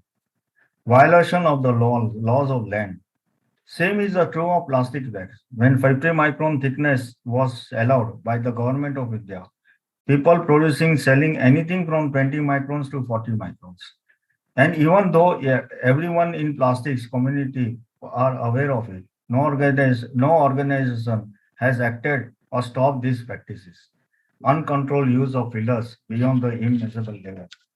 So I personally feel that all associations really should come together, because if we have to address and take the extended producer responsibility, we should combine ourselves together and create the scene where we can convince the government that yes, plastic industry and plastic fraternity and plastic industry can take the positive role to address the recyclability and the waste management. Looking into the path forward, just like CCCI, this body should connect with the central ministries so that its membership become prerequisite for the plastics manufacturer, for government supplies, and also for the corporate supplies. The central assessment to approve the membership only after collecting certain specific documents, just like CCI does for the members. For example, manufacturers should have state pollution control board certificate. Members should only engage in manufacturing of the products declared by them. Members will get suspension ban if found doing malpractices. For example, production of films below thickness allowed by the government of India, production of plastics-based article under the name of compostable plastics. Recycling Plastics Association should come up with the guidelines and solution to organize this sector to standardize the quality of the recycled product and safe, healthy for the healthy environment at the workplace. Here I would say that all associations, including the recycling association, should sit down and really work on this. Limit the use of fillers, stop, blacklist the manufacturer doing malpractices. Color coding for SUP, recyclable, compostable, non-recyclable, compostable can be defined. Use of digital technology, unique QR code, which can be used on the product of authenticity. Simplified process to obtain CPCB approval for the production of producing compostable bioplastics approved alternatives. Shorter period for the test certification. Provision approval if the company submits the documents stating that it is using certified approved materials only. Ban on single-use plastics tape, right direction. As plastics organizations have even more critical role to play, both to save and improve the image of plastic industry and at the same time support the worldwide movement to find the sustainable solution. EPR is possible. in the right spirit if all stakeholders work together for the larger cause. Thank you so much. These are my views. Thank you, Pankaj Bhai. Thank you, Samir. Thank you, Pankaj Bhai. There is a comment by a doyen of the industry, Prakash Joshi, that you have made a very important but ignored points, and that one should have a carbon footprint of plastic materials and industry having a code of conduct. So I would request IPI to take the leadership under your guidance to get all the associations to form a code of conduct, at least a discussion on this front. Sure, Thank you. we will work on this, Samir. Thank you so Thank much. you so much. Thank you. Great presentation. Another comment. Thank you. Thank you, Pankaj Bhai. Now I request Mr. Manish Patak, Managing Director, 3R Management Private Limited, to kindly address us. Hi, good evening, everyone. I hope I'm audible. Yes, you are. Yes, you are. Please go on. Yeah. Thank you, Dr. Samir Joshi, for inviting me and for nice. So I have been listening, and I will be just presenting the industry view of what we call the entire EPR application and implementation in India, and now we are entering into the kind of a maturity phase of it. So as far as the company goes, so we are a player in city waste management. So we do integrated solid waste management. So as of today, our capacity is every day we collect different kind of plastics to the tune of 50 to 55 metric ton, which amounts to approximately 1,600 to 2,000 metric ton per year. And so this we collect and we try to process it also.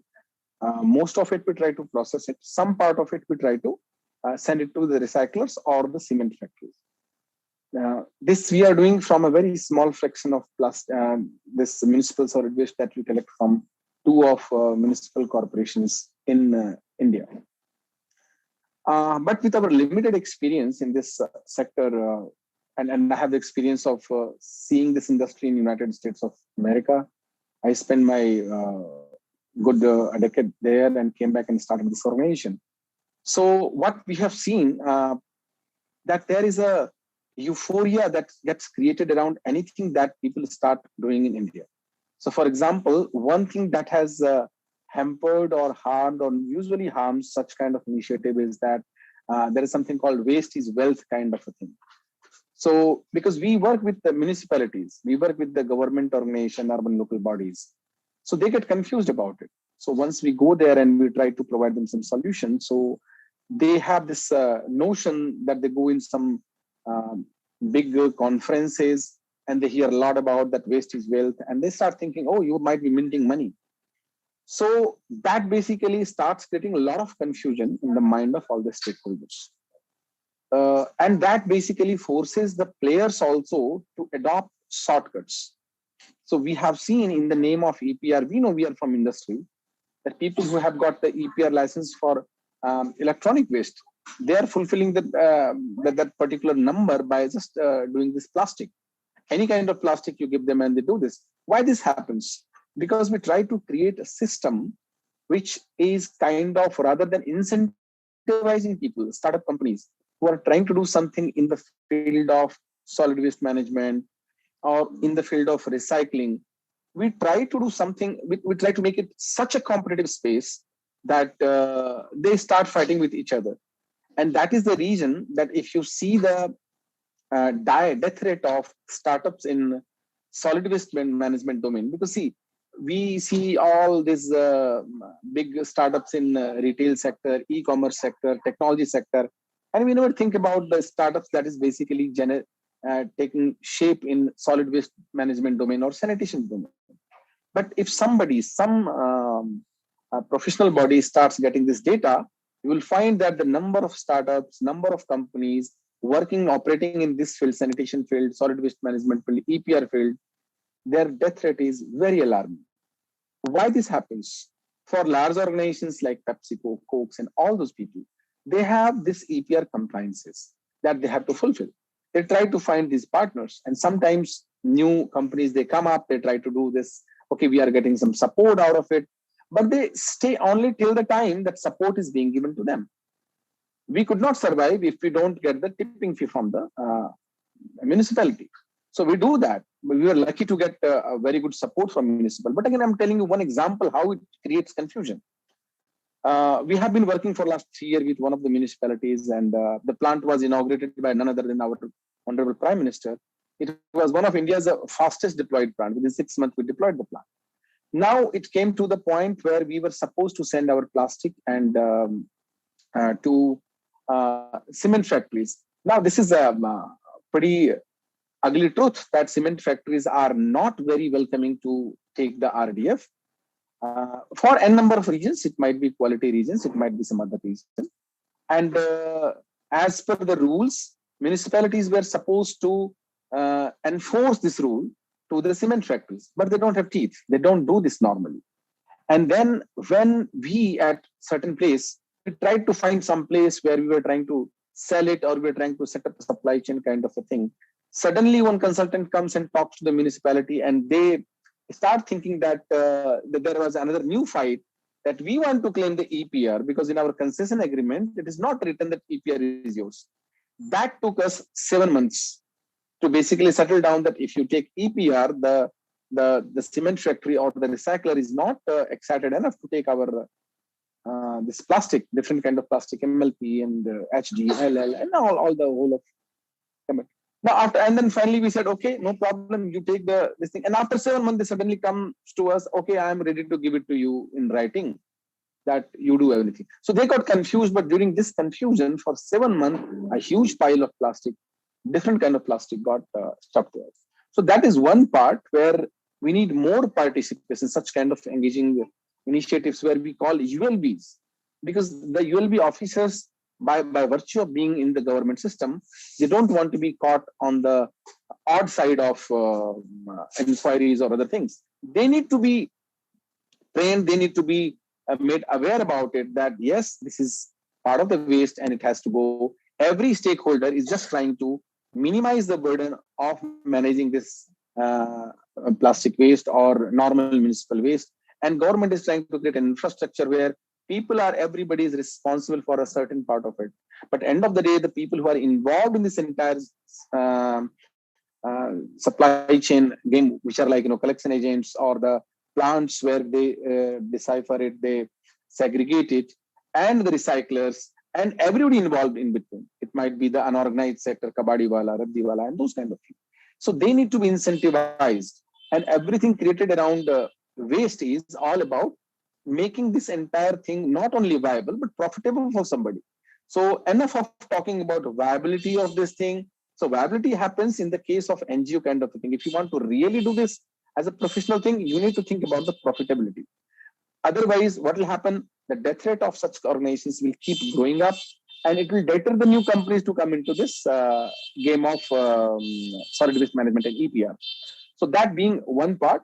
Second part is that we have to keep thinking and keep incentivizing the new initiatives. For example, at our plant, we were trying to send all the kind of plastic to cement factories at throwaway prices, not even throwaway prices. We were trying to pay the transportation also. However, on the document, the consultants make that, okay, 4 rupees, 5 rupees, they will be getting for the RDF and everything. We don't get nothing. So in fact, sometimes they are gracious enough to pay you the transportation fee. Only the high quality plastic is basically, it gets going to some place. But what we did recently was we tried to tie up with few universities, with some challenges to the students. And we thought that, okay, this is a wastage of plastic, which can be recycled, which can be put into the circularity, because plastic is circular. It can have multiple lives. And then we took a resolve that we should not send anything to finally get burnt into some clean or anything. So when we did that, then we started getting more value out of it. But getting the value out of it was related to some investment made into technology, some investment made into the this plant. So now that investment needs to be incentivized. That investment needs to be provided by somebody from the manufacturers. So the point is that it has to go to the commitment level more than the compliance level. Very few organizations are thinking from the commitment level as far as the EPR is concerned in India. most of the people are just working from the compliance level, and that's where, and most of the companies also which has come up. So, and as I told you that there are companies who are trying to get into the shortcuts because of the reason that there is a framework is not supporting them to get getting profitable. We talk about viability, so they start learning this language, and once they get into this language, they get into this catch-22 situation that okay, we have to survive, we have to take this way. So we have to see this entire thing from a perspective of profitable, sustainable business for anybody who wants to enter into this entire thing. The rest, all these policies, which for the last few years it kept evolving. So any startup who are trying to work in EPR, either the tech platform. So we have been trying to develop a tech platform that we have launched now. So so we keep changing it because the policies itself are changing every few quarters. But we hope that now it's going to stabilize because it was a new field as far as India is concerned. So we hope that it will be done. And all the stakeholder, it might be the generators, they will also try to find the real way of tackling the thing rather than just getting some small and shortcut, short approach to basically complete their ESR reports and ESG reports, those kinds of things. So the level of commitment has to come to the corporate, and level of commitment has to come to the recyclers, and a level of commitment has to come to the people who are engaged in the EPR business. So that is one thing that we have to move, because this is one business which is not a business. It's a social enterprise which is governed by the passion for environment. So people with passion for environment, and that's the reason that this business of waste management and recycling, it's not a business for corporates. It's a business for startups. So we are trying to create a lot of startups. We at our capacity, so at least we have tried 3-4 startups to come up. We tried to help them flourish in their organization. And the ULBs have to be forgiving enough to basically nurture these startups who are trying to do something. Juhi from PepsiCo said that, okay, there is no sure short way. So it is do, think, do. So, but are we prepared to basically experiment with that? Or are we prepared to just penalize the people who are trying to do something? So that framework needs to change. It's not a normal road contract business where you just do something. It's a business where you need a lot of innovations to happen. Innovations will fail. Innovations will exceed the expectation. So you need to have that tolerance level. You need to have that framework and the frame of mind at all the levels, especially from the government level, that you need to understand that there is a real kind of innovation somebody tried to do. Intention was good. Implementation might have altered. So that needs to be given to the industry and every startup who is working. Otherwise, we will keep creating a lot of things and the industries will keep dying out of it. And we will keep discussing about this on a larger platform. I think it's too late, so I'm just stopping here. Thanks a lot. Thank you. Thank you so much, Manish, for your relevant points. May I request Ankur Chaturvedi from Imami to please share your thoughts if you are there. Ankur?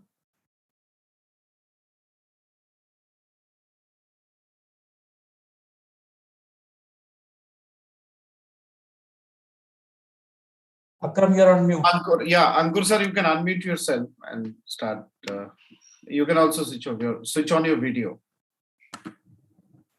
Right. Yeah. Can you hear me now? We can hear you, sir. Please go on. Okay. Yeah. I've been listening to all the participants, really insightful, and there are quite a few learnings that I take from here.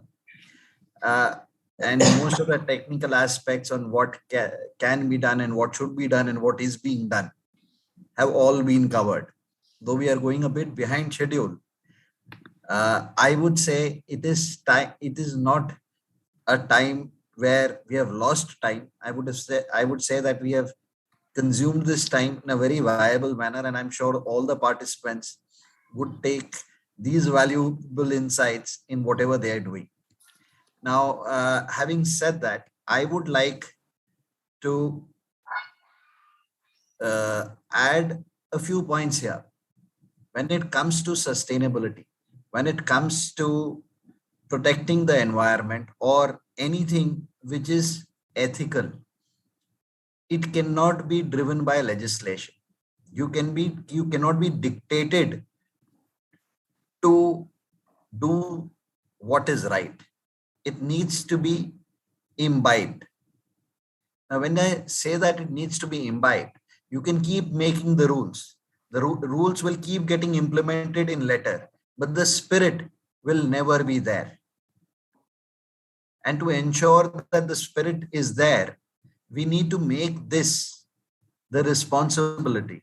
When you look at the environmental responsibility, if you look at the curriculum of our schools, do we have an environmental sciences subject in a +2 level? Very young children are taught environment science. And like my younger daughter has EVS as a subject. She's in class 6 now. Now EVS is taken like what we in our times used to have SUPW, and which we would call some useful period wasted, though it was supposed to be socially useful, productive work. But it never added to our academics. It never gave us any credits. So effectively, it was a free period for us to do fun. Now we cannot be taking sustainability as fun. Now what is this resulting in? If you look at the EPR rules and if you look at what has been legislated, all the speakers have spoken about it. It is done very well. We are probably one of the few countries in the world who have got these details worked out. Now, to follow this, we are focusing on compliance. One of the panelists mentioned that we cannot be driven by compliance. We need to be conforming to it. Now you can comply. When you say compliance, what is the difference between compliance and conformance? Compliance would be to comply in the letter. Conformance would be to ensure that the tangible and intangible objectives are met. To give an example, I am wearing my specs right now. It is compliance. I cannot be fined for not wearing my specs because they are still there. But the true way of wearing my spectacles when it comes to conformance would be for them to be there at the right place. Now, the other aspect which comes to this is when you focus too much on compliance, the gray areas or all the devils in our souls creep in.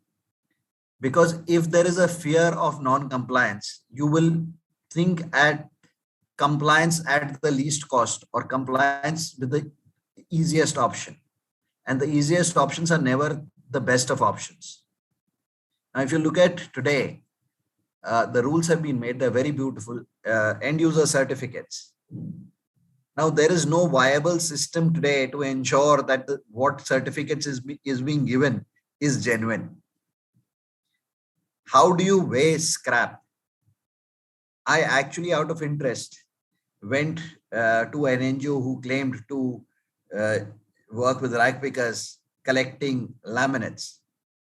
Now, if you look at the laminates they collect, and if you weigh it up, in 1 ton of the laminate that they have collected, over 600 kgs is actually dirt. Laminate is less than 400 kgs. But they're giving you a certificate of collection of 1 ton. Does it really help? Now, this is where the spirit comes.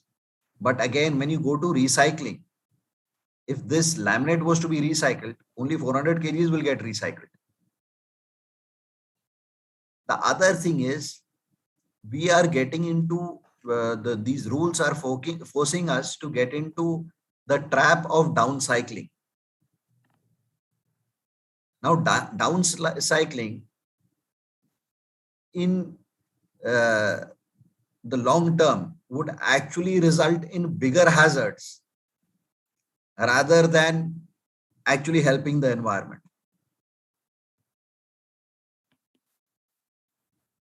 Without wasting any more time, and I'm sure it's been going on very long, I would just say one thing. Rules can be made, rules will be made. Rules can be followed, rules will be followed. What you need to do is get your heart into it. Thank you. Well said. Dil mein sach, dimag mein India. Absolutely, sir. And sir, here we are not just talking about India. We are talking about the entire humanity. You know, what we have learned, sir, in this period of 2 years, you know, Earth can very well take care of itself. We need not bother about Earth. We need to bother about ourselves. And exactly. You know, that not littering in the pandemic, perhaps one theory goes that it is come from animals and all, because of littering, some bat got infected. That is world. Now, sir, I have a different take on it. I say the pandemic, the human was a way of the earth to tell us to break our ego. Yes, absolutely. We human beings had presumed or still believe that we are the most evolved form of life. Yes. And what brought us to our knees. Yes. The most primitive form of life, which we almost border between living and non-living. A virus is not a fully living thing. It is the most primitive form of life. And that is what brought the entire humanity on its knees. Absolutely. The virus, they said, 1/10,000 the size of a full stop. It has put a full stop, a comma, and whatnot into our lives. Time to realize that we are nothing in front of Mother Earth, and we need to respect it for our generations to come. Thank you very much. Thank you. Over to you, Akram. Akram, you said, hurry up, hurry up. Let me tell you one thing. All my session speakers, I think one of them didn't attend, but we wound up our session 20 minutes past the time. So we have made up for the past time. Thank you all speakers. Exactly. Congratulations, sir. Excellent, actually, moderation, chairing, and on the time. I was really worried that when and how will we finish or end the program. But I'm so happy that we almost did it on time, because that is what I gave you the session very late. I think half an hour, more than 1 hour late, 40 minutes plus late. So we have a small award now. Thank you so much, Ankur sir, for sharing your perspectives. Thank you very much. Excellent conclusion of it. We have a small award. All the viewers, ladies and gentlemen, thank you so much for joining us and staying till this end. In addition to the outstanding Policy Times Business Sustainability Business Excellence Award that we have given to 5 brands, we have 2 individuals whom we are honoring with a certificate of appreciation for their outstanding role in plastic waste management, in terms of creating awareness, in terms of organizing programs, events, and the kind of work that both the individuals we are honoring just 2. It is not that others are not doing. All of you are doing exceptional, wonderful work. We thought that, these are 2 individuals whom we should appreciate, to encourage, motivate them, and to give them a little more, voice that, okay, you are doing great, let us do a little more, and we are with you. So I am very proud and very happy to announce, and both are very close to me, in fact, in terms of helping me, guiding me, doing a lot of programs.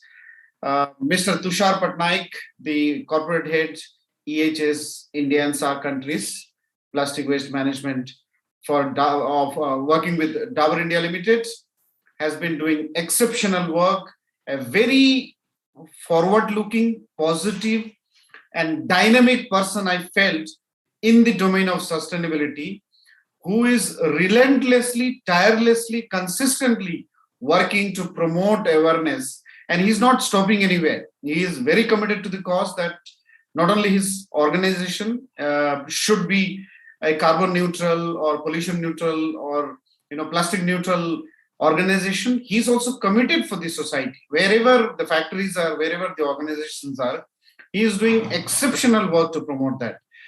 Our second person we have identified to honor today, with the certificate of appreciation for outstanding contribution in plastic waste management, is Dr. Samir Joshi, Honorable Treasurer, Indian Plastic Institute, IPI. Again, another individual, since the day I came to know, he has been handholding, guiding, and helping us, Policy Times, to organize this series of organizations, this high quality of events that we have. In fact, it was his inspiration, it was his motivation and his push through which Policy Times started organizing a lot of programs. And it is not just Policy Times. He helps many 10 kind of Policy Times kind of organizations across the nation and across the world. The man who always knows how to give. I have not seen Dr. Samir Joshi taking some things from someone, but sharing unconditionally and very happily. So these are two individuals I thought let us honor and appreciate. So I request all of you to join hands together. If it had been a physical one, I would have handed over it personally. Clap of hand for both of the individuals for your exceptional work. Maybe a minute or 30 seconds from you, and then we go for the conclusion. Yes, thank you, Mr. Akram, for Policy Time, for organizing such a wonderful event and starting from the session up from 2000, from 2:30, and still it is going on. And I can see you, and I can see, and I can listen your voice and face. Everything is still energetic. So I can know the way you have been organized and invited so many stakeholders from different industry. That is really a wonderful job. And I wish you all the best to organize such kind of events in the future also. And also thank you for honoring me the prestigious award. Thank you. Thank you. Thank you, sir. Dr. Samir Joshi. अभी तो मापी है मुट्ठी भर जमीन, आगे पूरा आसमान बाकी है. We have to keep on working for your earth, my earth, our future. Thank you. Thank you, sir. Thank you so much. Now we go to the final part of the program. Closing remarks and official word of thanks from none other than my closest friends ever possible, my partner, my co-founder of the Policy Times, and perhaps one of the few individuals in the world who has finest hearts possible. One of the finest hearts possible. I think is a very wonderful human being and has been lending all possible support to run a platform like the Policy Times. So Mr. Salman Ahmed, co-founder of the Policy Times, to give the final word of thanks and a quick summary recap of the whole session that we have done. Yeah. You can unmute, sir. Thank you, Akram, sir. As always, you have been an inspiration. And thank you, everyone. So it's always an honor to conclude these important conferences, which are actually indispensable for sustainability and growth of human existence. Also, the socio-environment economic development model, which was discussed today, will ultimately benefit our collective mission of nation building. We at Policy Times are really thankful to all of you. We all have witnessed that why these important conference on issues and concerns of international interest are so very important. All the guest speakers have done justice to the issue, I feel personally, when they have discussed the issue on plastic waste management ecosystem in India by rightly acknowledging and suggesting effective policy implementation roadmap solutions for the challenges and opportunities India is and will be facing with respect to EPR implementation under the Plastic Waste Management Amendment Rules 2021. Actually, which is the core concerns of United Nations also actually in their Sustainable Development Goal model on broader perspective for humanity at large. In today's conference, the Policy Times has awarded some of the best brands and recyclers to celebrate their best sustainability practices and waste management solution achievements. For those who have missed, our viewers would like to again share the achievers' name. The awardees were and are Dava India Limited, Vrindavan Plastic Industries, the Shakti Plastic Industries, EcoEx, and Greenscape Eco Management Private Limited, under the category of Sustainability Development Business Excellence Award. Continuing the goodwill tradition of Thanksgiving, first of all, I would like to take inspiration from Samir Joshi sir and Ankur Chaturvedi sir. Okay, we should all thank the Almighty Creator for guiding us to organize such important events, sir, for the well-being of all living creatures and non-living creatures of the universe. Dear guests, it is revealed that those who don't thank people have actually not thanked the Almighty Creator. So with this guidance, on behalf of the Policy Times, feel dignified and honored to thank our guest speakers and wonderful event partners, the Shakti Plastic Industries, RECYCLEAN, Ramky Enviro, GRC India. We are also thankful to our event associates, MRAI, IPI, ICCE, EcoEx, Sampurna, Earth, and Greenscape. I'm also thankful to Dr. P. Shekhar sir, our mentor and guide, who's always ensured that we grow in the right direction.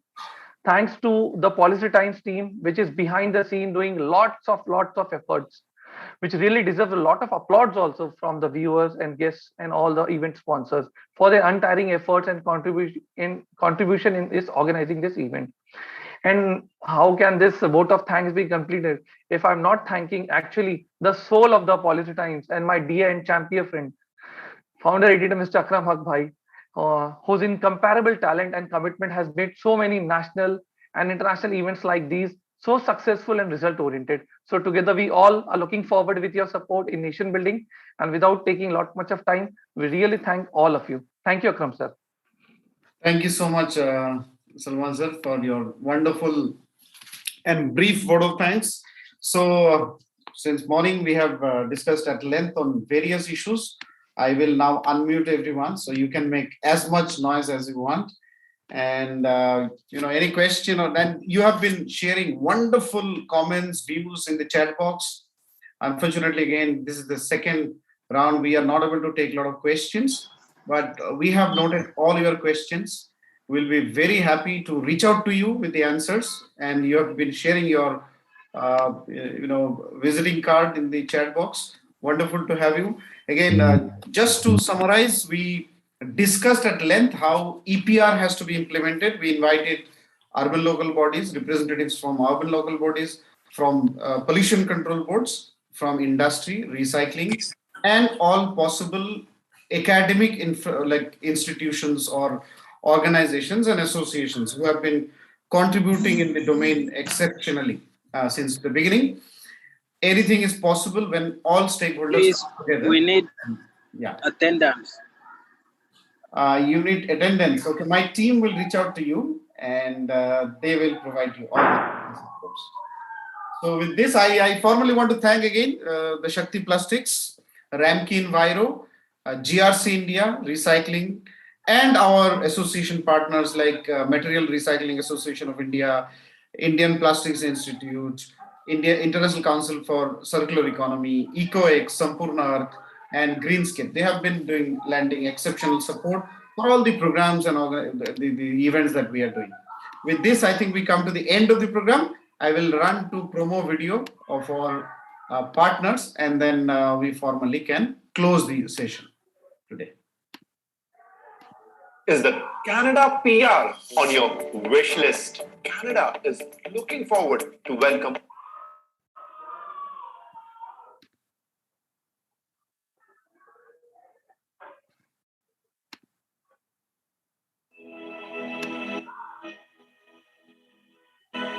This is a useless pile of waste, and it will remain attendance, please, unless something is done, like turning it into or this, or any of these, or any of these.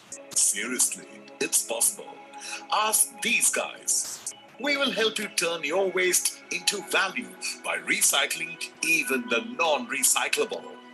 Meet the pillars of the Shakti Plastics Industries.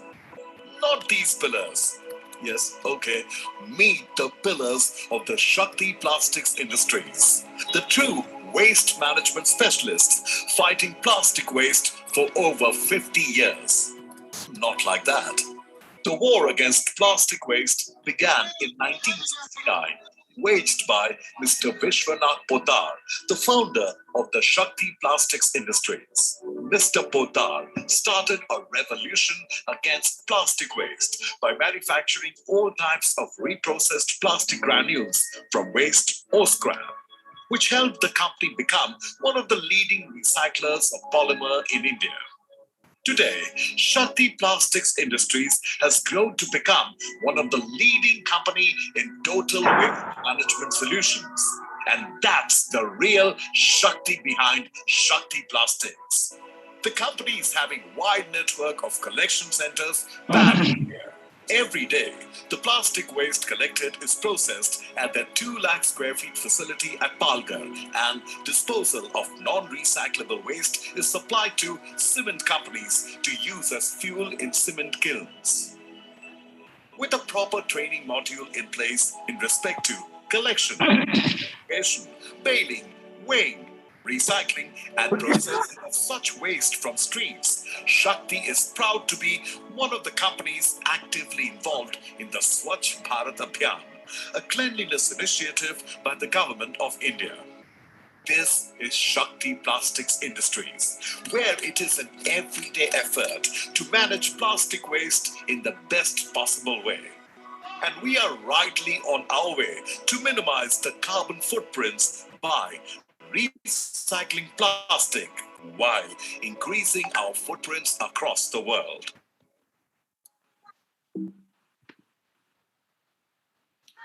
And we had Ramky also as our partner.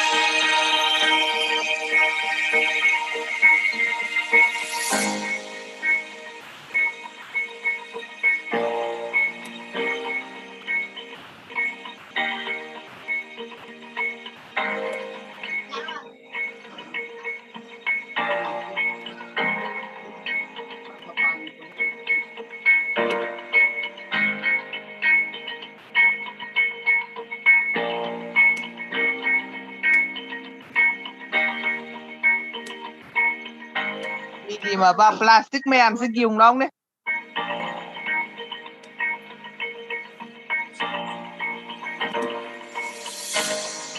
Dada mama kita kung rồi. Anh thấy sao thùng được đâu lên bao tùm tả là đâu. Ai điều tin chứ u mà đại isa chân ngô rồi đó. Biết lên cái sao đó. Anh ấy điều tiền trong nó tần.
Thank you, everyone. With this, we formally announce the end of today's program. Thank you. We will be in touch with you.